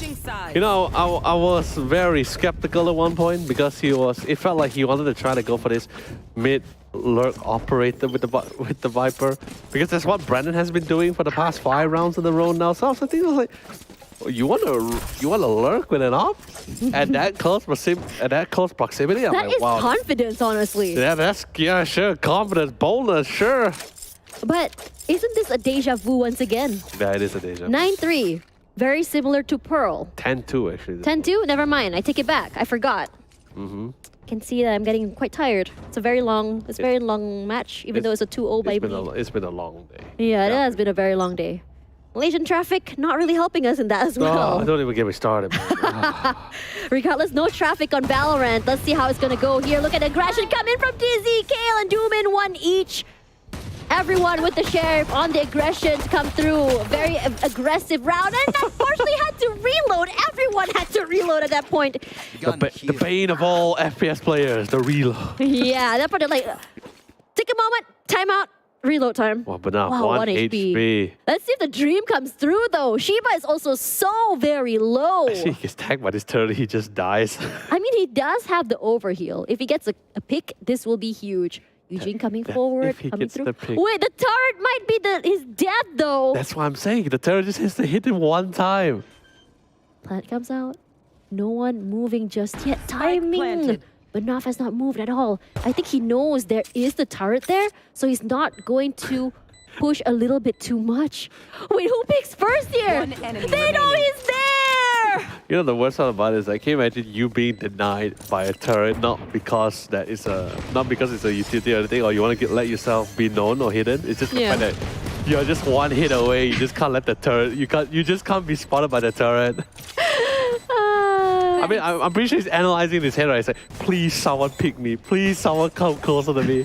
And it's that way, like what you said, right? I won't have the shame of dying to a turret. Right? It's like, of all the points of damage in this game, not from post-plant, not from snake bites or mollies, it's just a single tap from a turret. Honestly, turret in early rounds hurt, bro. It hurts so much, and especially it's a nuisance. It is a nuisance. It's a annoying. nuisance, but not a threat. But in Manav's scenario, it was life and death. Yeah, yeah. At that point, he was just like, where do I go? Do I go up or down? Imagine he was praying, right? He was like, pick someone I can kill and heal. God bless, thank you, Kale. Thank you for ending me with dignity. I mean, he wanted to kill, but sadly, nah. I mean, that's not gonna happen, but it's okay. Ooh, Doomin Whoa. playing a very aggressive stance here, and it's gonna be Eugene with the opening. That gun that he bought has just been so much value, but not only with a Marshall. Doomin tagged out. Gonna be a reposition here by the other members of Louvre. Trying to go for aggressive pushes onto Tube. Dizzy, making it so very known where he is. Kale has not moved a single inch. He activates the dash, unfortunately does not get any value. No movement quite yet. 4 on 5. It's so very quiet suddenly. Turret goes off. And the walls go down. But Naf still very much alive. He spots out one and gets one more in return. Extremist, he wants to trade this out. There is the gun. He really wants to get it. He doesn't want to die. He gets it in the end. Tosses off to his teammates. Just hear him yelling, get it! Get it! The thing is, it's not to say it's a challenge. It's just the fact that he's literally that low enough for the Marshal to really pick him. 30 seconds left. Oh, yeah. With only 30 seconds to go, I'm waiting for TeoTeoTeo to really just burst onto the site, but they're not even close to a single site. They have to commit. Looks like it's going to be an A hit. Look at how far away Brandon is already on the site. Toxins go out. They're just waiting for the right timing. 14 seconds. No sage wall means no extra added layer of protection, but that's okay. His teammates is ready to back him up. But in a gun deficit, they get that plant. This is huge. But now still holding down, making sure that no one is on the lurk. They can't just play lineups. They really can't. Not with that kind of positioning too. Oh yeah. Slows come out. The Nav picks off Doomin here. They're just playing behind generator. Eugene does get one more. As they jump forward, Brandon just runs it down. 4-4 already onto Eugene. Not gonna go for the ace, but still convincing round. But after this is when things get dicey as TeoTeoTeo gets the, I would say, the gun advantage. I was so concerned because the positioning actually planted the spike isn't really like eye positioning for the attacking team for Teo. They really need to like throw their bodies right in the open to actually get that line of sight to defend that spike. So I'm really surprised to see members of Louvre just like throwing themselves out in the open first. I'm like, hey, wait a minute, guys. You guys have the control. Just force them out. Exactly. I think it's just more of just them trying to claw their way. They want to make sure they can get this win. This would mean the first win on the entire tournament for them. Regardless, this time around, Extremist gets rid of that recon. Walling up. This is a very defensive wall. They want to make sure they can fortify this. Yep.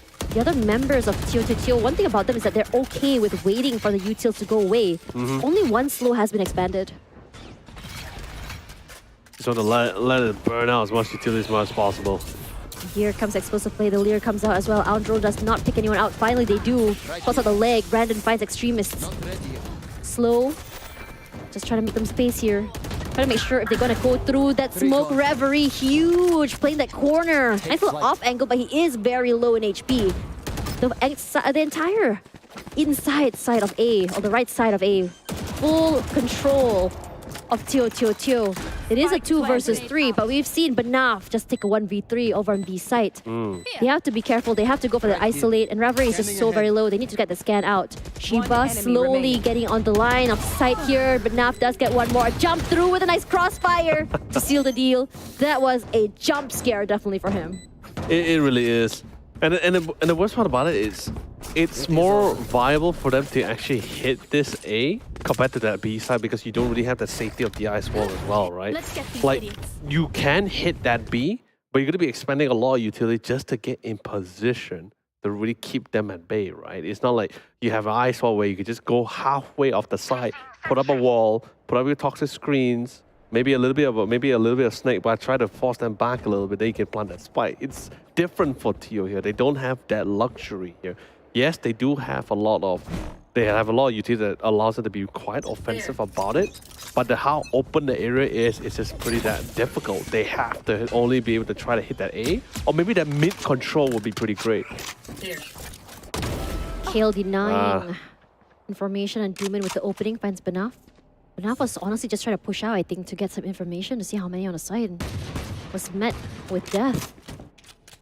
Slow move forward here from TeoTeoTeo, changing up the momentum, and they are on a gun deficit. I was honestly expecting TeoTeoTeo to be a little bit more aggressive, especially on a save round. But that's not going to be happening here. They understand that they don't have the firepower. They need to get the angles right. And with Louvre not showing themselves, it's hard to land those headshots. Ooh, speaking of headshot, that's one. Down A. Yep, Spike goes down as well. Another slow just to really displace them. Extremist gets one more, 20 HP. That's a little bit of a top up from his own heal. The other members of TeoTeoTeo just want to get those guns out of the way, but with a sentinel like Eugene, who's just so unmovable, it's so hard.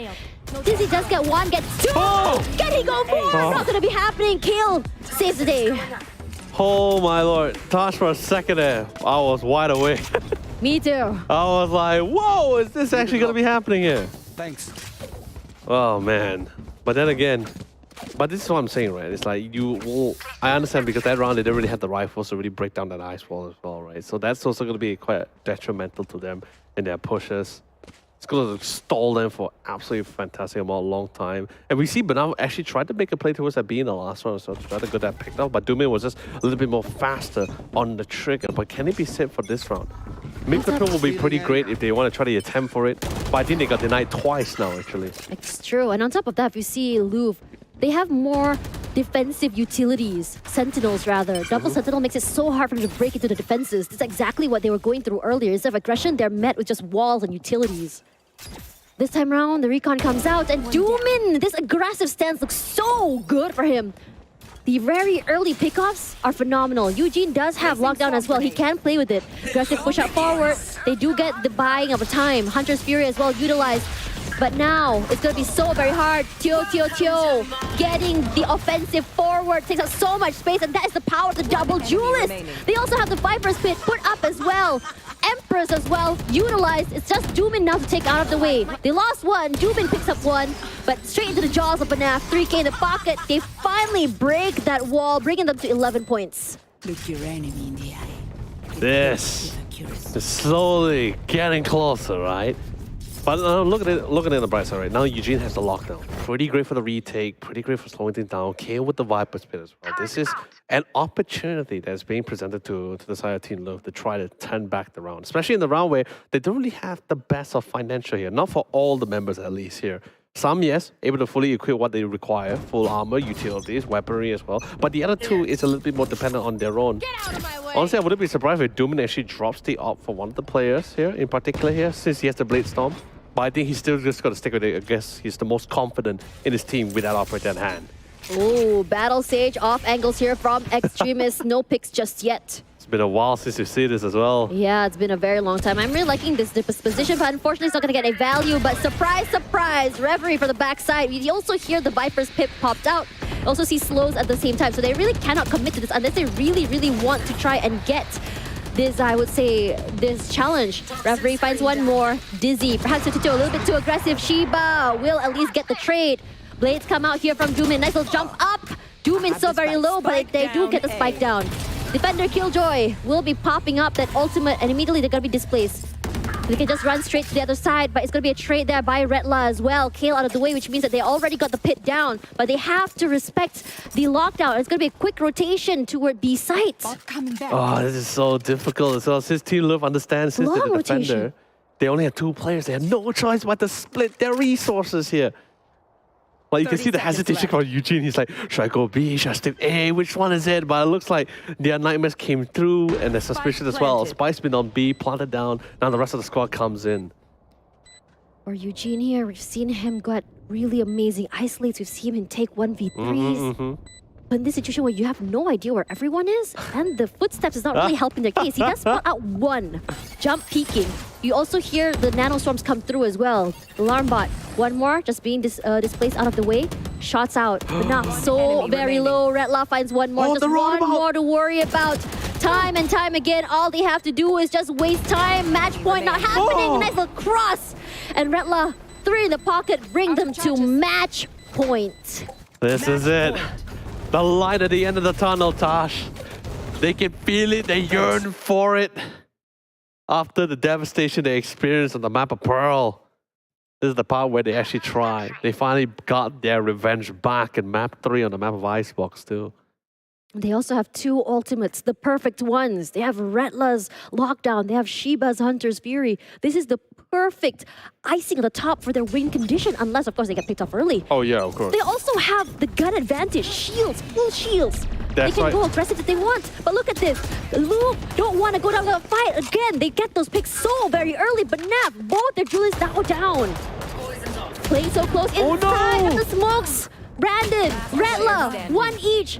And here comes the lockdown, but thankfully, referee bring it back. Also get a gun to move forward. You know, this is a great analogy where when in doubt, just rush out. Really, Team Louvre understand the fact that they don't have the ultimates. They expanded. It was very expensive usage. 2 rounds before this, right? They expanded 3 ultimates. They still couldn't find that much success in this round. But they understand, okay, this is potentially the last round, right? They have really nothing else to lose. They just threw themselves out, be as aggressive as much as possible, overextend themselves at the risk of their own, and they found great success out of it. And they deny a lot of ultimates out of the hands of Teo. And what's even worse, what a beautiful first blood drawn as he gets rid of his counterpart.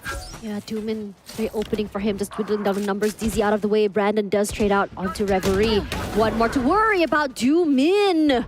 Also, a nice little revive as well, just to really equal out the numbers back to 5. The amount of rounds here does not allow them to make a lot of mistakes. They want to bring this back all the way up to overtime. Retla is just so low. Shiba still waiting, buying time. Hunter's Fury hasn't been used quite yet. He's trying to dwindle down the numbers as well, but he's just too low. Unfortunately, not able to land those shots quickly. And Doomin has not moved at all. Definitely a lot more slow than they like for sure, but they just don't have the necessary entry fraggers or utility to support them as well. But looks like this is going to be the final call now, Tosh. Here we go. The final push. Retla is just so low right now. Shiba as well. Brandon still alive and happy. Kale catches him off guard. They know where exactly he is. Brandon trades out. Nice off angle to worry about. Shiba, Brandon for 1 more. They equalize the game. Hunter's Fury will be used. It's going to be an easy pick. Thankfully, does not get them at all. Doomin waiting so patiently. They haven't planted yet. Nice little push forward. Catches him off guard. Doomin holding and being so patient. Brandon wants to save the day. 1 versus 2. Oh, oh my lord! Almost a hero play. Oh, Brandon so close and yet so far. My God, definitely utilizing the high ground advantage. You know, of course, we all know whoever has the high ground always wins on the round. Star Wars Episode 3. But anyway, yes. What a play almost made by Brandon as well. My God. If only the stars almost aligned perfectly for him, Tash. Almost did it for him as well. We talked about win conditions just now for TeoTeoTeo and Louvre. Sheer tenacity, take 2 rounds in a row. But I felt so bad for Shiba too. Yeah, man. That tiny corner. Oh, he's pushing through. They have no clue at all. I mean, now they know. Yep, here we go. But with the tap, I can't believe he did that. Referee trades out onto Brandon. Still 1 more to go, but Nav with the op. He's making waves. He's making moves. Eugene finds Dizzy. Still 1 more to worry about. Referee takes it back. Doesn't matter if he has the op or not. Gunplay is just better. Retla with a tap onto the head. Pops Eugene's. 2 versus 2. I can't believe this is happening. TeoTeoTeo is about to bring it back. They get the plant. Referee, they have the better gun. Let's spot him out 1 more time. Does not get that. Outgunned him. How? 8 goals. What is happening? I can't believe it.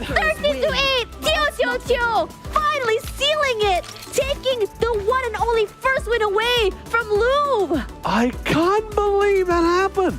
Of all the scenario, of all the cases here, it wasn't a rifle round, it wasn't like an all-buy round, it was an absolutely equal round.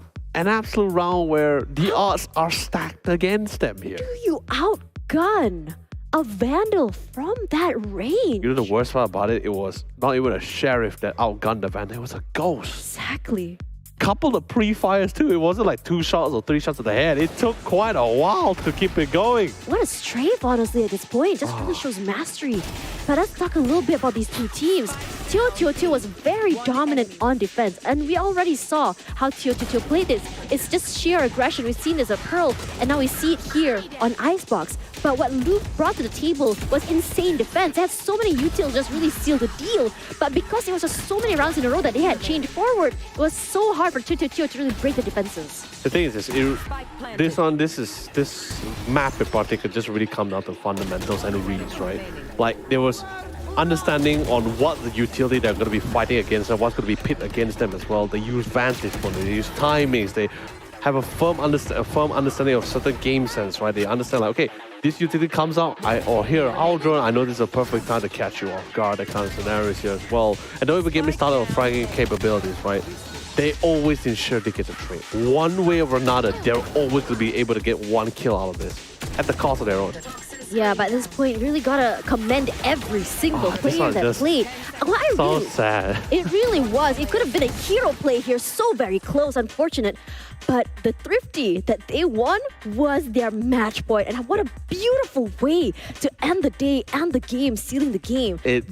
It's really fantastic. Like, it's the most, like, you can't script this kind of things, It right? really can. I feel like Map 3 gave us the most unpredictable rounds we have ever seen here. And while Louvre, I think for a lot of the time, like Louvre has been having lose streaks, but I feel like the losses they had today was not, I would say, the worst losses in the world. It was insane comebacks. It was so many rounds in a row. And Louvre, every single round they play, even though they're a new team put together, they're learning every single round. They're slowly synchronizing, and it's looking so great for them.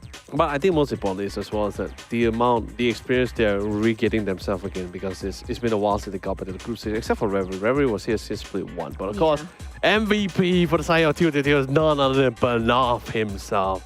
My God, 328 ACS. That is a pretty sick stat to get, especially right after coming out from the map of Pearl as well. So yeah. The momentum for Banaf may have came a little bit later from Pearl, but as I said before, he brought that heat into this map, played out of his mind. His first picks were just so huge, very aggressive, good repositions as well. Great synergy with his teammate, with Dizier. Yeah, I think everyone really just did their part, did their role here. But of course, there were star players in this series or among those 3 maps as well. As you can definitely tell who is the one that's really carrying the team here, who was really the main hero, the main star of the show for each of these maps as well. So, like I said, pretty great talents that we are having so far in MYSG. More to come, more to grow here. But of course, we're not out of the group stages yet. We're only in week 3. There's still more weeks to come as well. But anyway, speaking of which, let's quickly check out the standings as we have currently updated and see what's it like after this 3 weeks of grinding. Louvre unfortunately not able to take that win, so very close, but now they're on an 0-5. TeoTeoTeo coming up here with 2-3. Matching up with Todak. We have Bleed and Enigma still very much undefeated.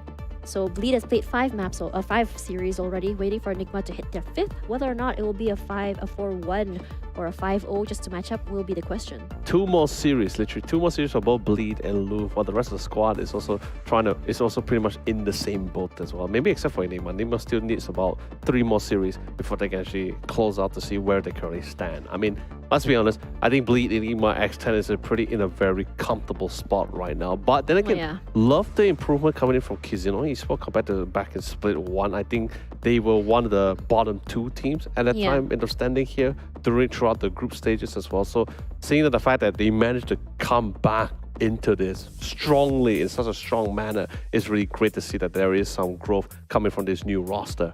I think for Kizuna, it's all about finding that, I would say, the perfect fit for them at the same time. And on top of that, there was a little less pressure compared to before, where the first 3 series they had was on the top 3 powerhouses, which is X10, Enigma, as well as Bleed. So I think this time around is a little bit more manageable in terms of the mental. They have a little bit more firepower coming through as well with their roster change. I mean, I think across the board, we saw roster changes from every single team. And it's not like huge changes, except for Louvre, of course, because their teams, players were picked up by organizations. Yep. But it's a nice little reposition and nice little change of pace, honestly. So whatever we've seen on stage 1, I wouldn't say it rendered them unnecessary or just irrelevant, but rather it changed the way the dynamics the team moves around. Regardless, I'm Tashpati alongside Yololi. It has been a pleasure to cast with you guys. See you soon. And more VCT MYSG coming for you guys. Good night, everyone.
Spike down A.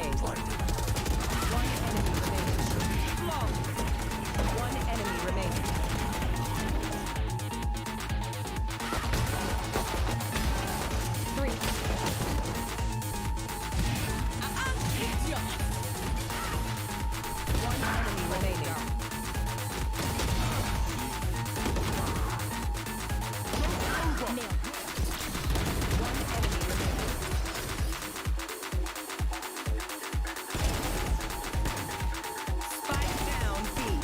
One enemy.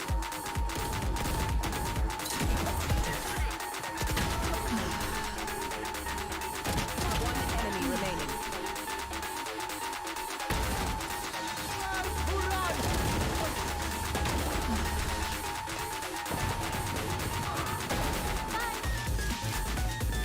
One player standing. Looking for one more. He knows exactly where Jeet is, but Jeet... He has to stick it! Oh! Getting a little bit of feistiness.